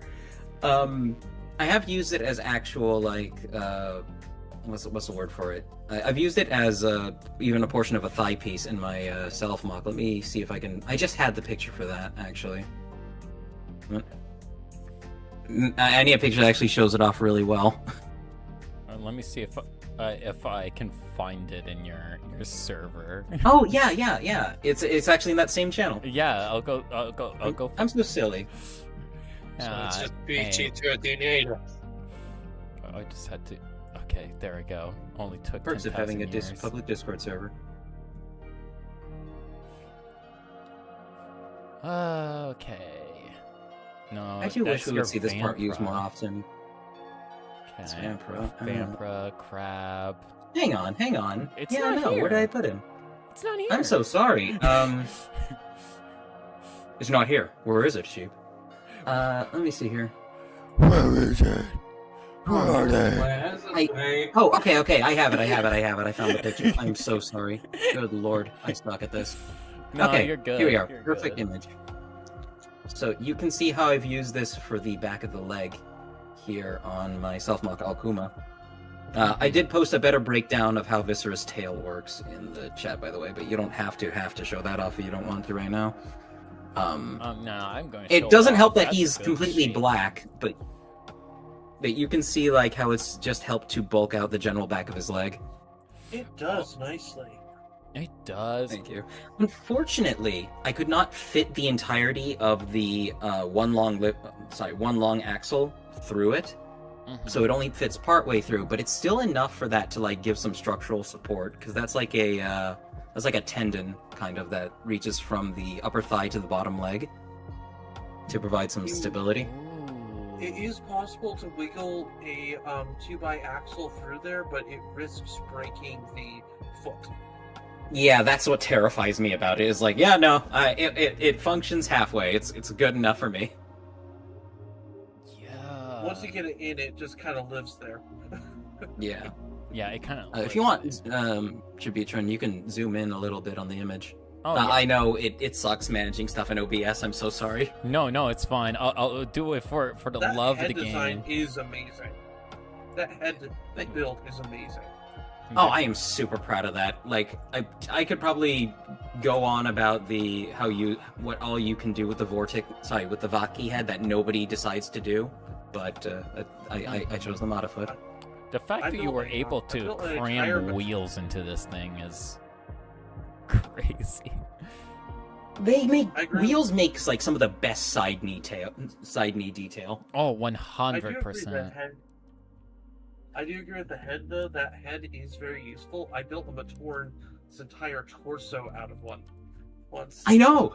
It's got so many attachment points. I remember, but getting back on the track of the Matafoot itself, I'm sorry if I'm talking over anybody, I'm not trying to, I'm just trying to fill up the space. You're good. Alright.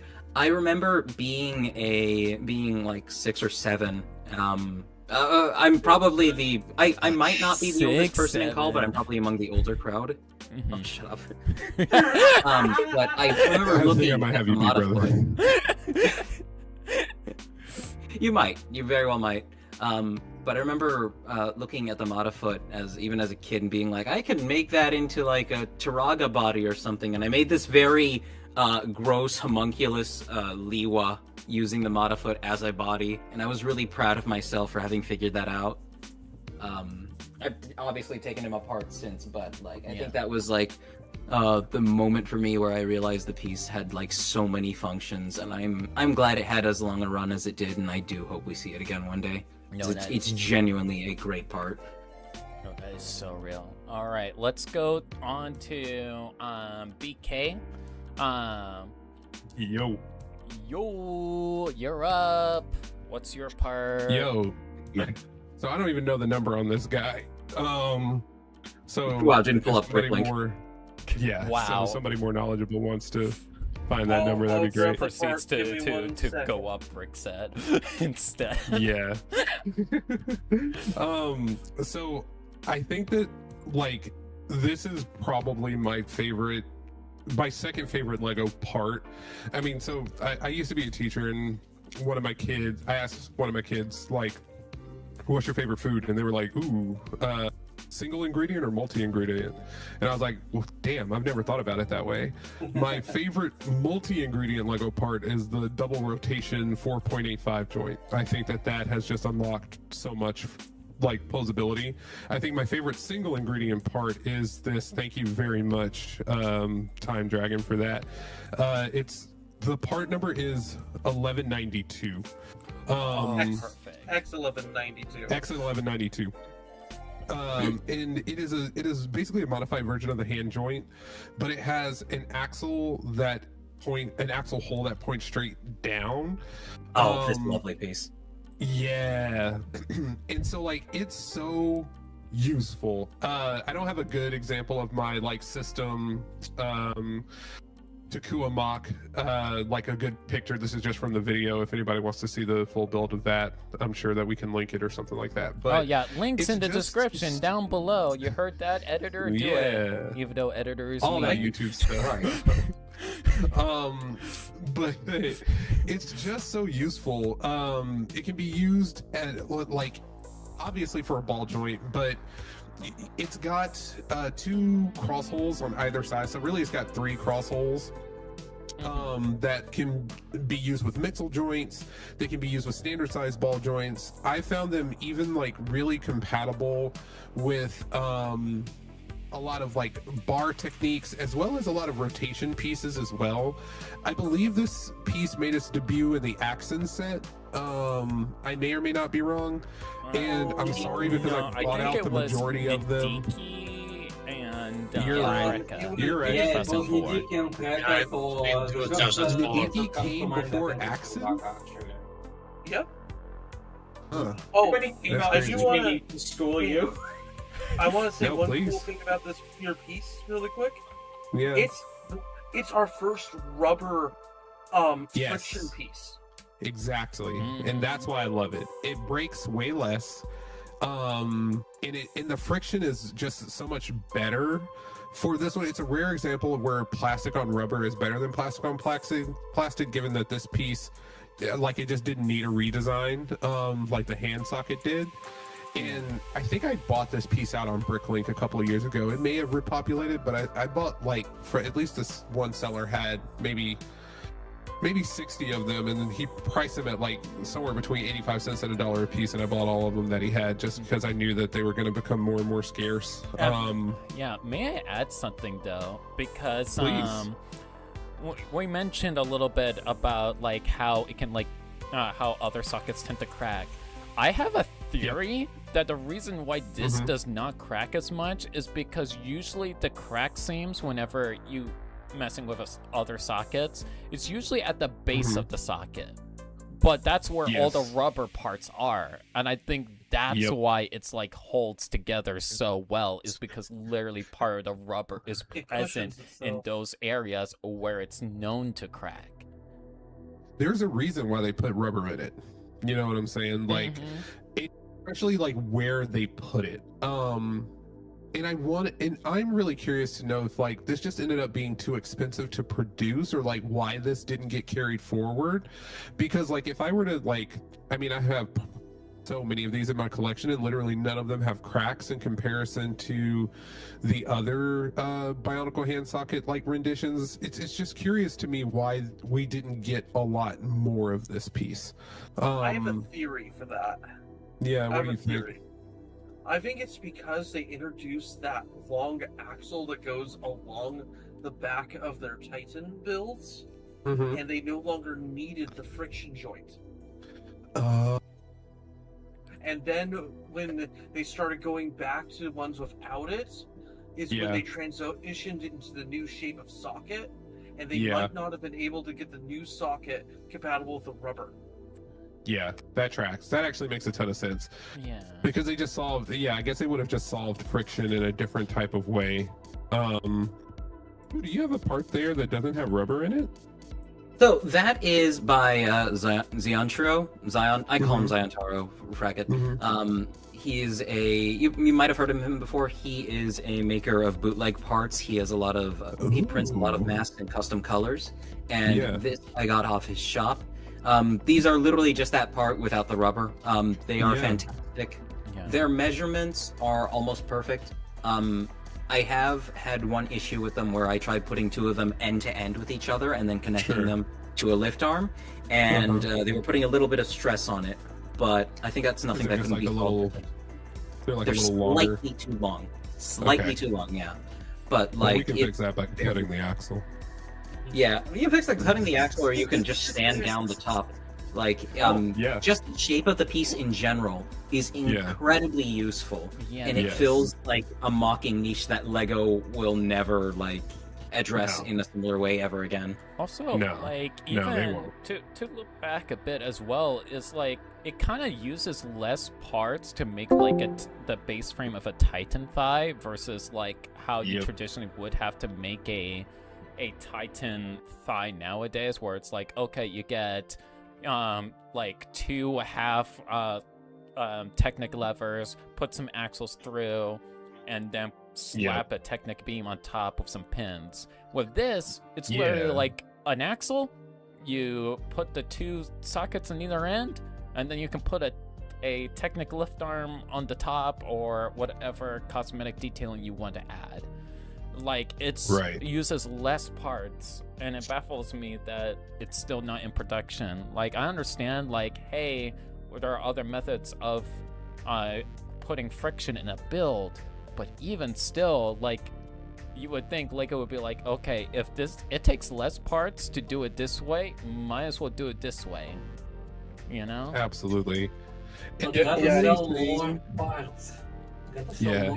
was mostly used. And the only thing that, like, I think would make it even better.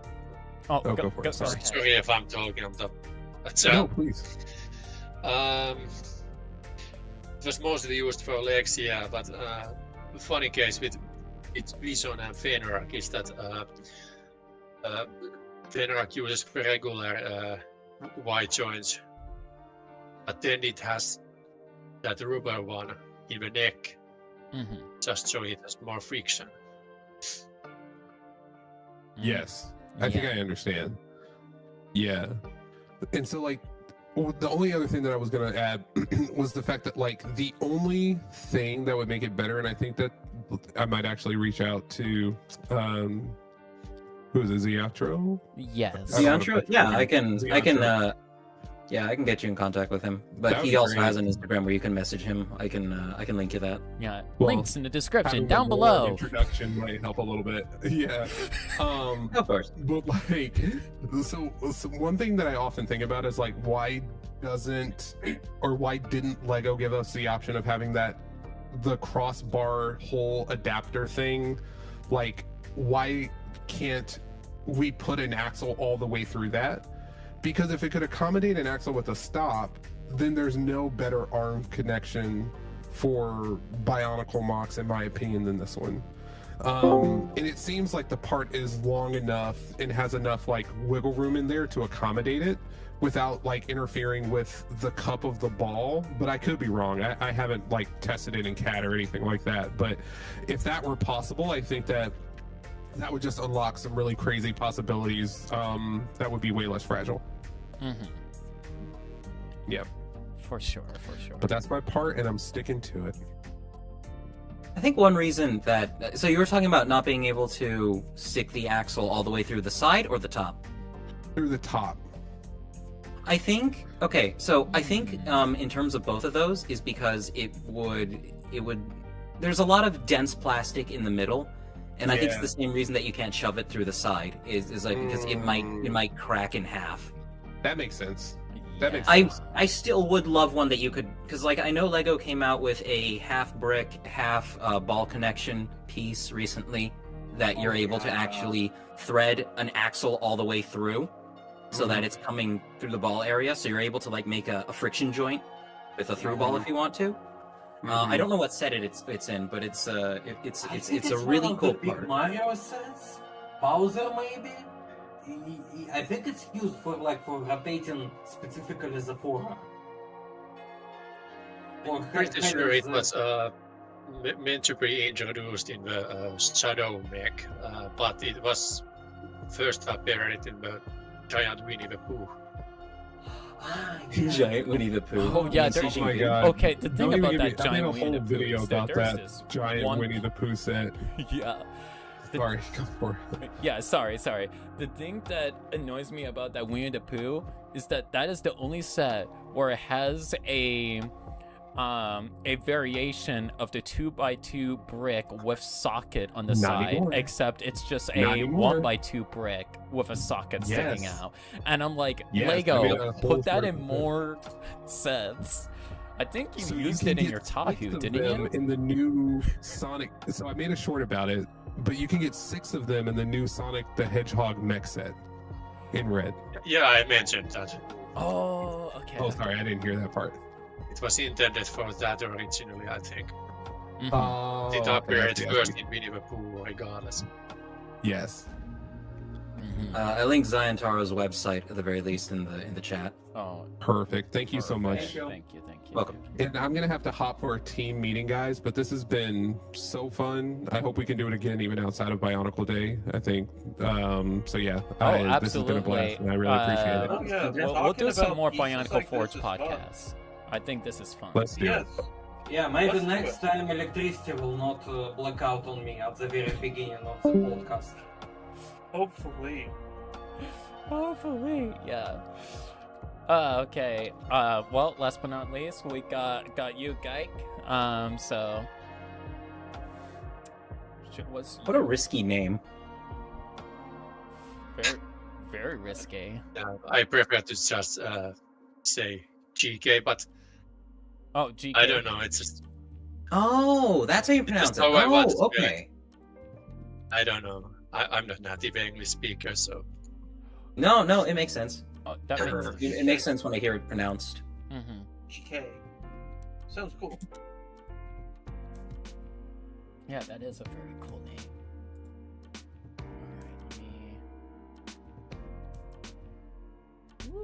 Alright, so I think that is unless if you have a part that you would like to showcase, I think we will be ending the stream here.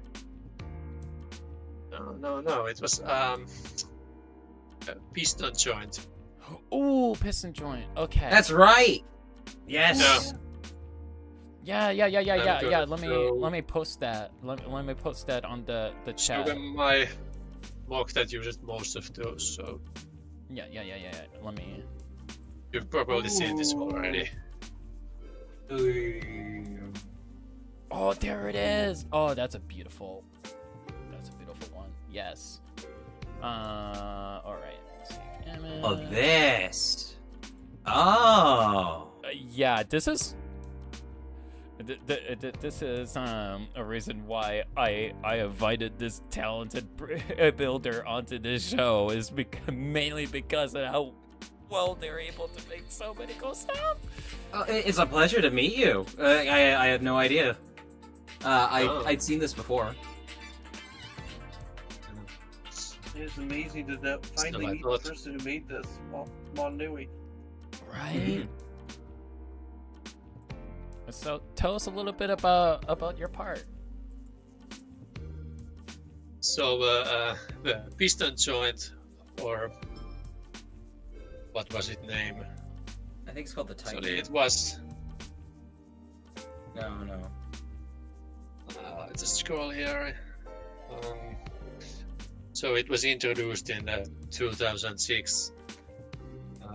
Part number 53586.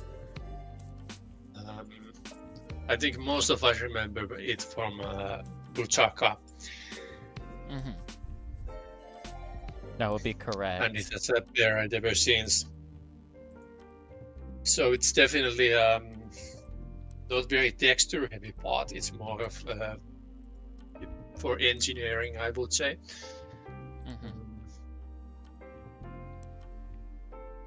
Yeah, it is very The detailed. kind of beauty of it is it has this nice shiny texture regardless. And it pretty much a must-have for any larger mocks. Yeah, it's And, certainly helpful for larger builds. One thing I discovered about it, which probably is not a new discovery, but you can also get more rotational movement in it if you just stick a bar in it. As you can see on the shoulders of this Matanoi mock, they can indeed move more than sideways. Not by much, but it allows them to. It's a clever, Rotate bit more it's a clever naturally. use of that part for the clavicular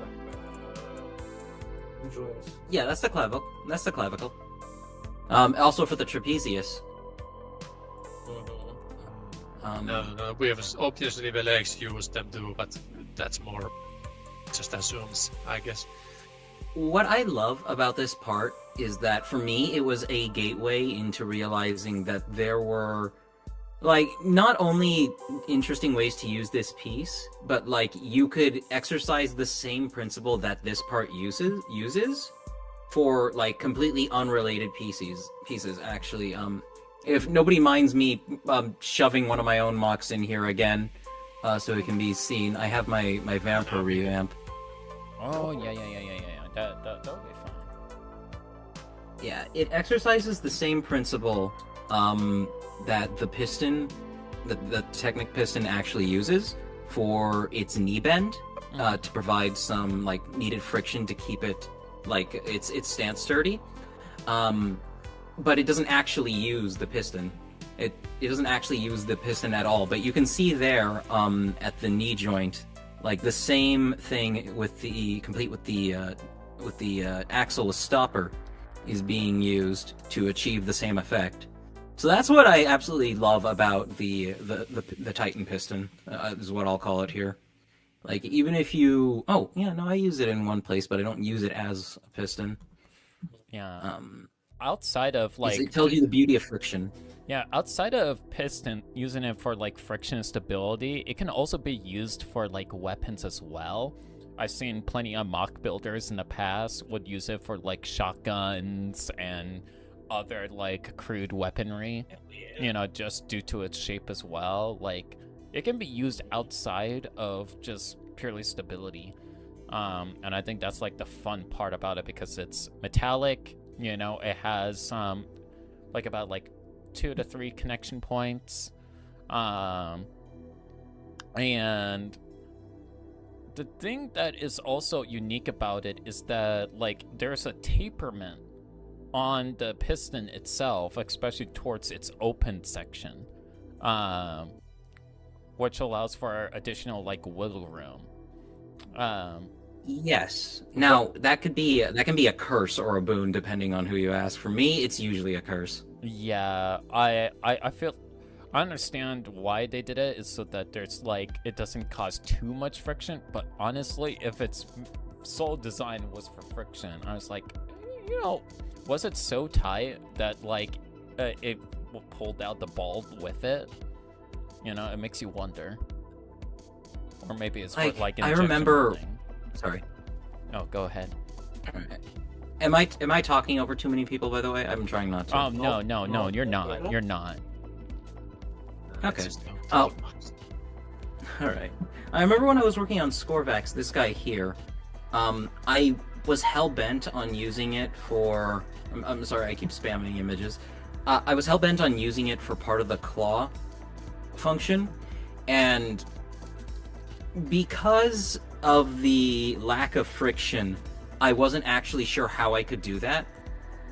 You can see I did end up figuring out a way to use it here. I wish I had a video of me actually using it, a short one, but I don't at the moment. But I had to come up with a very roundabout way to mount it there, just behind the behind that claw piece. It's how do you say? Like the but it's basically part of the claw. Yeah, I had to make it.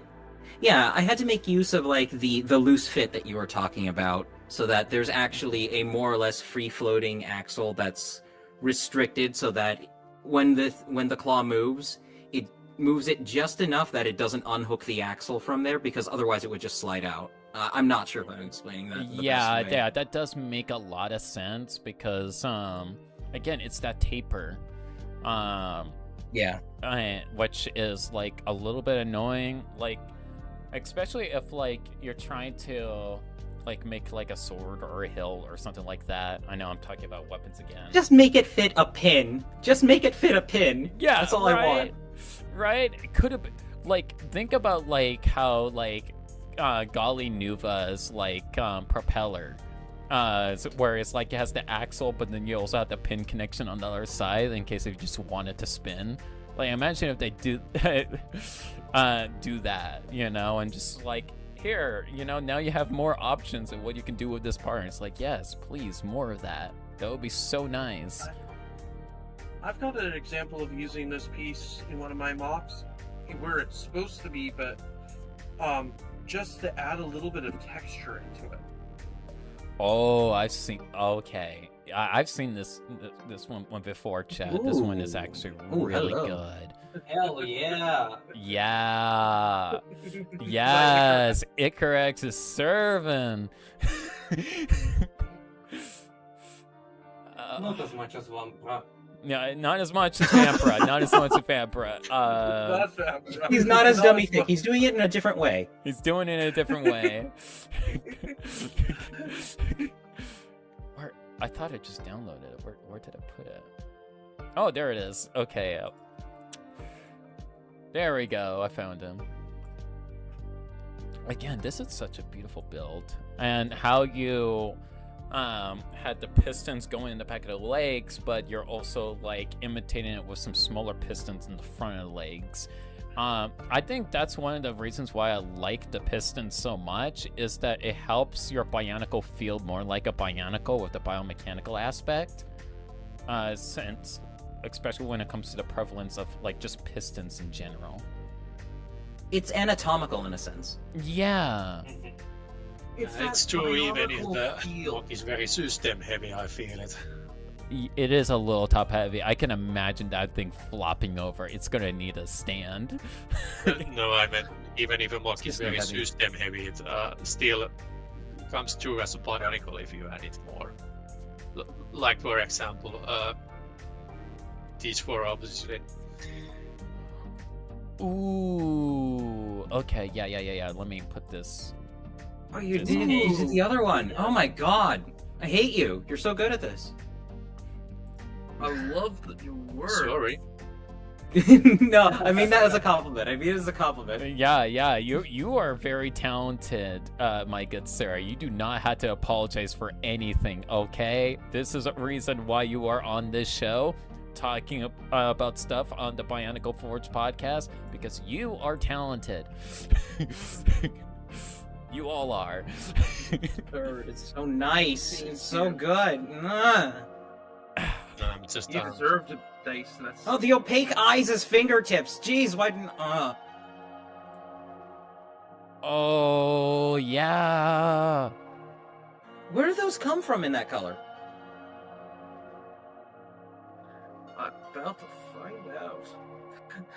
I love that you can see the ankle pivot, like how it uses the piston. Well, just the ankle tilt. Yeah.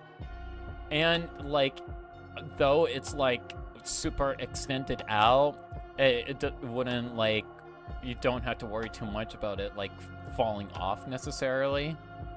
You know, it looks stable. Engineering here. It looks so stable. Wow, it came in a lot of sets in that. Yeah, color. the legs are very stable. It's more of a torso to hip connection. It's a bit wobbly, but. I mean, it fits the canon. I mean, the prototype GSR was wobbly, so you made it more accurate because it's slightly wobbly. So wobbly it exploded. Yeah, that's why the second GSR was made.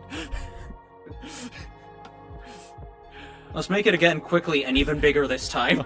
Yeah, the planet is going to blow up, guys. We kind of effed up here with the elemental lords, and we are so cooked. Let's make it 4 times bigger, using 4 times the material, even though we don't have the power source worked out yet. Let's just burn off life force to power our robot. I love, like, there actually are details that, like, they hadn't figured out everything by the time it left the planet. Like Gotorian specifically went on board the GSR to finish sorting things out as it left. Yeah, for, like, emergency, like, co-pilots, basically, only for them to just be like, oh, well, there's these 2 dead beings in this universe now. After the cataclysm. And their bodies were never found. No. They were found. They were down underneath the Colosseum. Plugged in. Plugged in. But yeah. It's there and nobody ever noticed. But I'm just not sure when to make it. Well, Absurdly good work, dude. This I is can't say this that is a enough. great note to leave the show off of. Again, thank you everyone for joining me today to the Bionicle Forge podcast, where Chad and myself get to talk to very talented builders all across the fandom. Also, for all you time travelers out there, if you want to see more content in regards to the Bionicle Forge podcast, let us know, and we might do this more often.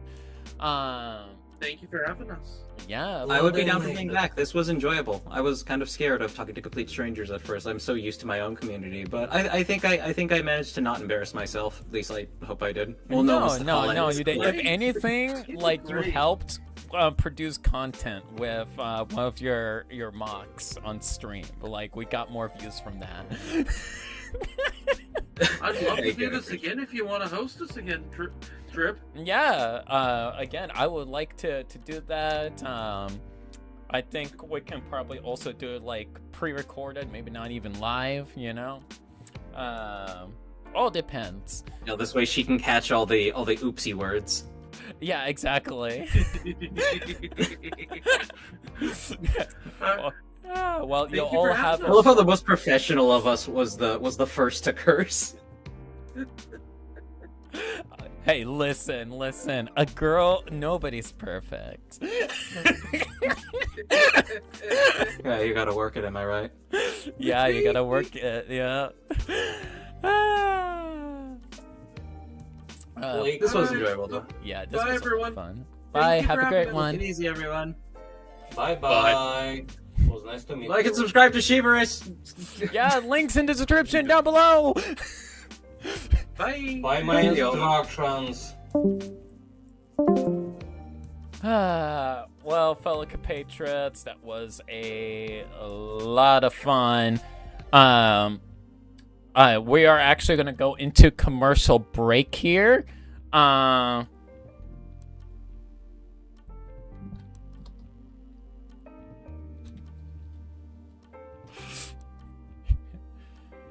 So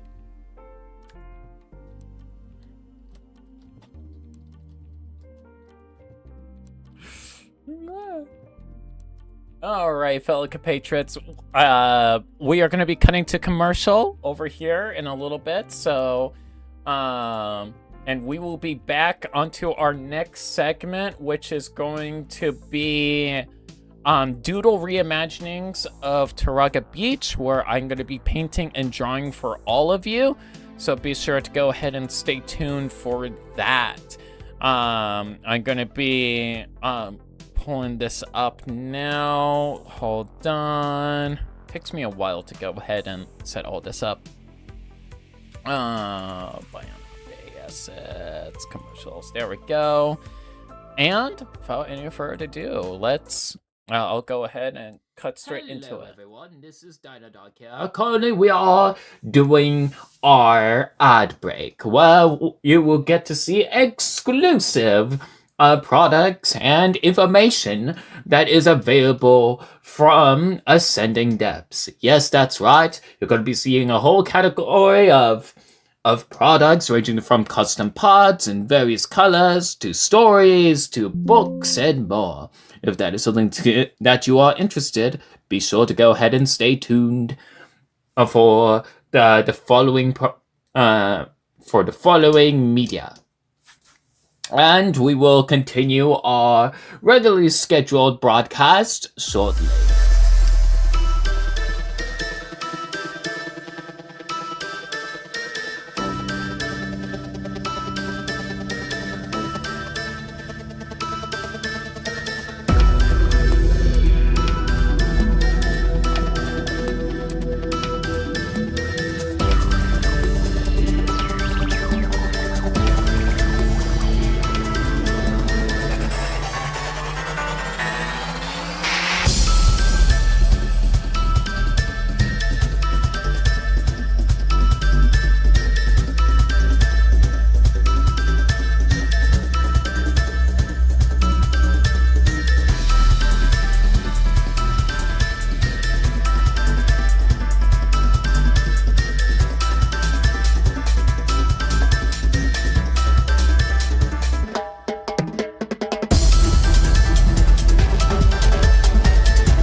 Hello, this is DinoDog speaking.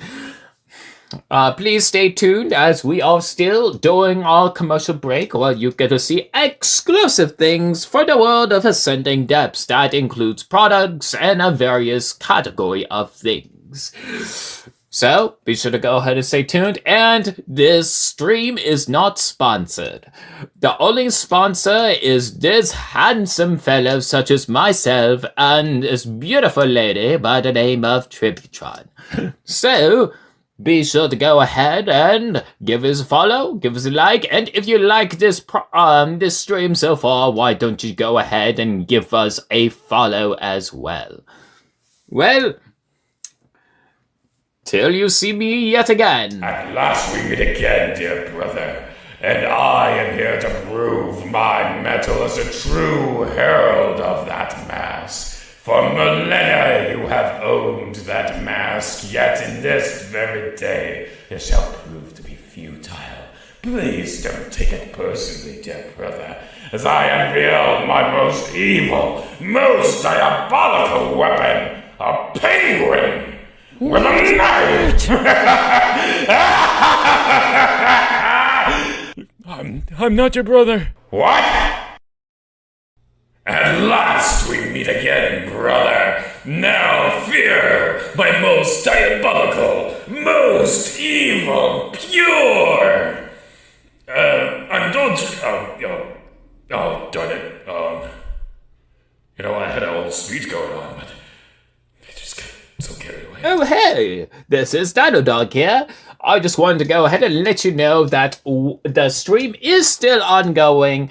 We will go back to your regularly scheduled program momentarily as there are commercials happening at this point in time.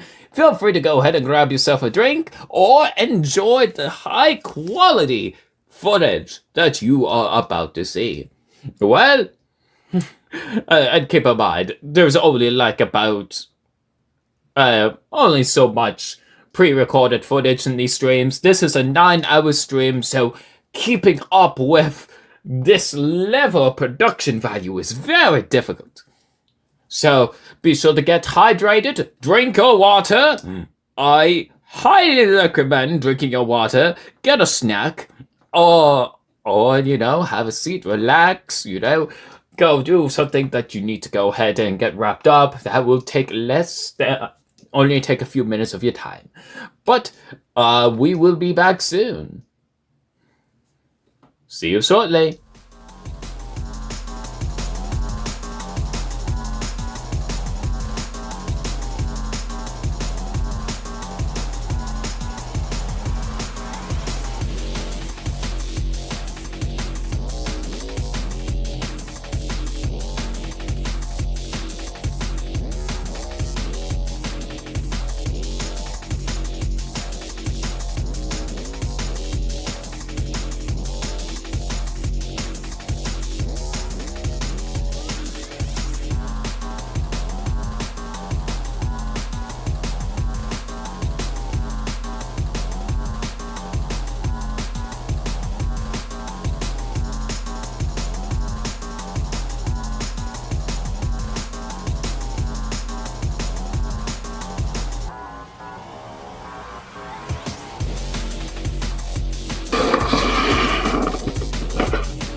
Welcome to Ascending Depths. Introducing the tailored, reconstructible, intuitive building system. Comes with a variety of parts, all unique with diverse colors, complex modularity, with multiple connection points for any build style. Want to play features and gear functions? No worries, for each product item has the potential for play feature compatibility. With interlocking gears, complex mechanisms, you will be able to not only have arm swing mechanisms, but any type of gearbox orientation you want for a very articulated torso. With the Voodoo torso, you can do kicks, arm swings, and more, thanks to the range of articulation and playability that is intertwined with each model. Elements each sold separately or collectively if you have access to the kits available at the time. Kit combinations may vary, so be sure to stay tuned or ascendingdepths.etsy.com for availability. Hello everyone, this is DinoDog here. Currently we are doing our ad break, where you will get to see exclusive products and information that is available from Ascending Depths. Yes, that's right. You're going to be seeing a whole category of products ranging from custom pods in various colors to stories to books and more. If that is something that you are interested, be sure to go ahead and stay tuned for the following media. And we will continue our regularly scheduled broadcast shortly. The fact that I get assigned an advisor because someone had a tussle with a Honda Civic, which eventually leads to a grand slaughter within the archives, baffles me. It's referred to as the Matoran Civil War. Sounds dumb, especially since a lot of Matoran died. I could have repaired them if it wasn't for the Honda Civic. What other names you got? The Makuta behind the slaughter, I guess. That's stupid. Wait, I got it. Let's call it the Matoran Civil War. How's that? That's a pretty good name. Of course it is. I thought of it. Civil War. It has a good ring to it.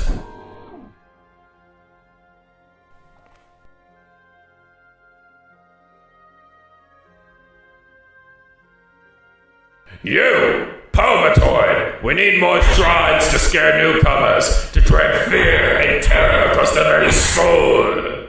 We had a slaughter happen and I need broken statues.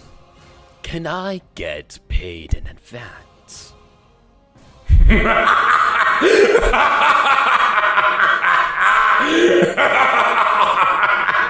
You serious? For what? Standing more still than other statues outside? Get back to work, or I'll throw you off a cliff, you lack of airspace. Hello, this is DinoDog speaking.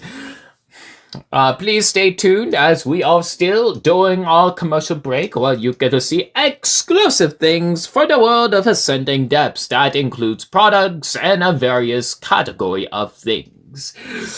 So, be sure to go ahead and stay tuned, and this stream is not sponsored. The only sponsor is this handsome fellow such as myself and this beautiful lady by the name of Tributron. So, be sure to go ahead and give us a follow, give us a like, and if you like this this stream so far, why don't you go ahead and give us a follow as well? Well, till you see me yet again.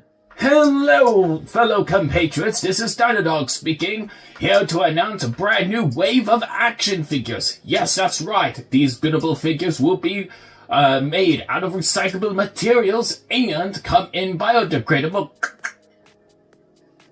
What was that?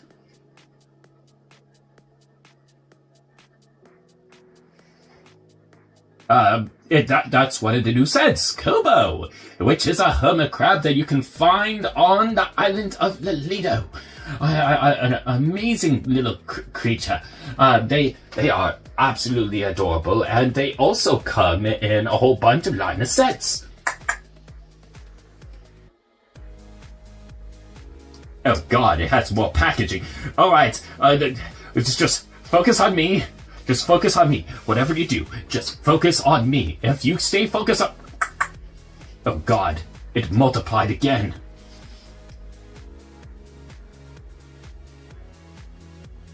Oh! That is Kari! Set number 005, which is also available. Yes, so there is Kobo and Kari, and absolutely no more other sets. Well, there will be more. The main protagonist, known as the Espiritu, you have Huzu, Vawa, UH1, and Anua, whose quest is to travel across the island to go ahead and seek out the evil that has plagued the land. Uh-oh.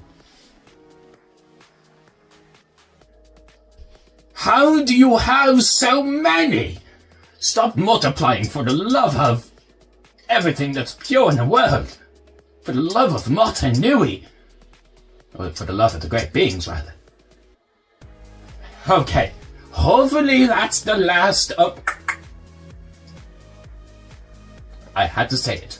I literally had to say it.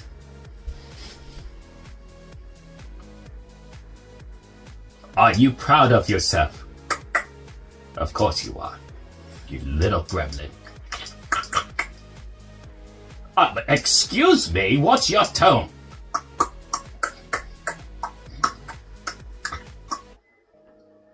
I am deeply offended. Anyways, I am the star of the show. Not Kobo, not that hummer crap. Did you just throw a crab at me? No, I do not want to be a crab. What do you mean I have no choice? You mean everything becomes crab? Well, that is insulting, and I refuse. I am the Dino Dog. I am the only lizard dog. I will not be... I am offended. Thank you. I will take 5. Thank you for watching. Hello everyone, this is Dino Dog here, calling...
Hello, fellow compatriots.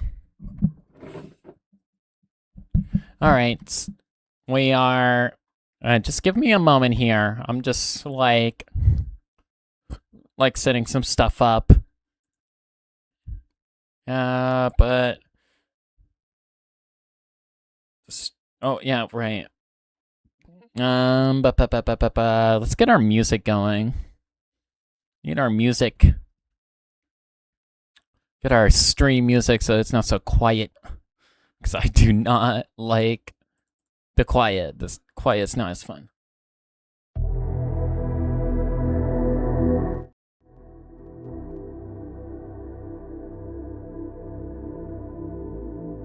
There we go.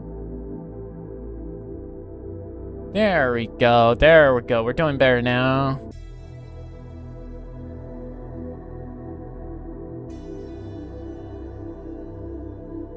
Huh?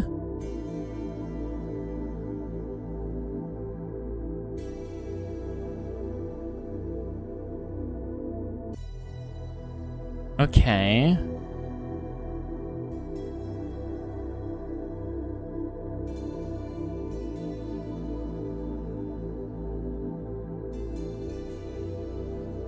Wait. Streams compare. Oh. Yeah, open widget. There we go.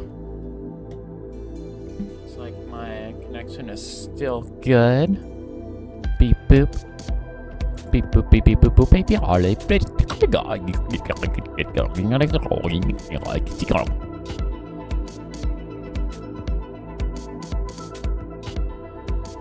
All right, there we go. We're back. We're back.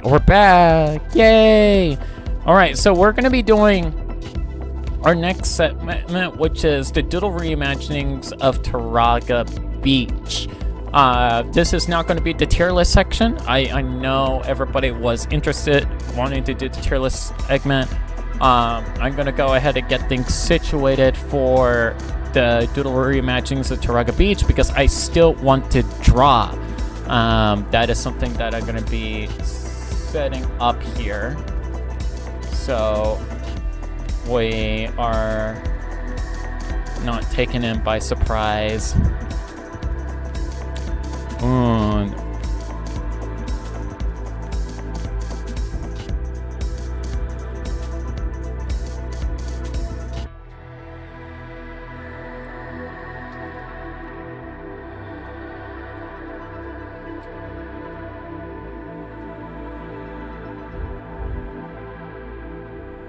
There we go. There we go.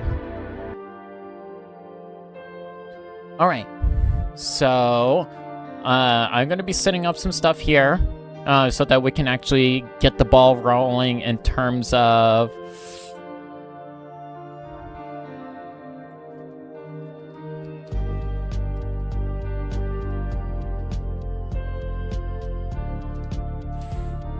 All right, again, like, yeah, we're going to be doing...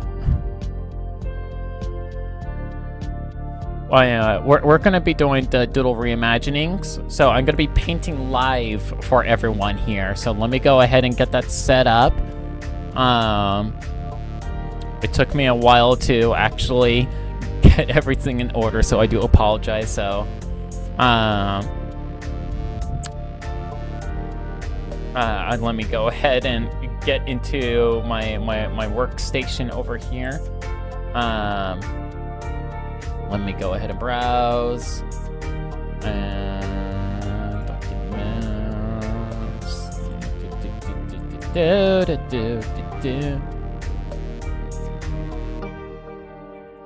we go.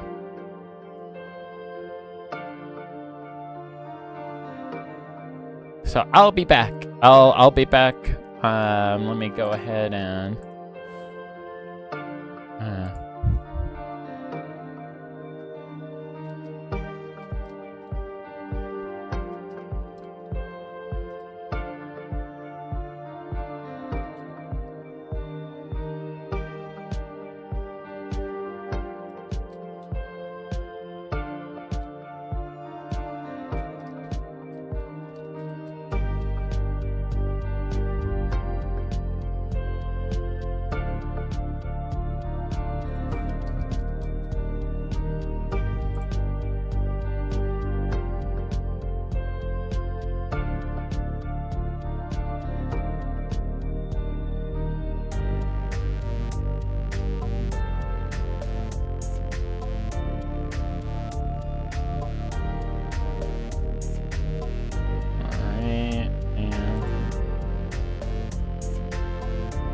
there we go.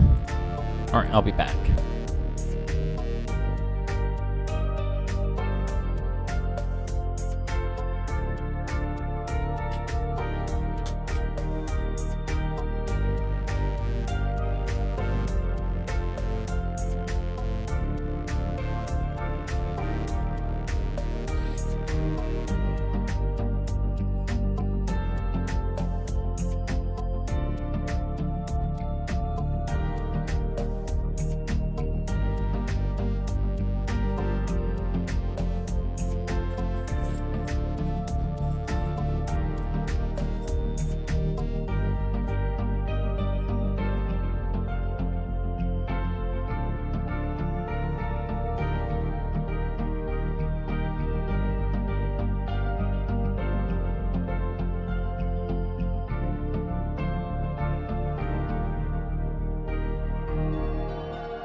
Alright. Let's go ahead.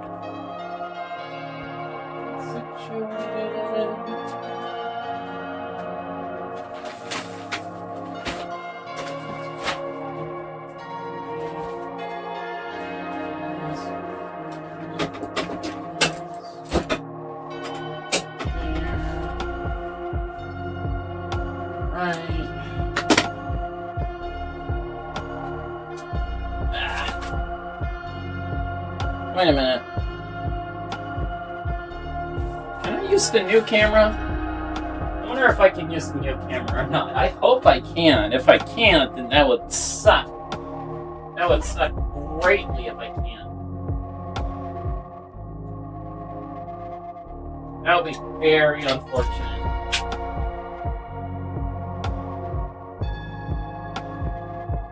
Fingers crossed that I can. So I really want to.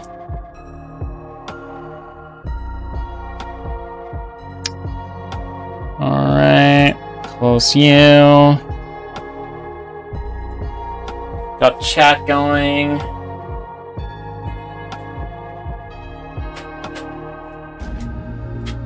I would like to have a high quality cam for what I am about to do.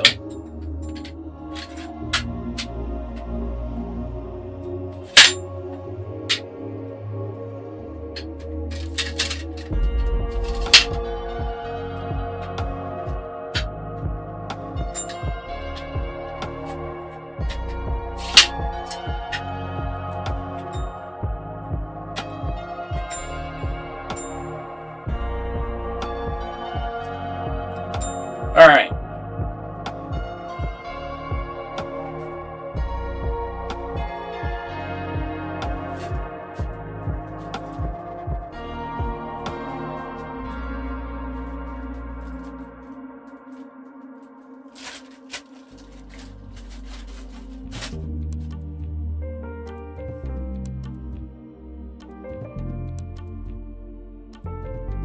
Let's see if I can get this to work. If I can't, that would be very disappointing. Like, very disappointing.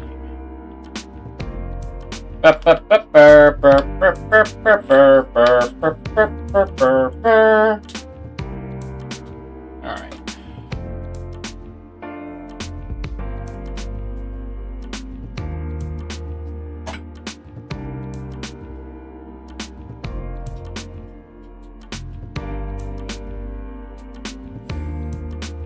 Go.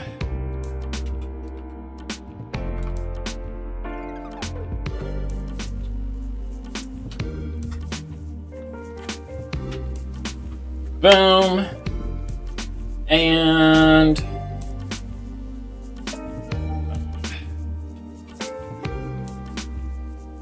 wait.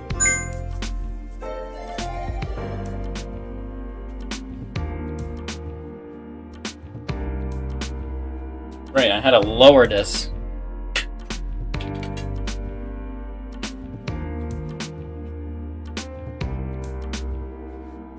Better or for worse.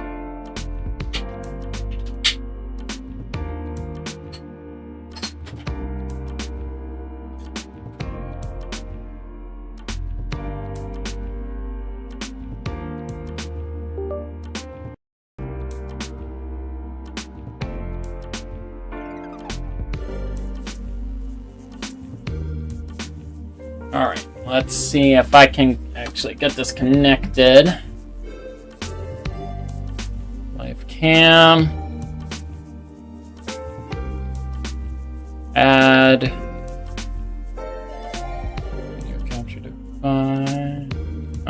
Oh, right.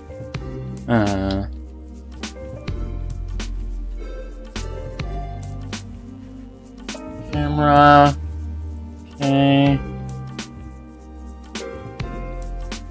Wait, what? It's not connecting. Why aren't you connecting? Should be able to connect. What?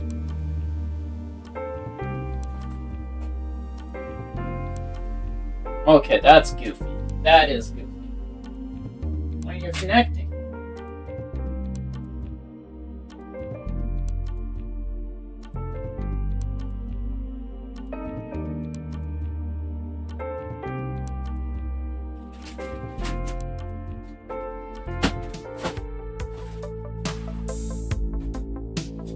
Alright, I'm gonna have to grab the other camera, it looks like. That's fun.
Alright, chat.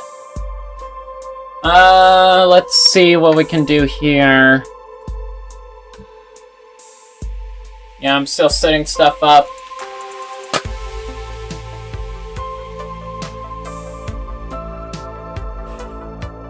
Thought that would work. It's not.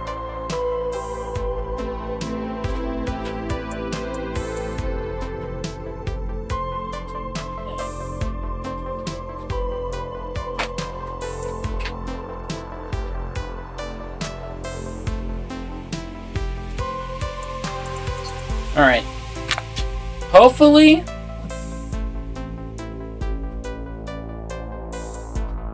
I can get the camera to work. Because I really want it to work.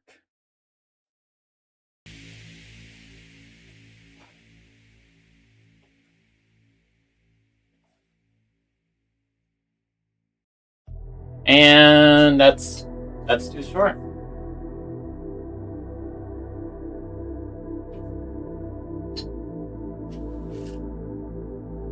That is too short.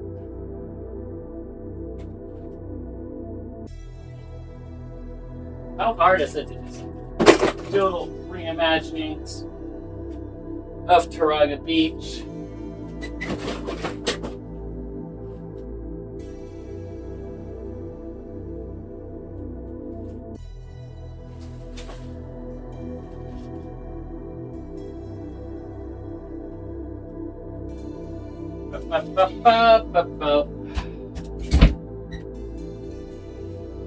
Oh, I found it. I finally found my camera. I found my other camera, chat. We are good to go. We found the other camera. We actually found it.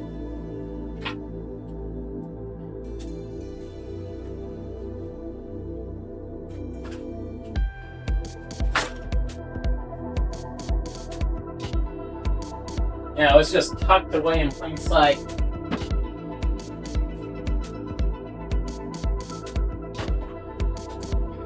It annoys me that I had to use the older one.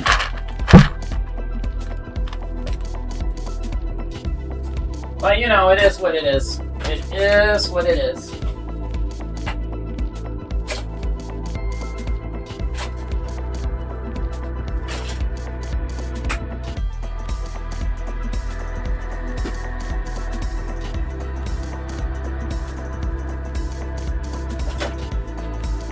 I like how by the time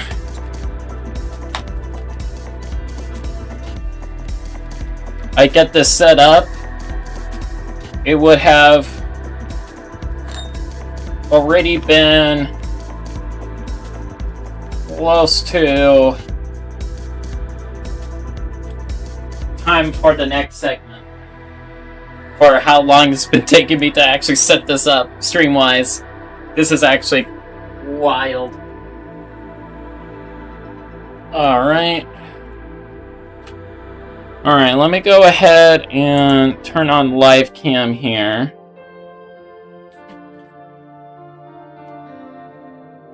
Shit.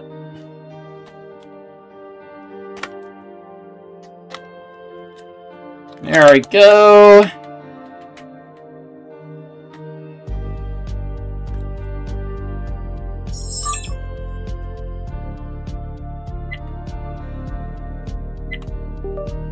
Alright, let's turn on the camera settings. Yeah, that's good. That's good. That's good. That's good. Sweet.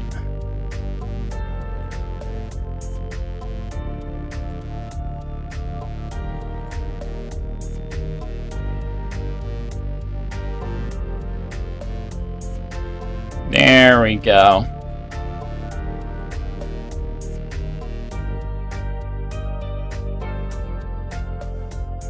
I think I'll have chat over here. Nice and prominent, so I get to see what's going on. And we're good! Woo! The camera is long, so we're going to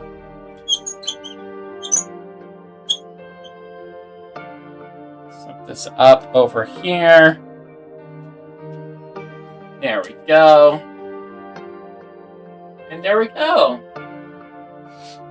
So hello, fellow compatriots. We are going to be working on, and hold on, I need to...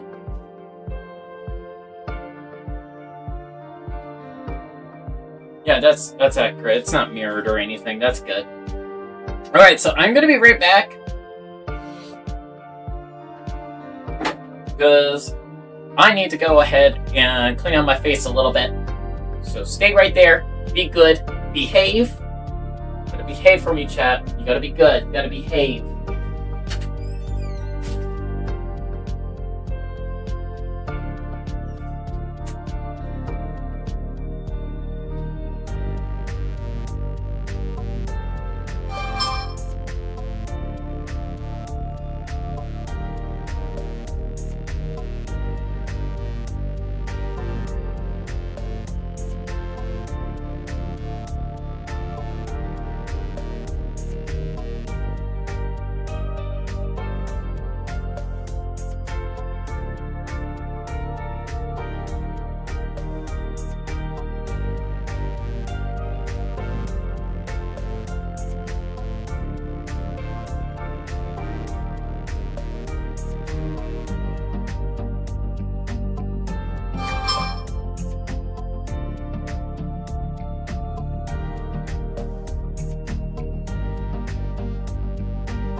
Alright, chat, we're back.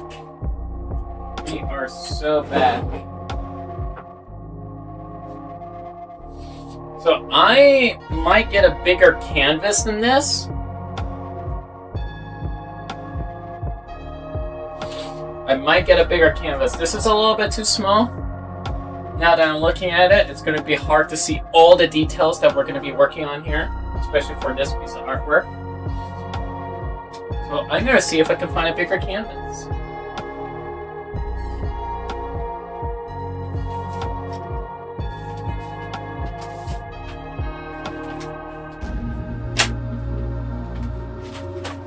Yeah, I'm gonna get a bigger canvas. Hold on.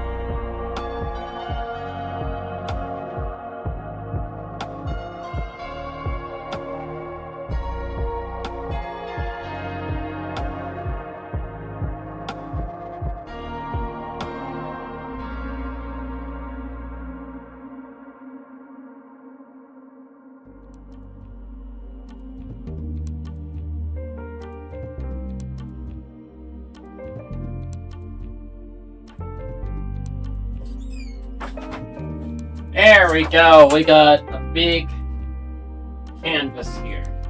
I think this will do quite nicely.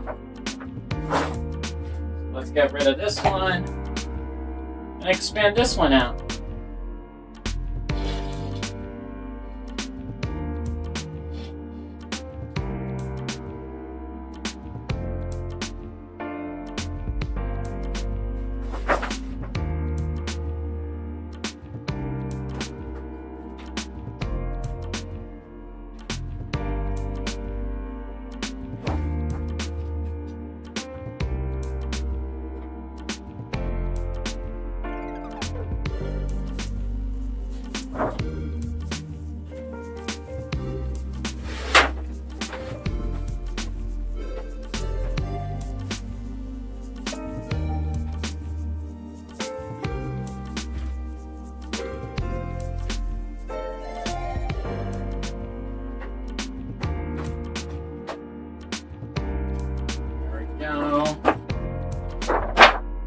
That plop down just a little bit. Just get this set up.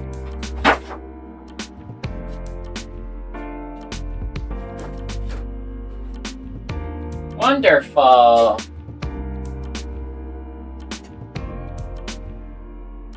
And I feel like keep this from actually going down or anything like that. I think we can have. This is actually a nice canvas. Oh, that's the wrong one.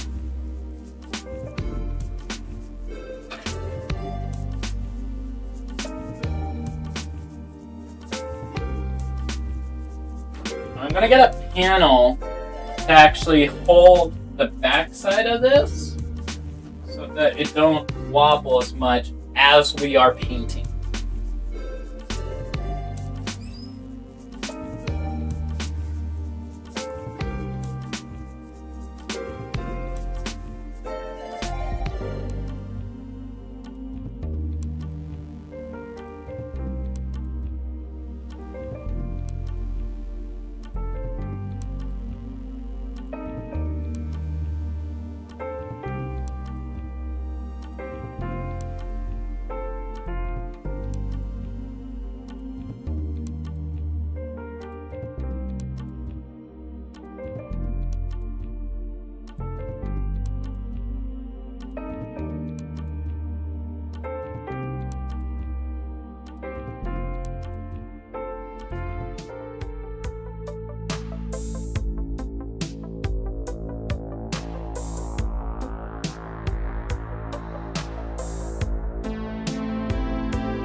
Alright, let's Bob Ross this.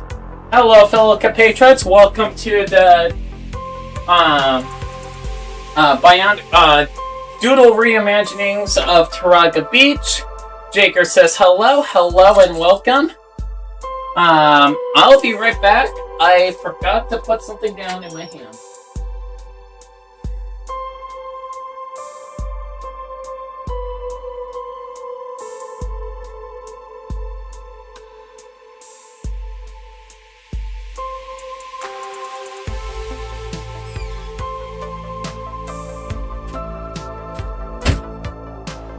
Now, I'm going to be doing reimaginings and how I would like to see Bionicle done.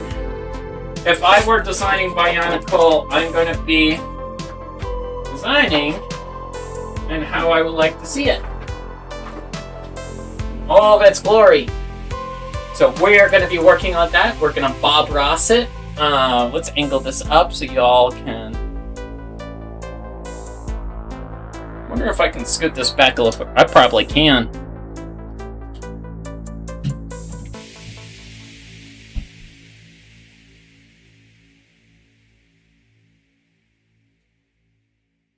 Yeah. It might be too far. That's better. There we go. Angle that right there. There we go. Alright, so for the dual reimaginings of Taraga Beach, I'm going to be designing my own bonehead. Yes, that's right, I'm going to be designing my own bonehead, but, of course, we need to start off with an environment. And I do got a lot of colors here, so I'm going to be sorting, getting that set up, and we're going to be painting live. So we're going to be doing that. I'm going to make sure that my paints are... I'm going to rainbowify my paintings. So that will be important that I do that.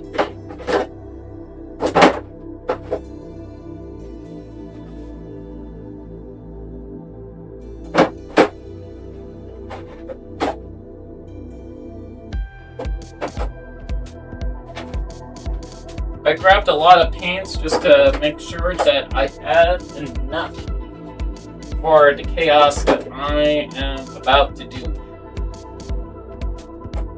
That's dark. Actually, no. It's this brown. So, I'm thinking for a Bionicle, if I were to go ahead and make a Bionicle from scratch, about these biomechanical warriors and everything and elemental powers. I think if the character had to be like, instead of your main 6 protagonists, if I had to have one character, I feel like it would be symbolic for doing something akin to life. I feel like life might be the way to go when it comes to something like that. And I do have more colors here. I'm going to be probably grabbing... Yeah, I don't have a lot of color diversity here. I just... Actually, no, I got plenty of diversity. I'm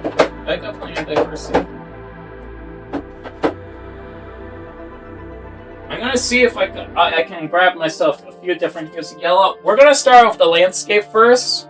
When it comes to painting, it's always important to do like the landscape stuff like that. And I do not have my my actual spatula, so I had to make do with this. So when you don't have a spatula, if you got like plastic sheets, you can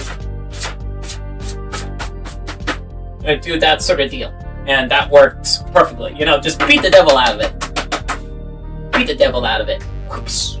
Bob Ross. So you can go ahead and do that if you want to. I'm going to go ahead and grab some more paints, and then we can start a painting, and I am honestly looking forward to that. Woo! I'm going to go grab a big... help. I grab my bag. Ba ba ba.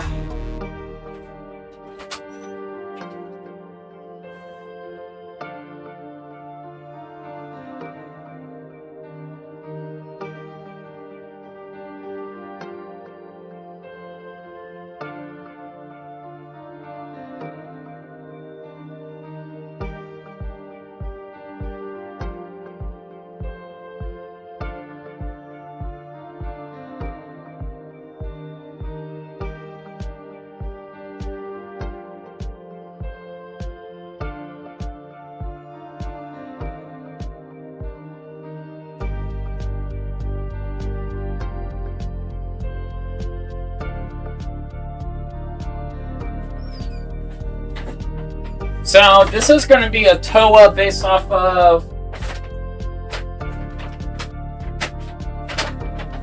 Yeah, I'm going to be making my own TOA. Or just character in general.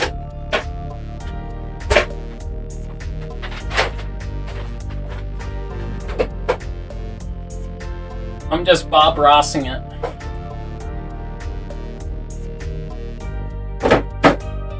We should have enough colors here to do whatever we please. Would be helpful. Got our metallics there. And I think we're good. I think we're gonna go start with the landscape. Don't get a lot of black. Kind of need black as the part of the foundation here. It's kind of important. Why don't I have black?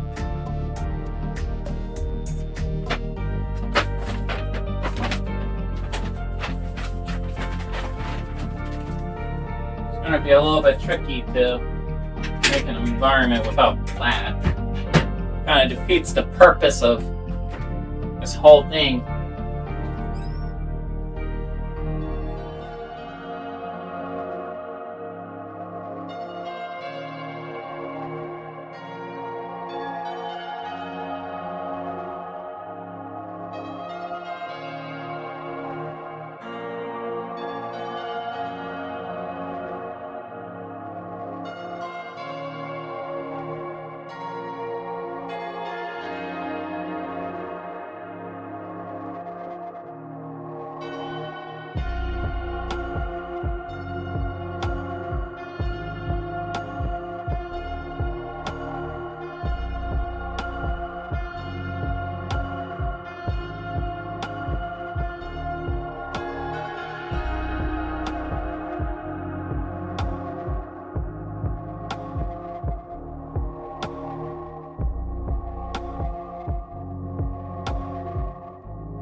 Alright. I am going to start painting. I'm just going to start painting. So I'm thinking... I think based on the colors that we've got going on here, I think we're going to go ahead and do like something internal. Like the environment, I'm imagining, looking at it, especially with the folds that are in this sheet, I feel like doing something a little bit in the lines of, I got something in mind. I'm going to start with the light blues. Yeah, I think I'm going to start with the light blues and go from there. I think that might be the best way to go.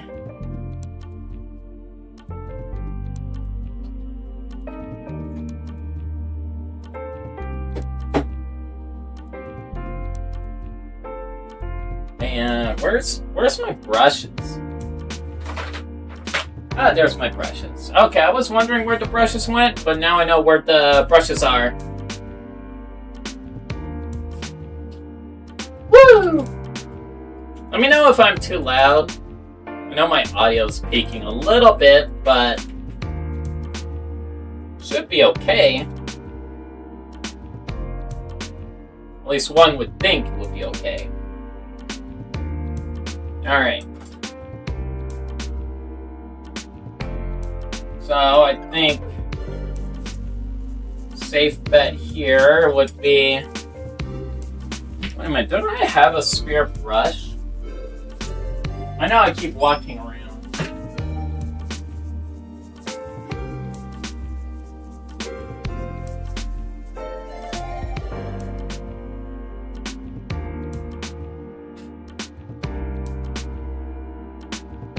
Yep.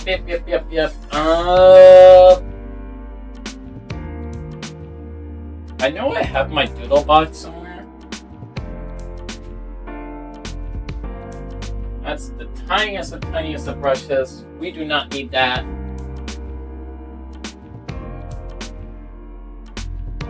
We do not need the big brush.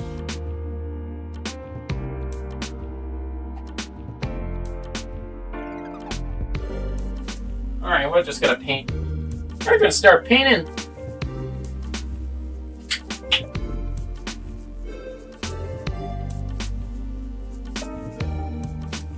There we go. It's got some lovely dabs all throughout. Thinking. Yeah. Yeah, there we go.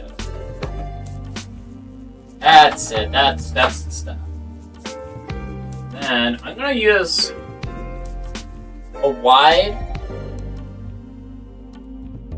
Just.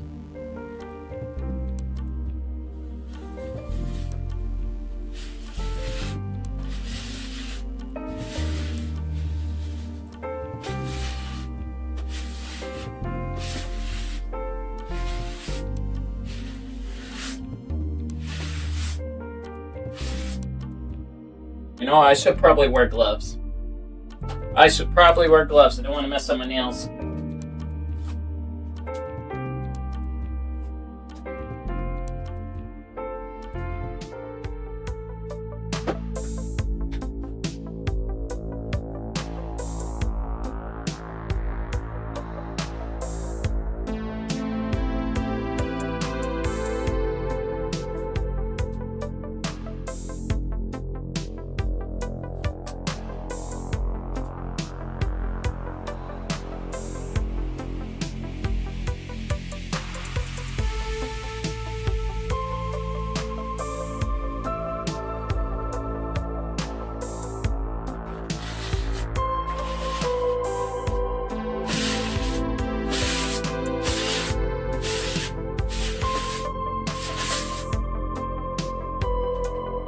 Go! Just doodling.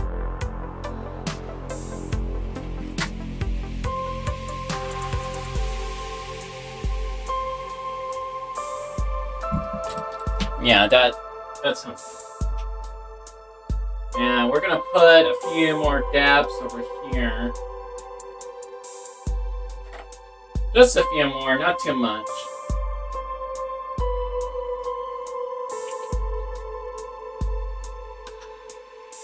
Yeah, there we go.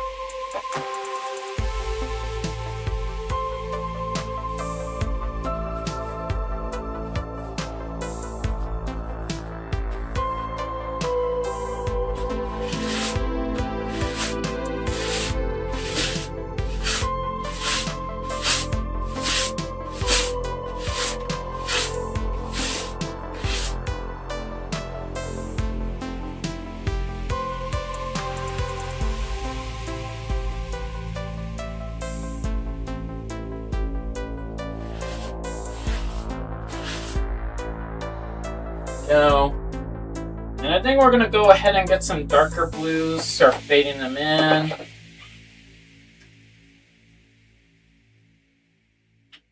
Just a little darker, you know. It's not going to be too fancy.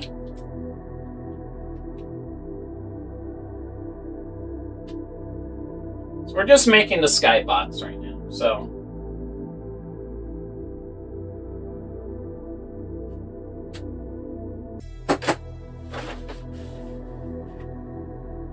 Oh, the paint is getting weighted. Hold on.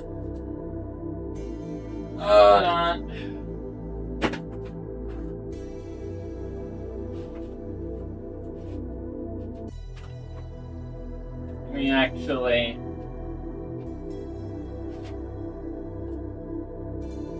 set this up.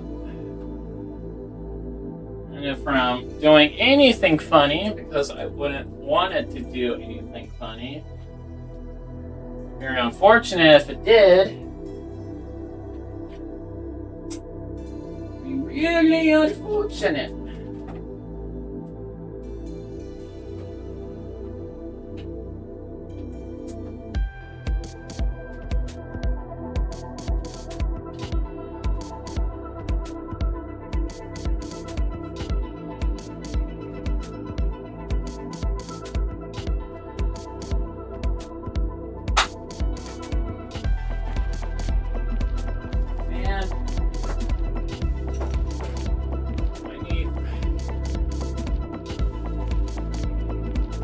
way where I can just get this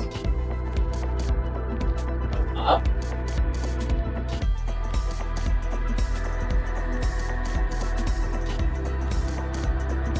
The more folds that this thing has, the worse very often it will be.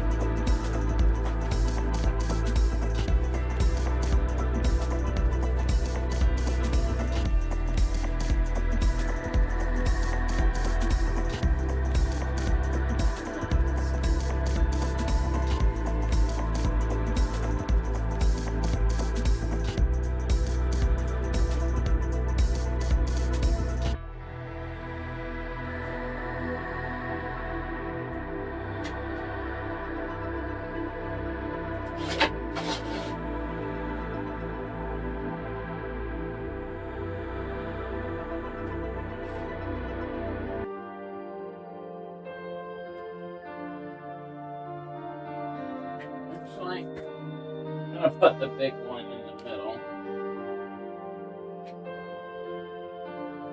That makes more sense to me.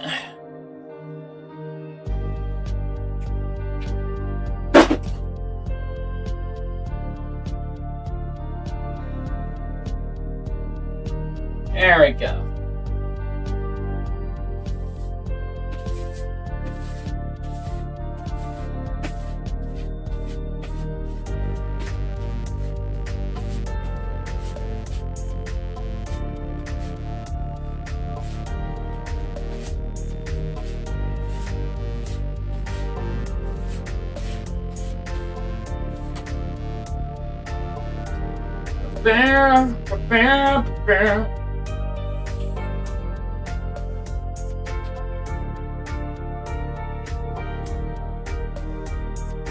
Yeah, we're gonna mix a little bit. I should have brought popsicles. I got a straw. Actually. I'm gonna use the straw.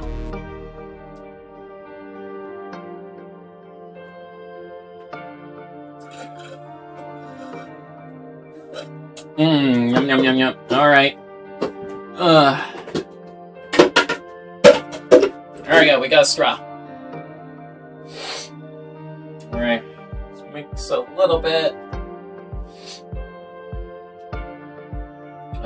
This. Oh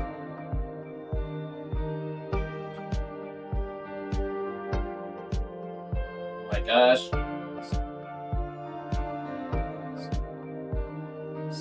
So runny. Why are you so runny?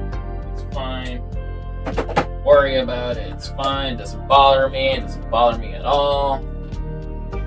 And take that back. It bothers me a lot.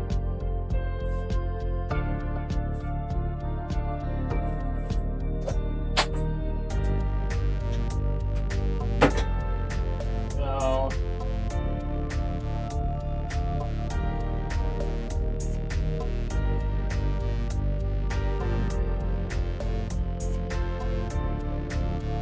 And we're gonna do a thing called finger painting a little bit.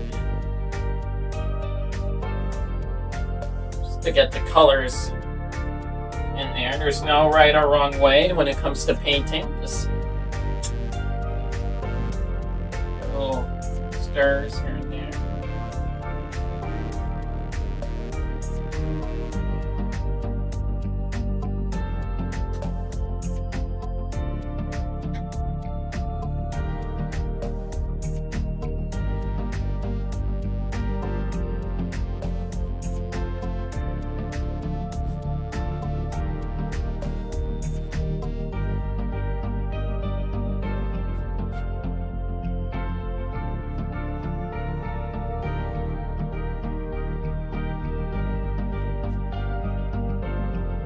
Alright.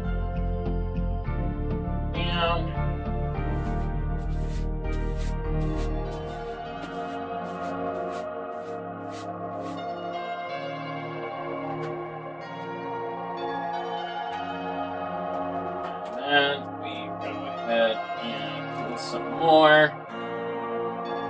As you do, very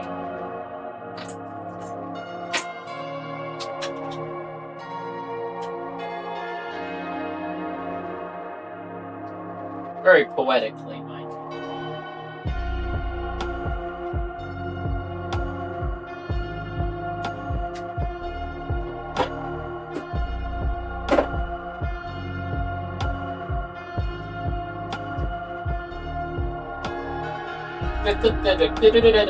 So, what I'm going to be trying, I'm thinking, painting rather. This is definitely painting, and y'all be able to see it better when I'm painting, especially something this massive.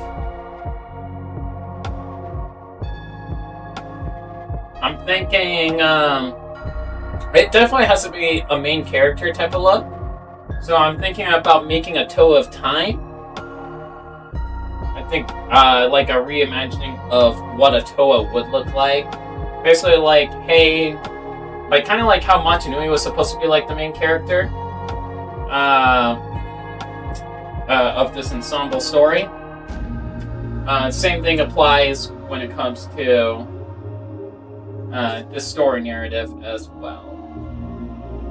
So I'm just gonna get huge dabs here. Slide it across.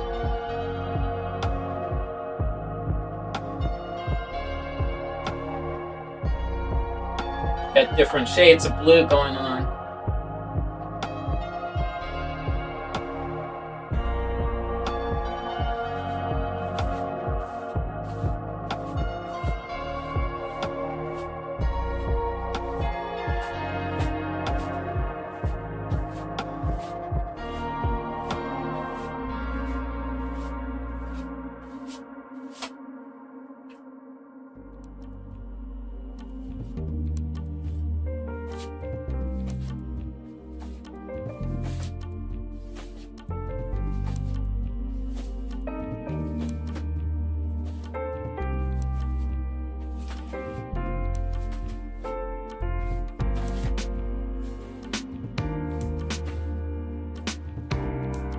There we go.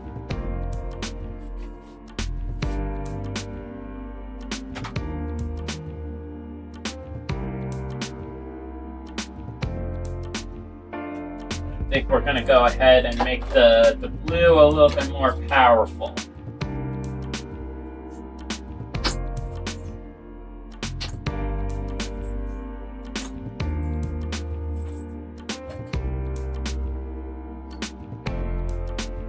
I think that's enough blue.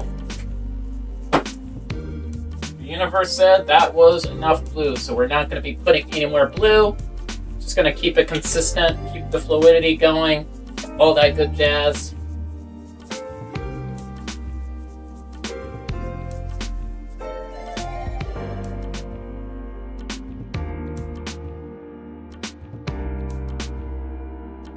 Oh, that's too much. Oh, that is way too much. Oh no.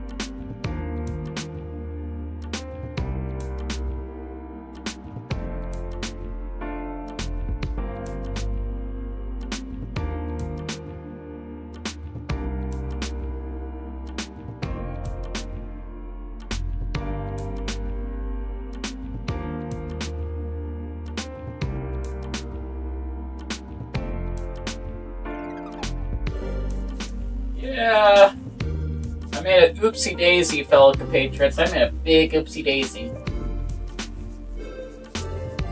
It's alright though. It's alright. Happens to the best of us when we're doing art. I get these more darker tones.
scrape this.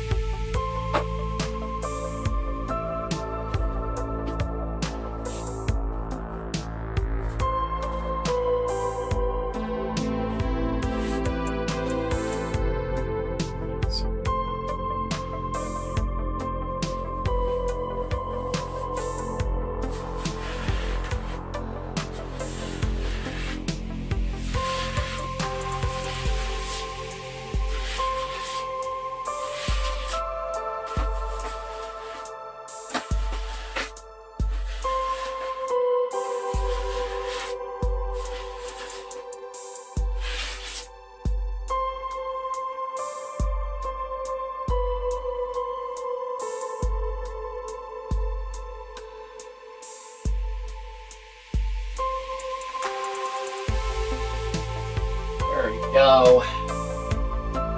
And I think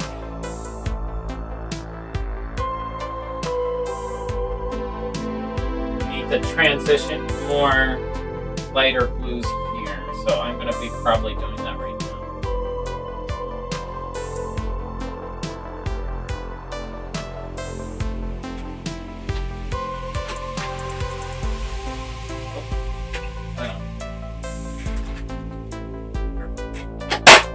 Go.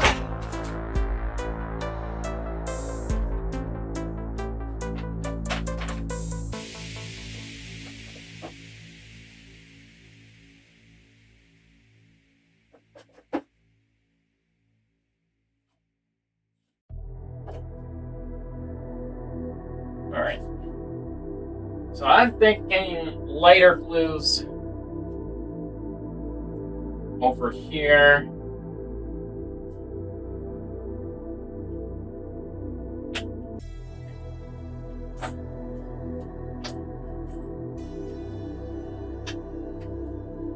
Definitely need a transition area, and I feel like going a little bit more into blues there so that it's a much more nicer gradient. Keep it light. Don't want to be too excessive.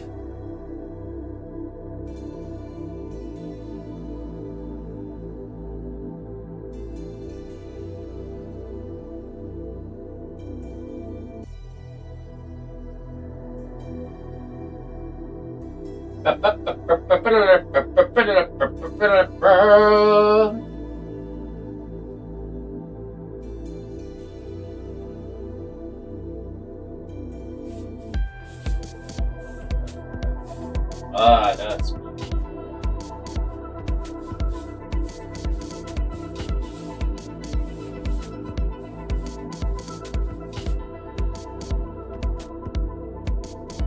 I love finger painting. Finger painting can be so fun.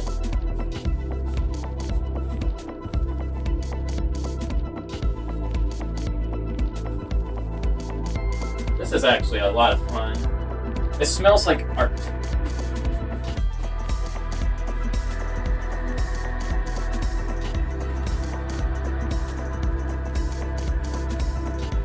Then we scrape. Let's get the colors in, you know?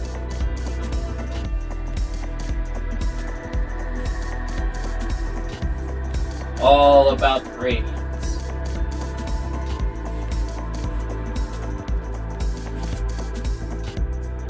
As we slowly transition to the lighter blues, which in itself are pretty solid, all things considered. Woo! Alright, and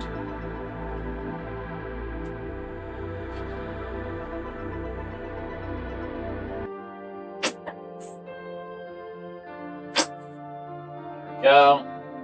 Good squirts. Been squirting.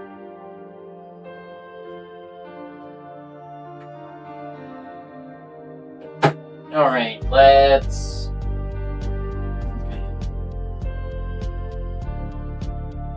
There's a little bit of blue still in here, so we can just mix that in.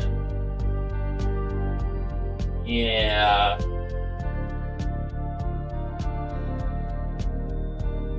It's looking more like what we're looking for.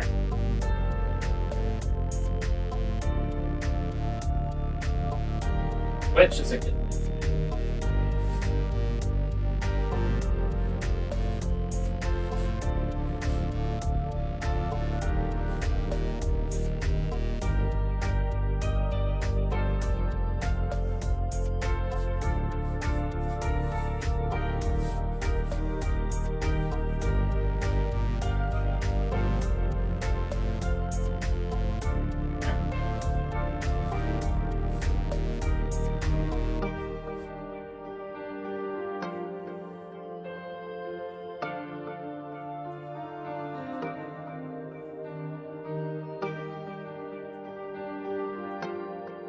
And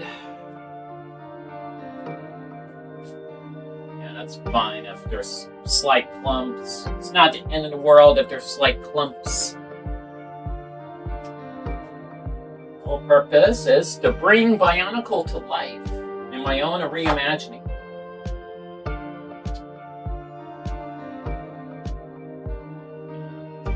I could stay empty because there's going to be ground and terrain here. It's going to be mostly dark.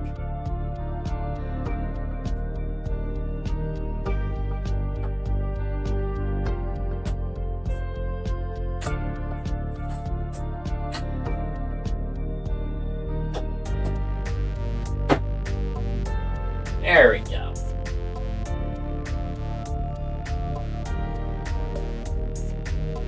Just keep paying, just keep paying.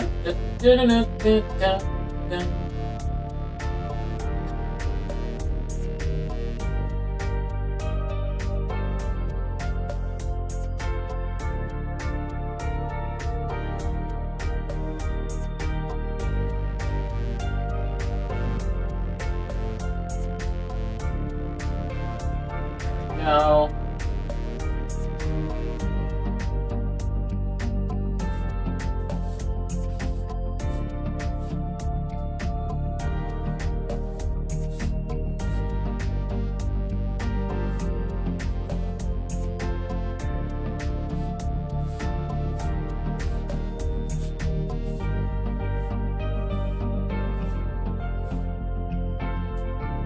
Oh man, that's looking good. It's looking good. It's starting to look like a sky. Oh, my skybox looks amazing. Oh my goodness. Oh my goodness.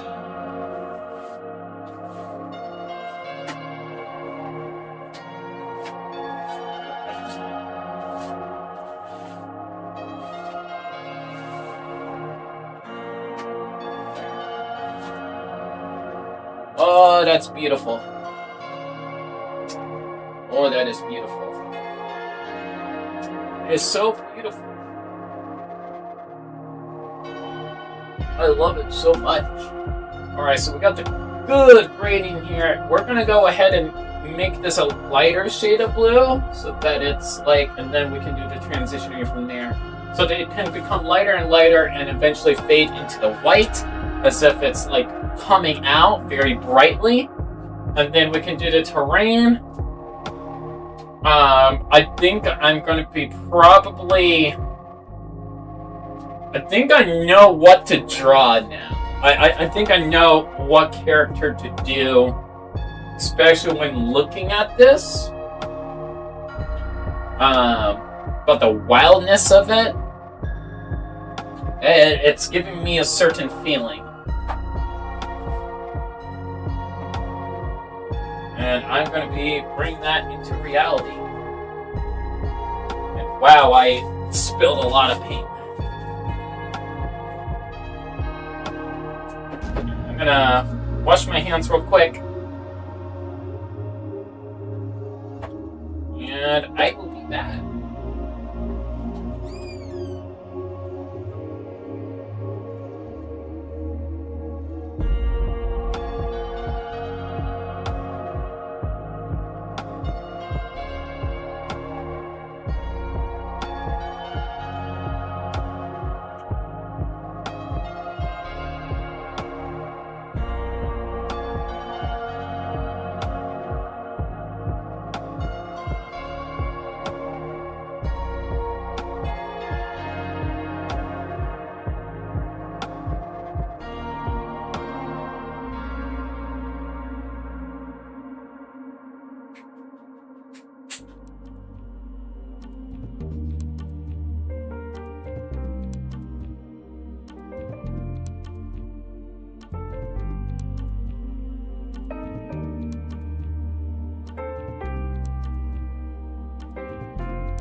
Alright, fellow compatriots. I am back. And we're gonna go ahead and do the top part of the landscape. Go for the lighter blue. This is turquoise. Do I got a lighter shade? This is turquoise. Oh, this was light blue. Okay, this is gonna be darker and richer. I think we can use that for... Wish we had more sky blues. I think we're gonna mix it with white. And then we're gonna mix it with white. Yeah. I think we're gonna mix it with white. We do got white.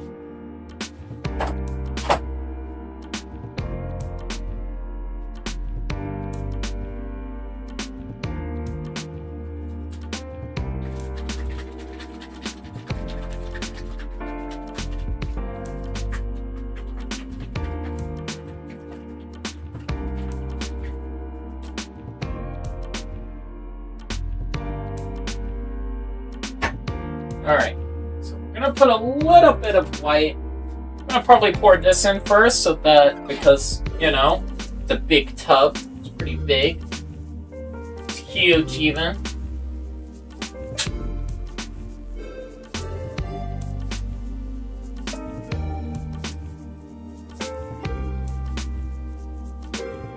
I don't know what happened here.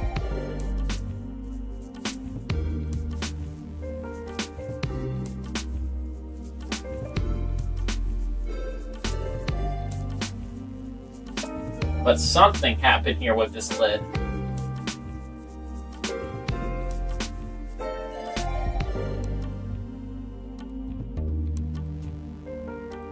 Oh!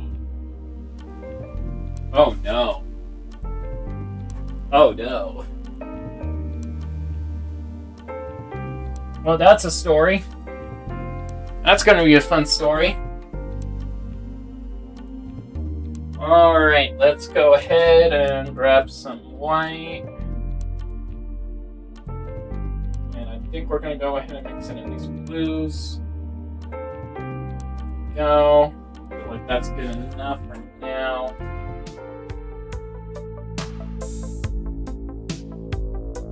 Then we get these darker. You know what? We'll use this hue of blue. It's going to be richer. Uh-oh. This one's a little bit runny. The paints are old, but it doesn't stop me from making art.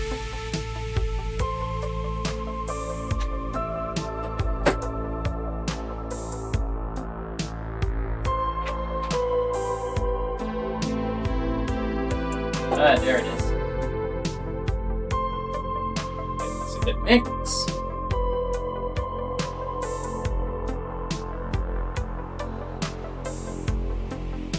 Oh, that's the color that I wanted. Oh, that is beautiful. Yes. Yes, just a little bit right there. Oh, that's lovely. This is a lovely color. Did I mention my favorite color is blue?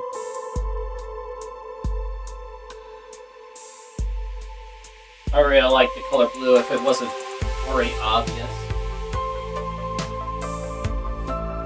But it is.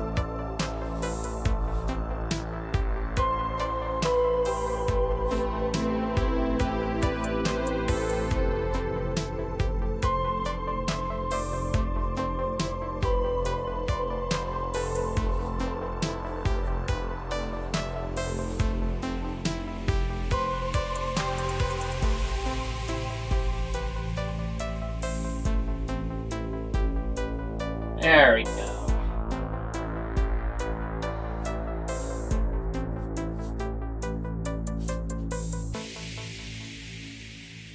Ah, that's glorious.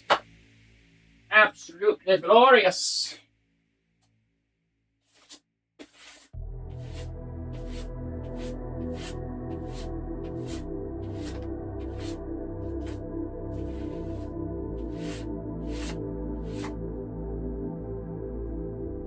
There we go. I think we can cover this with a cloud. Any slight imperfection we can cover with clouds. Things that happen naturally, organically, it's all okay.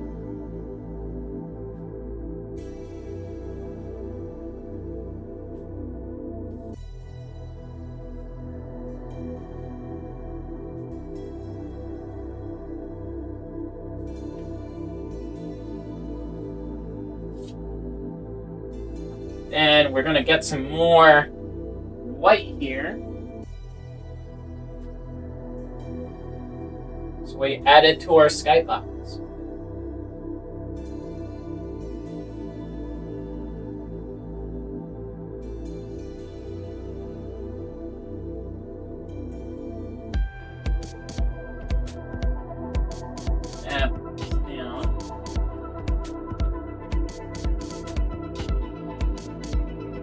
We're going to go ahead and get this shade of blue because this is actually a good shade of blue for what we're doing here today.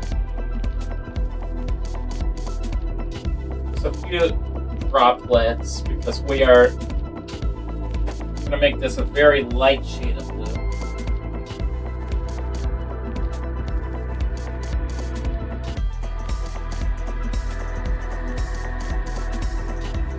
And you'll see why I got a straw, because it will be good for speckle detailing.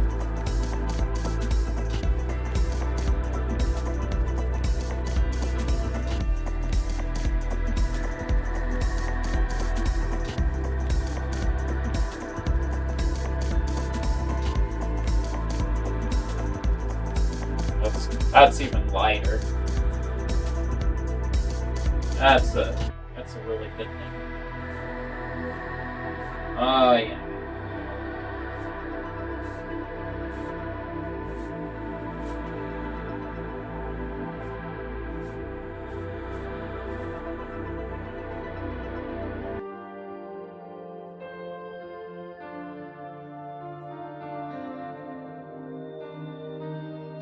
There we go.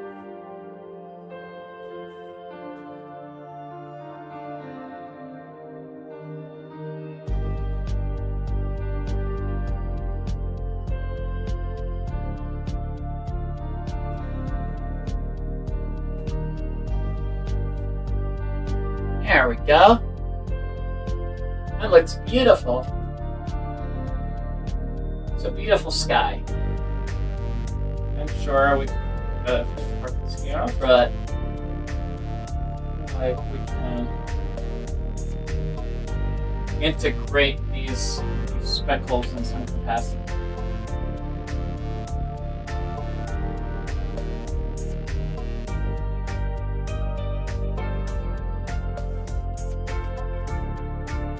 There we go. I think we're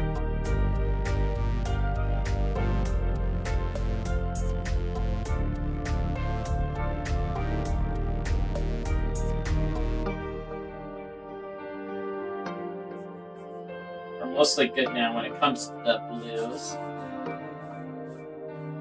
And I do love finger painting. This is actually fun.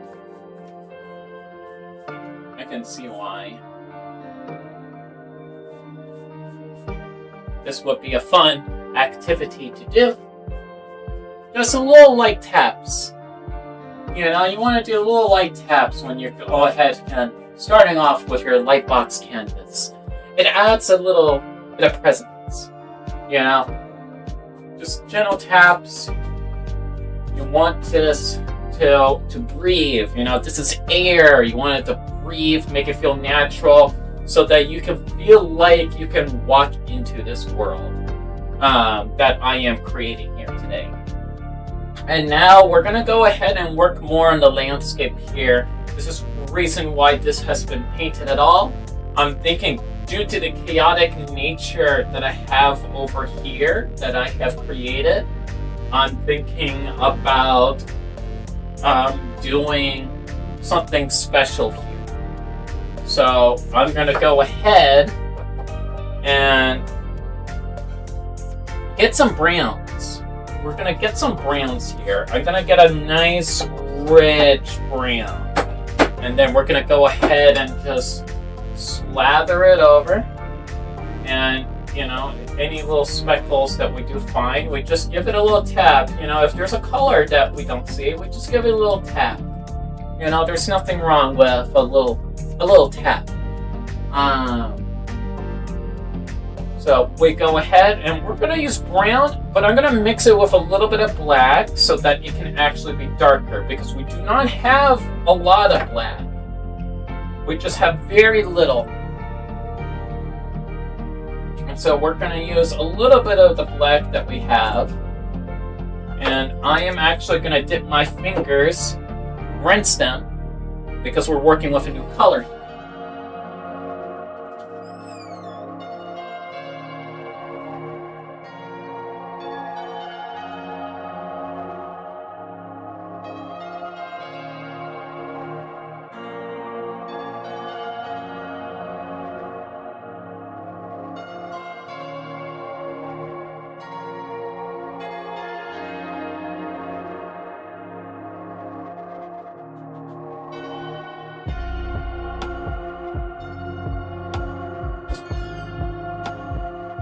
And we are back.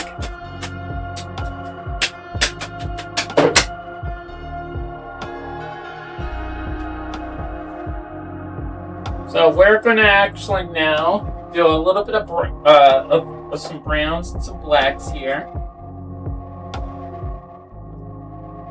Give this a good shake. We're going to shake it like the maracas. Ba ba ba ba ba ba ba.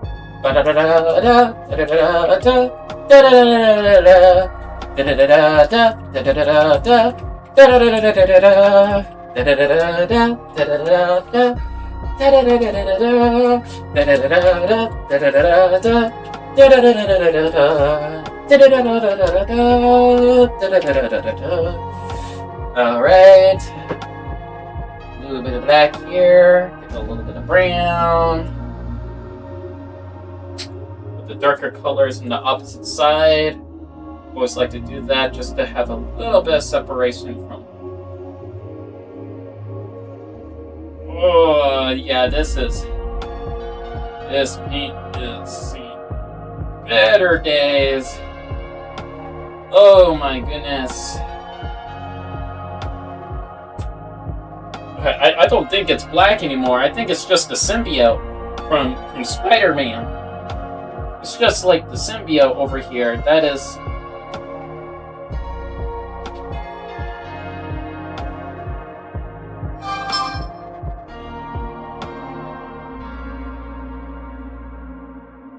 Oh no, it's not coming out.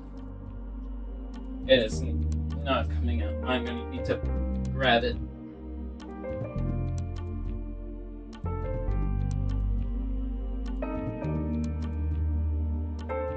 That thing is diabolical. Not a diabolical chronicler. That's for sure.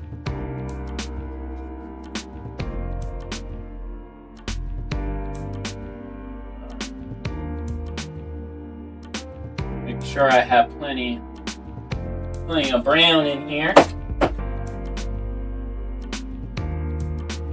As we mix it in.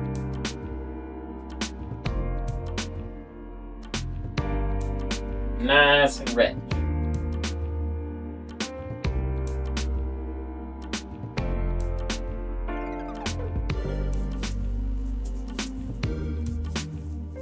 Yeah, that's the stuff.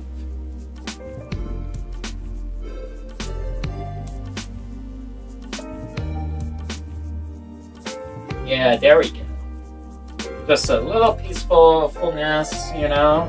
Very calm, very therapeutic. And we start...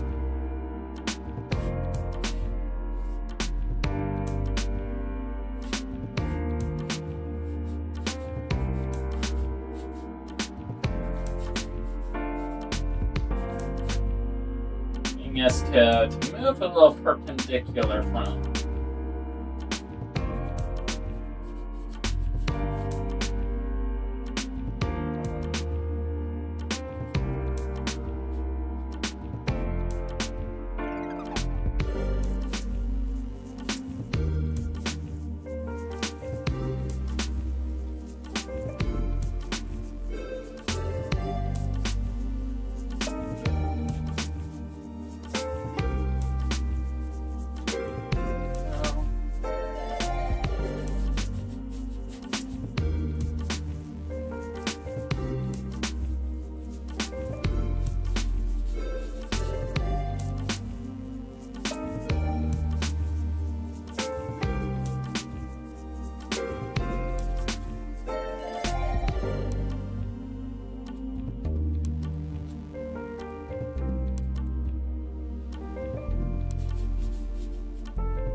There we go. And, looking at the time, I do have to call it. It was excellent having you all here today, joining with me. If you want me to see me finish working on this, just let me know in the comments section down below. But it is time for me to go ahead and get myself something to eat. So I will see you all next time. I hope you all have a wonderful evening, and I look forward to seeing you all here. And if you want me to finish this, just let me know. I would like to finish it at some point. Let me actually take these gloves off. Actually, yeah, I can just take the gloves off, actually. Hold on.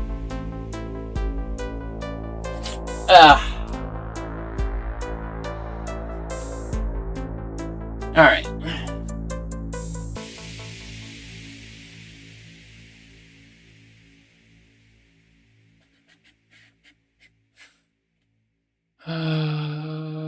Boom. Alright. Oh, wait. Yeah.